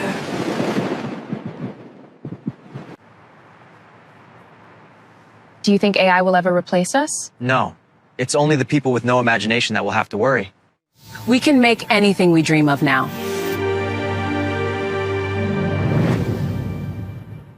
Hello, everyone, and welcome to this very exciting segment of Understanding the Role of AI in the Future of Work. Today, I'm excited to share with you we have two amazing panelists, Lyon Daniel Elkins, all the way from Delaware, USA, and Ashni Shah from Toronto, Canada. I will let them take the floor and engage us in a very interesting conversation. Over to you. Thank you, Soyam. Daniel, so excited to have this conversation today. I'd love to kick it off with just diving into how you think AI is changing the future of work and what's a common misconception people have about AI and jobs at the moment. So people are afraid that AI will replace them at their job. Mm-hmm. You have nothing to worry about. It is someone who knows how to use AI who will get the promotion before you, who will stand just a little bit higher on that candidate list. It is not that everything will be automated. It's just that certain workflows will change. And just the invention of any technology, you have to reevaluate your workflow. Is it still as efficient to manually go out into a field and dig holes? Or is there a technology that can make sure that I can do 100 acres of land in an afternoon doing that same thing? It's the same, different. It's a change in workflow. The only limitation now is your imagination. Mm-hmm. And so the people that should be worried are the ones who can't imagine new ways to use this technology to improve their workflows, if that makes sense. Yeah, I completely agree with you. I generally describe AI as a tool. Mm-hmm. And, in the past, if you're a farmer working in the field, we didn't have tractors to go and dig those holes for you so that you could plant your seeds. You'd have to go physically with a shovel and an axe, and probably a bunch of other tools I don't know about, and go and create that. And AI is very similar, where it's a tool that helps you expedite the repeatable aspect of your job or the analysis portion of your job that we can automate or we can make faster. But now it's introducing a new set of skills that you can learn since you have more capacity with your time. And I fully agree. I think that's the common misconception I hear from a lot of people, which is AI is replacing jobs or not replacing jobs. What I will say on that sort of thought, though, is that the danger is letting AI think for you. So my generation and the generations preceding learned how to think without the use of thinking machines. Calculator, I have used an abacus before in my lifetime, right? So the concepts of how we go about processing information has changed, right? So at some point in time, my attention span was 13 and a half minutes long. Why do I know it's 13 and a half minutes long? Because that's the exact amount of time in between commercial breaks when you were watching Saturday morning cartoons, and a whole generation of people who can pay attention that amount. Now it's less than 15 seconds. 30 seconds. It's the amount of time for a TikTok reel. Click, click, click, click, click. That's your attention span. So it's changing how we think. Now, the question is, how will AI, right, change how you think? In grad school, I was writing papers that are 100 pages long. After reading books that were, 400, 500 pages long, political theory can be some very dry stuff. Yeah. And I think an area you're touching on there is also another common misconception where people assume AI, ChatGPT, Claude, whichever you're using, is right. And it's not right. And it's not right by a lot. It's, I think, maybe 40, 50% correct at the moment, maybe a little lower. I think the new model is obviously getting better. So when you're now replacing that 100-page essay you're submitting for your dissertation or whatever at university, that's maybe 40% correct if you've actually gone through and reviewed it. You are so right. And that's exactly where I was heading with it. Is, I learned how to research information, the Dewey Decimal System, to go and sit with the actual, first and second-hand sources where you can look and verify and trust everything that you are seeing that is being represented that way. Yeah. With this instant fetch, one of the things that people have to realize is trust that it can do what you can imagine. Verify if you are attempting to make any sort of point. If you're dealing in the creative world and you are just imagining new visions of art or music or videos, it is not as important. But when you're talking about the workplace and the need to have things that are verifiable and actually have a chain of evidence to make a point. You should hear some of the nightmares that are coming out with like law students who are going and arguing cases using precedent that AI just made up. Hallucinations. So I follow TikTok. I follow a couple of legal TikTokers, and that is one of my favorite sets of stories that come out, just because it's great learning for me, but it's awful for anyone who falls into that trap. This might actually be a great transition point. So obviously AI is transforming workplaces across all industries. Could you share a little bit more about how it's impacting workers of different generations? Because of course you've got folks like you that know how to research, know the Dewey Decimal System, and are used to working that way. You have my generation, which is kind of in between. I learned the Dewey Decimal System, but I also grew up with a phone. And then you've got the incoming generations that are less research, possibly, more quick, like they've had the fortune of being able to just get answers very quickly. So from new graduates to experienced professionals, how is AI changing what that workplace is looking like today? Well, that is an excellent question. And it's something that we are going to have to begin to address the more this increases. The number one skill that is being lost is patience. Yeah. The ability to sit in a moment and wait is something that each succeeding generation, because they're used to things moving faster and faster and faster, you are going to have to realize that there needs to be intergenerational learning back and forth to understand that your expectation of I'll do it in an instant is different than mine. Just our perception of time itself.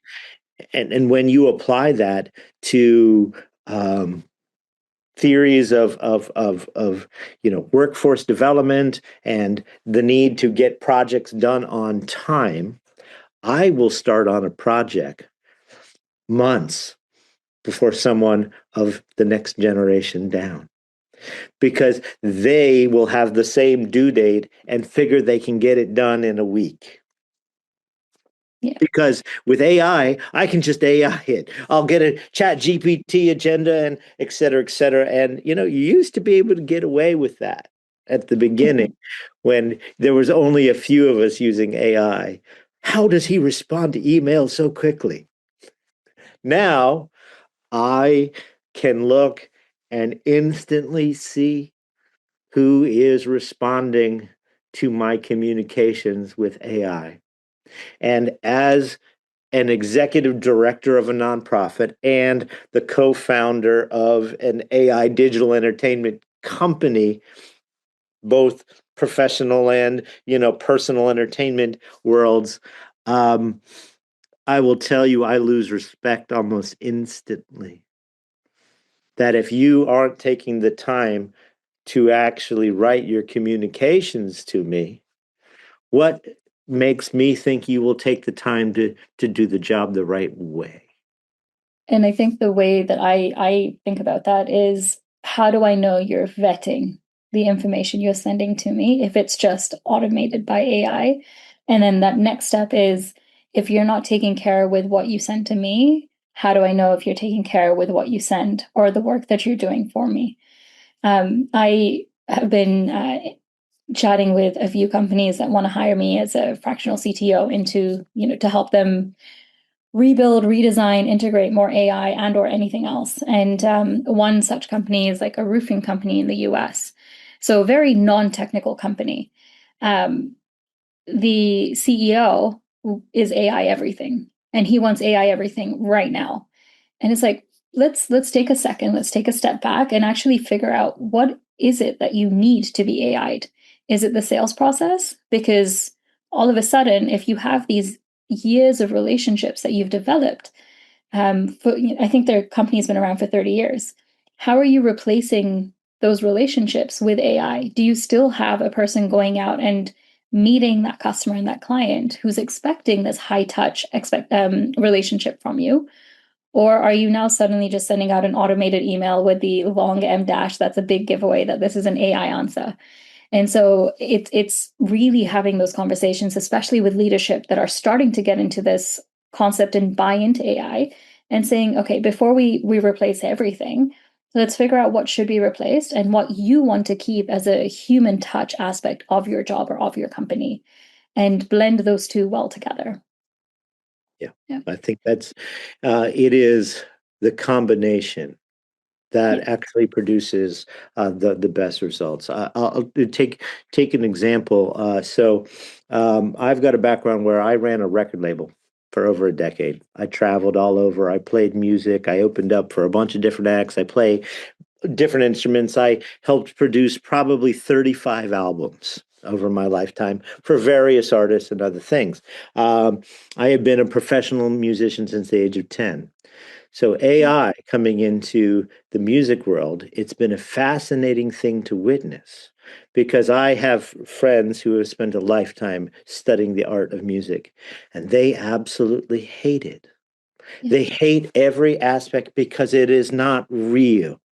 And the reality is, it's been trained on the voices and dreams and songs of people who may not have given their permission. But on the other side of it, as a creator, I have always heard the full symphony in my head. I hear all the pieces, but my hands don't have the capacity. I hear the violin part, but I can't play violin. I can hum it to you. I know exactly what it's supposed to sound like, when it's supposed to breathe, when it's supposed to swell. And now I can make songs exactly the way I hear them in my head. It's been the greatest gift, right? And the funny part is, I did a decade of traveling the country, playing shows, not ever really trying to make it. Music was like service as a community, right? And just sort of experiencing that. And now, when I'm not even trying, I've got 50,000 listeners on Spotify in the last month on songs that I wrote 20 years ago that I have just reproduced with AI.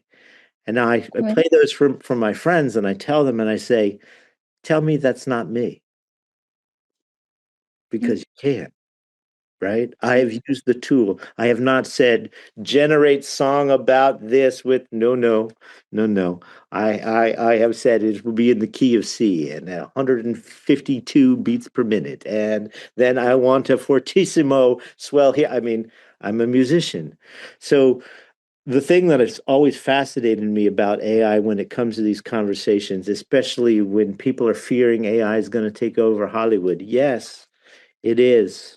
You better be ready for it, because what's actually going to occur is you're going to lose the ability for major corporations to control who gets to tell their story. And I've been waiting for that a long time, because AI is the democratization of storytelling. If you're willing to look at it that this way, you right now could download, access to Seed Dance 2, which is an AI video model, and could quite legitimately put together a video in less than 2 or 3 days that would have cost you $20 million to produce less than 10 months ago. That's a reality. I can't wait. One of my favorite book series at the moment. They've signed a deal, I think, with Amazon Prime to turn it into a TV show. But someone on YouTube is actually just using AI and recreating the story from AI and releasing that as like each chapter is every other week or something like that. So 100% right. You're able to create these stories in such a different way, and people are able to get access to create things the way that they want to. And I think the big differentiator, and this is going to be a great segue into our next question, the great differentiator is not the person that can go into ChatGPT or Claude or your tool of choice and say, make me a video that represents my favorite book, but rather goes into the specific details. I want the tone to be like this. I want the setting to be like this. I want, the music, the score, I want it to sound like Daniel's music. Maybe we shouldn't encourage that. But keeping all of that in mind, and knowing who we're talking to right now as part of the Gen Leads Now program, what skills do you think students should be focusing on so that they can stay relevant over the next 3 to 5 years, but also to avoid them becoming over-reliant on AI as well? So it's going to sound strange, but I have an answer for this. I love it. Vocabulary. Okay. The most important skill for the future of the workforce is an expanded vocabulary, especially when it comes into the field of AI. You see, you need to be able to describe things. If you could describe a concept, AI can find a way to build that concept. So the distinct advantage will be the people who have a vocabulary and can speak with precision, right? So the art of rhetoric, critical thinking, these are the things where they may not have necessarily been at the forefront of the workforce development, but now, when so many things are going to be a conversation with another intelligence, whether or not it is artificial or not, and you will be needing to convince it to see the world in the way that you see the world, and to do things that you're asking of it, and also to convince it to triple check every single lever. Yeah. You're going to need to learn how to have conversations. You're going to need to learn how to be able to describe things with precision. Right? So those are the types of things I would recommend. Start learning the definitions of different camera angles and types of lenses. If you want to be in the marketing world, people fear that graphic design jobs are going to go away. No. There will still be somebody telling the AI what to design. And the difference will be, can I describe better than you can?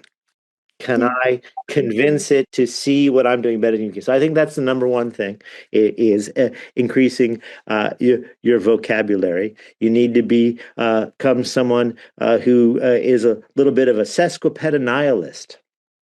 And there is your SAT word for the day, sesquipedalialism. Note to self. Look up what that means. Yeah. Well, no, I'll tell you, sesquipedal nihilist is someone who uses long words just to use long words. So I love the fact that the word is, of course, a very, very long word. Yeah. I am now hyper aware of the lack of my vocabulary, but you're so right, and I hope you don't mind, but I'm going to steal that answer for any time somebody asks me that in the future, because it's coming down to how well can you prompt, and that's the skill we need to develop. And there's this big term going around that, especially because of the AI coding, and you can whip up a website in 10 minutes, but or marketing content.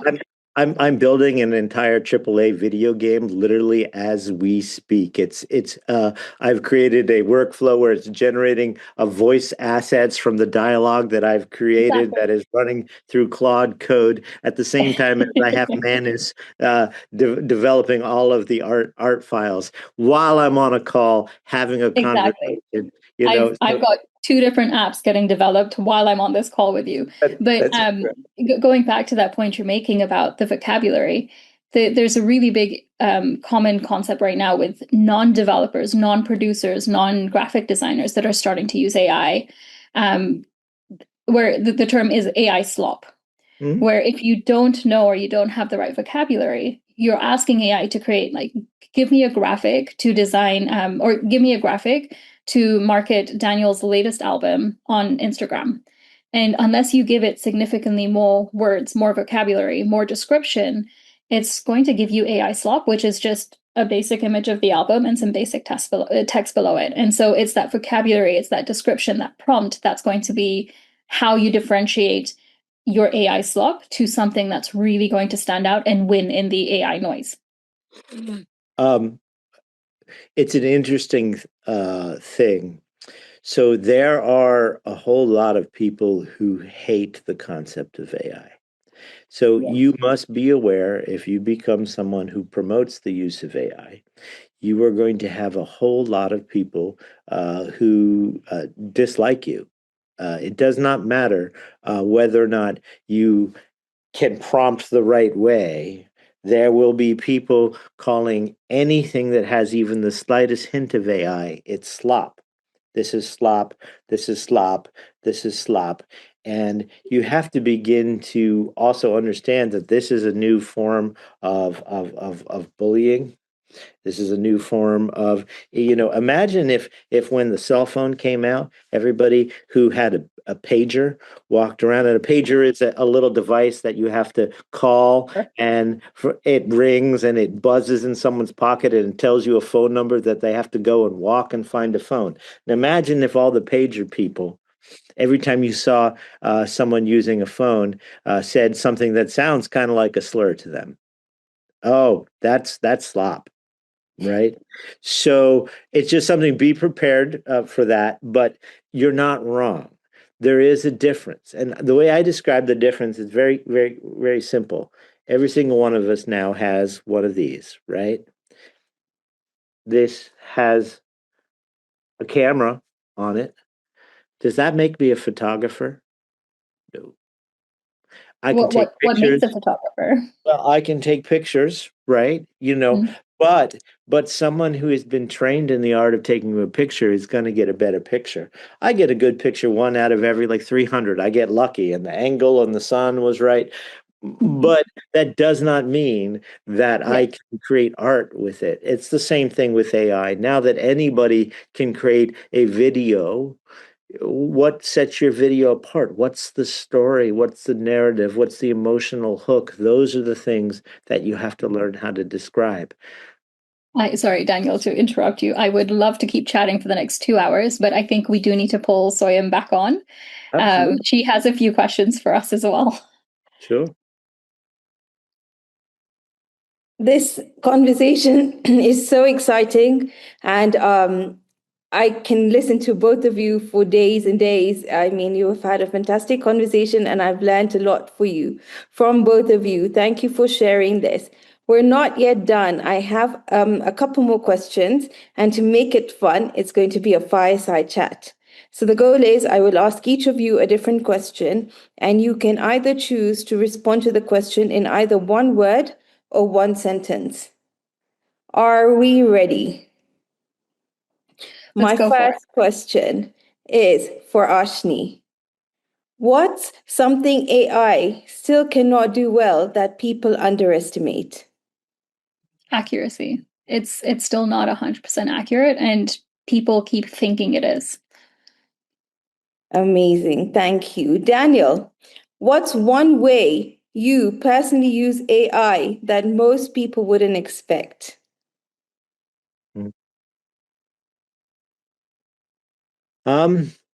I use AI to tell me how to use AI.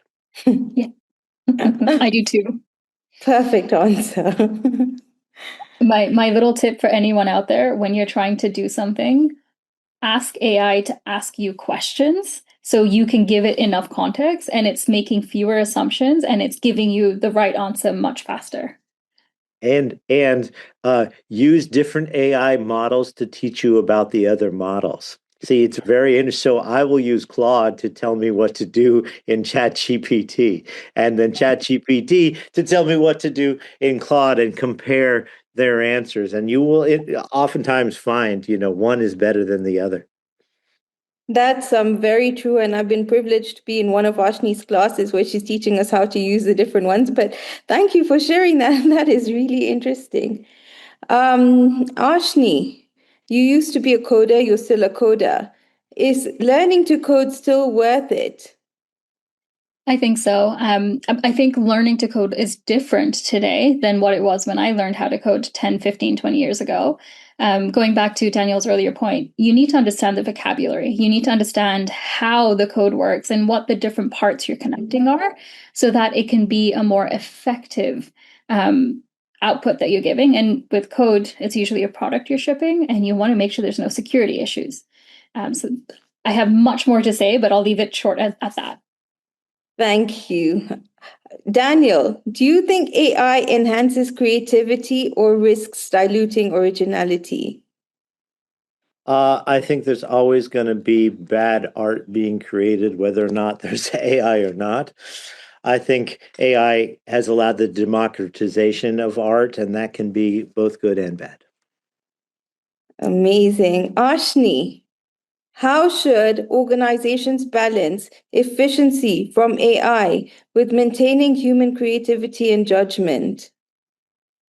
There's this concept called human in the loop, where you can create automations, but you always want to have a person in there that's validating, approving, finalizing anything before it goes out, whether it's an email or marketing content.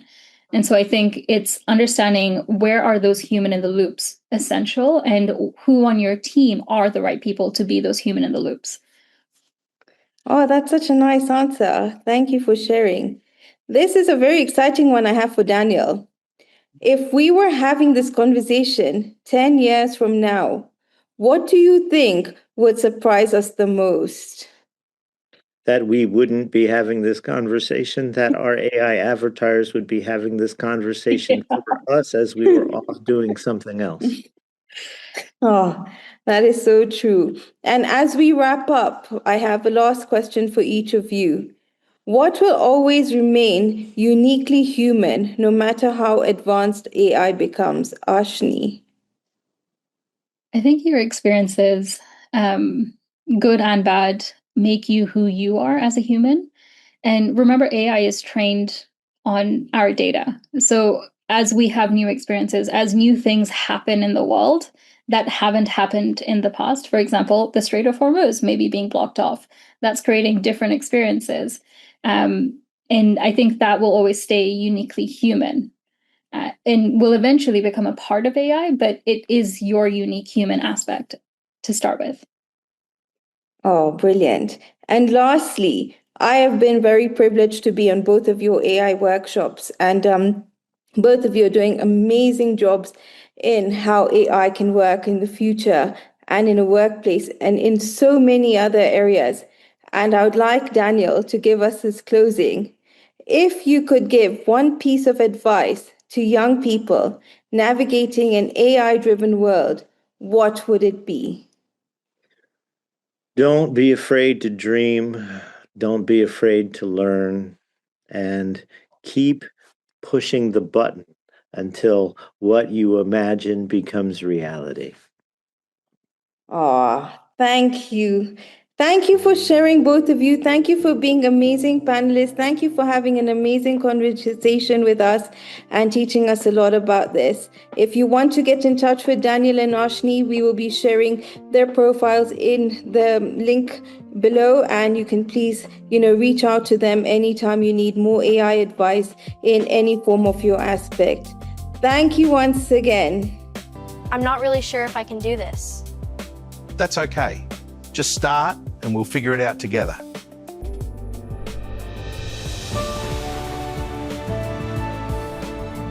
Welcome to all attending this Youth Symposium. This is an excellent opportunity to bring together participants from all around the world and under a common theme of youth leading now. This symposium is so important as it gives you the chance to share ideas, show how you are impacting in your own spheres of influence and how you see we can all work together, develop ideas and make a difference. Everyone comes from diverse and different backgrounds, which will add to the success of this symposium. Organisationally, we need to listen to you and see how you impact in your own area through your leadership and your experiences. This will help us all build a better future. Don't hesitate to put your ideas forward to the group. What you are thinking as an individual, so many others may be doing the same, but it only takes one to start a conversation. I wish you all well for this symposium. Thank you for your input and your attendance, and I look forward to hearing the outcomes. I am sure that they will be great. Thank you, Soyam, Ritwik and Potter for your commitment and enthusiasm in bringing this symposium and summit together. Cheers to you all now and enjoy your time together. Let's get this done, everyone!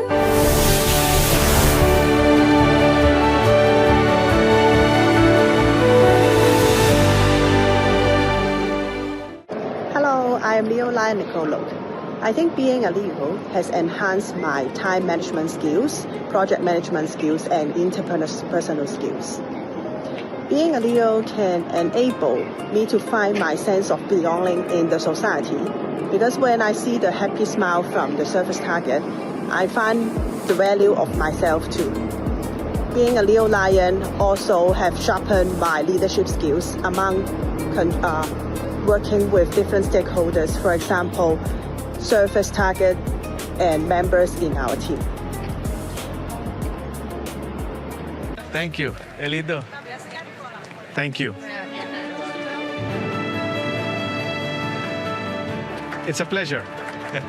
We can do more on our lives.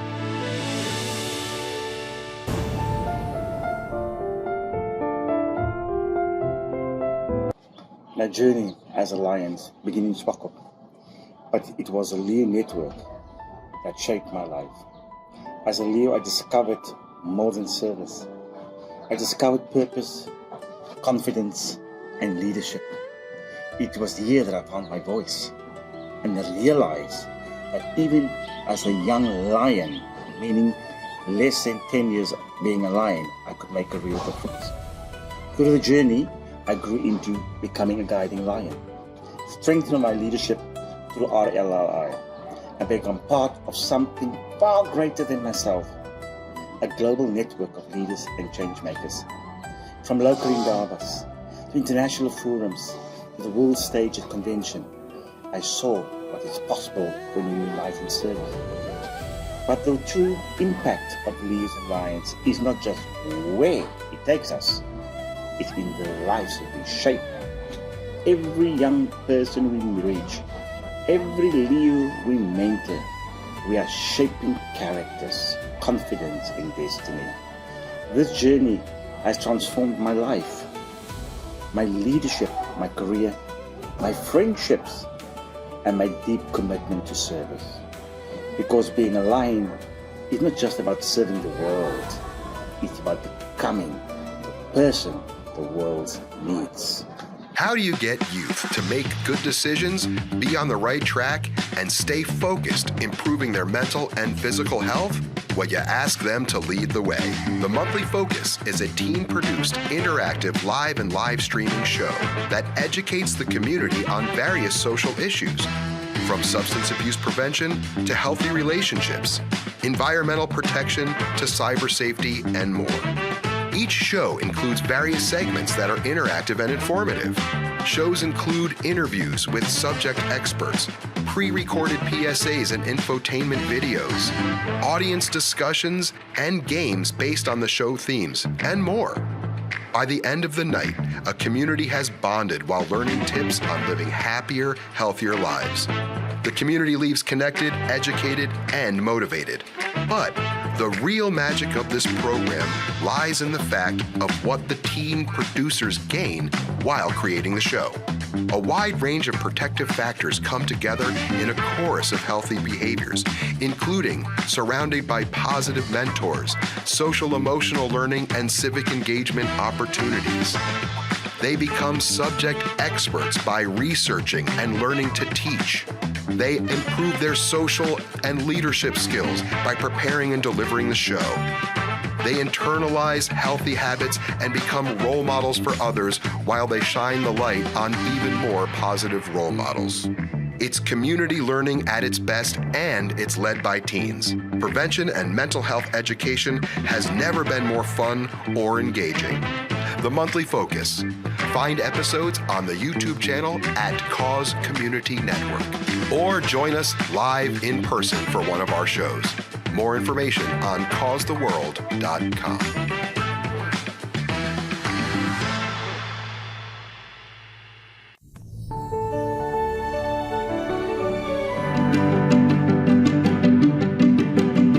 I'm Alex Sheen, founder of Because I Said I Would. Because I Said I Would is a charity, a nonprofit focused on the development of resiliency skills and mental health habits to face the adversities of life. So the organization started in honor of my dad. You know, my father was a man of his word. If he said he was going to be there for you, the guy just showed up. I was asked by my family to give my father's eulogy, to speak to his greatest characteristic, his greatest quality as a man. I kept coming back to that thought of the importance of a promise. At his funeral, I introduced a concept that I called a promise card. On the front, it says, because I said I would. On the back, there's nothing else. It is very simple to use. What you do is you take a promise in your life. Maybe it's something small that you said today, or something so deep that it defines part of your purpose for even being on this earth. You write that promise on the card, you go to the person you're making that commitment to, you tell them, I'm gonna fulfill this promise, and when I do, I earn this card back. It's a symbol of my honor, my respect, it's my property, I'm coming back for it. You go, you fulfill your promise, you earn your card back, and you keep it as a reminder that perhaps you're a person of your word. You know, when it comes to the thought of this card spreading, a lot of people think, because I said it would, the cause is like about this sort of piece of paper or even a shirt, you know? But really what I would come to understand is that in order to keep those promises, we would have to develop resiliency skills, mental health habits, things like understanding stress management, the 4 types of self-control, accountability best practices, understanding negative thinking patterns. If we don't have these sort of habits and behaviors in our life, then those promises are harder to keep. So yeah, because I said I would, as a statement, as a cause, is about that follow through. But to what end, right? For all the good things in our life, for our physical health, our mental health, all those places that we want to volunteer, the causes we want to help, we got to keep those promises. When it comes to accountability, I've held this thought for a long time. I think perhaps the most dangerous idea in the world is the thought that the actions of one person don't matter. Each and every one of us, you know, understands that not only do we have a responsibility, we have goals, but when we put our identity around it, it's to say, hey, this is something I said I would do. It almost takes parts of like our ego, things that aren't always the greatest about us, you know, and it takes that and just like deflects the energy to a positive place, right? So when we say, because I said I would volunteer, right? It's like, yeah, I'm like, it's a point of pride. It's about me. It's like this whole kind of thing, but the energy is to something positive. Because I Said I Would's nonprofit programs that focus on resiliency skills and mental health habits, well, in schools, we work at high schools to do 9 resiliency workshops, 1 a month for the whole school year, so that kids can build that self-control. We do the same thing in prisons. We are in 10 different prisons across the United States. That's a 12-week program, honestly focusing on all those same skills. And then here at Camp Because I Said I Would, our 92-acre retreat center, we do bereavement retreats, helping families after tragic loss. A lot of people say, hey, I struggle with keeping promises to myself, especially when they're struggling perhaps through a substance abuse disorder. If you need to check in with somebody, just say, hey, every Wednesday at 4 o'clock, would you mind? I'm just gonna go through a couple of my goals. You just listen on the other side. Maybe that kind of kicks in a part of our biology that doesn't happen when we're just by ourselves at home making that promise and maybe breaking it. So I do think that having an accountability partner is like almost genetic in some kind of way. And if you're somebody who's struggling with accountability, just remember, like, people break promises and water is wet, right? This is something that happens. The human experience is a struggle. We're gonna have bad days where our emotions are up and down. There's gonna be times where literally weather, resources, something gets in the way, but we just gotta keep at it, right? Try to get our batting average up, develop those resiliency skills and mental health habits like stress management, find some of those accountability best practices, know that it's a part of the process to trip up. And then ultimately, at the end of the day, this is too valuable to give up on no matter how many times you fail. Listen, I'm just a stranger, you know, for people watching this video, probably never meet, right? But if you're going through a difficult day, if you're coming to that moment where you really want to give up on a promise and you actually kind of feel like not only does the world not believe in this thing that you're so passionate about, but maybe even the people around you kind of don't believe in you. It's corny, cheesy, you can label it however you want. I believe in you. I have spent over a decade watching people fight what I would characterize as impossible odds. Time and time again, I've seen people build their self-control to better themselves, their families, their communities, and it's not easy. Anyone who says it's going to be, obviously, is just lying to you or something. But I believe in you. And so as you go through those struggles, when you get to that finish line, when you keep that promise, and people talk to you and they say, you know, why did you make the sacrifice? Why did you give up the time, the energy? When you were on the edge of losing hope, how did you stay in the game? Why did you keep the promise? You look them straight in their eyes and you say, because I said I would.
Hi, I'm Leo Michelle from the St. Martin South Leo Club in a small friendly island known as St. Martin, and I would like to encourage those who are interested on joining the Leos. Why?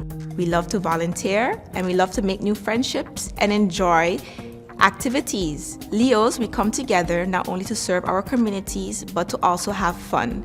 We like to have projects that engage not only our senior citizens and youth, but also to engage each other.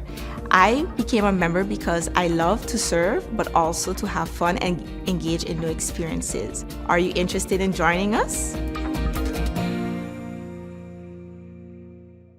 Good day, everyone.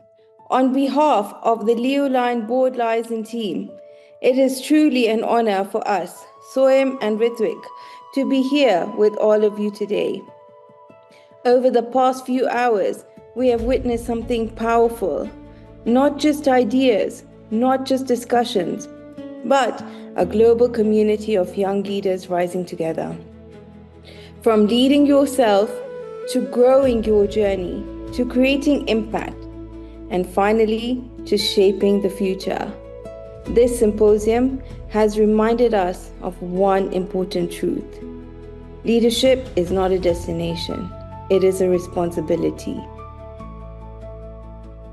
And today, each of you has taken one step forward in that responsibility. But as we close the symposium, we want to leave you with one simple challenge. Don't let today remain as just an inspiration. Turn it into action. Because the world does not need more observers, it needs more doers. To every young leader watching this, your voice matters, your actions matter, and your leadership starting today matters. Let us continue to lead in our communities, in our professions, and within Lions and beyond. Together, we are not just preparing for the future, we are leading it now. Let's lead to serve, serve to lead. Thank you for being a part of GenLeadsNow. Hello world, it's Lyon Daniel Marney Elkins, the Growth and Impact Committee Coordinator. They wanted me to give some sort of speech, but I think the work of LeadsNow speaks for itself. I can't wait to see what they do next.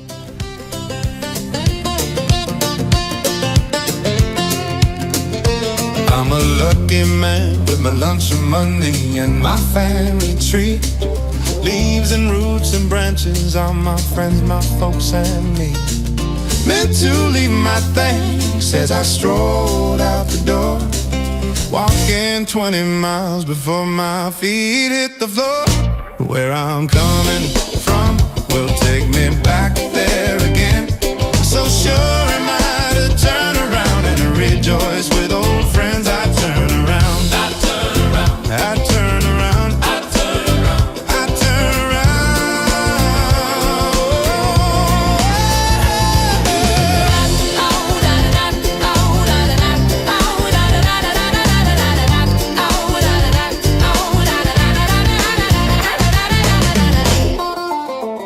Along the way to our family tree, we misplaced all our fears. Tell us if you find them, we haven't seen them in years. We've traded dreams so much, I don't know which ones are mine. But I got the strangest feeling, we'll get to each one in time. Every treasured memory, a return that much more grand. Sharing the dream is worth more than gold in the hand. We turn around, you turn around, we turn around to see you smile. We turn around to see you smile. We turn around and our feet don't hit the ground. We turn around to thank you deeply. We turn around to give you what we found. Turn around to say thank you for being you. It's bigger than we imagined. No, it's exactly what they were meant to become.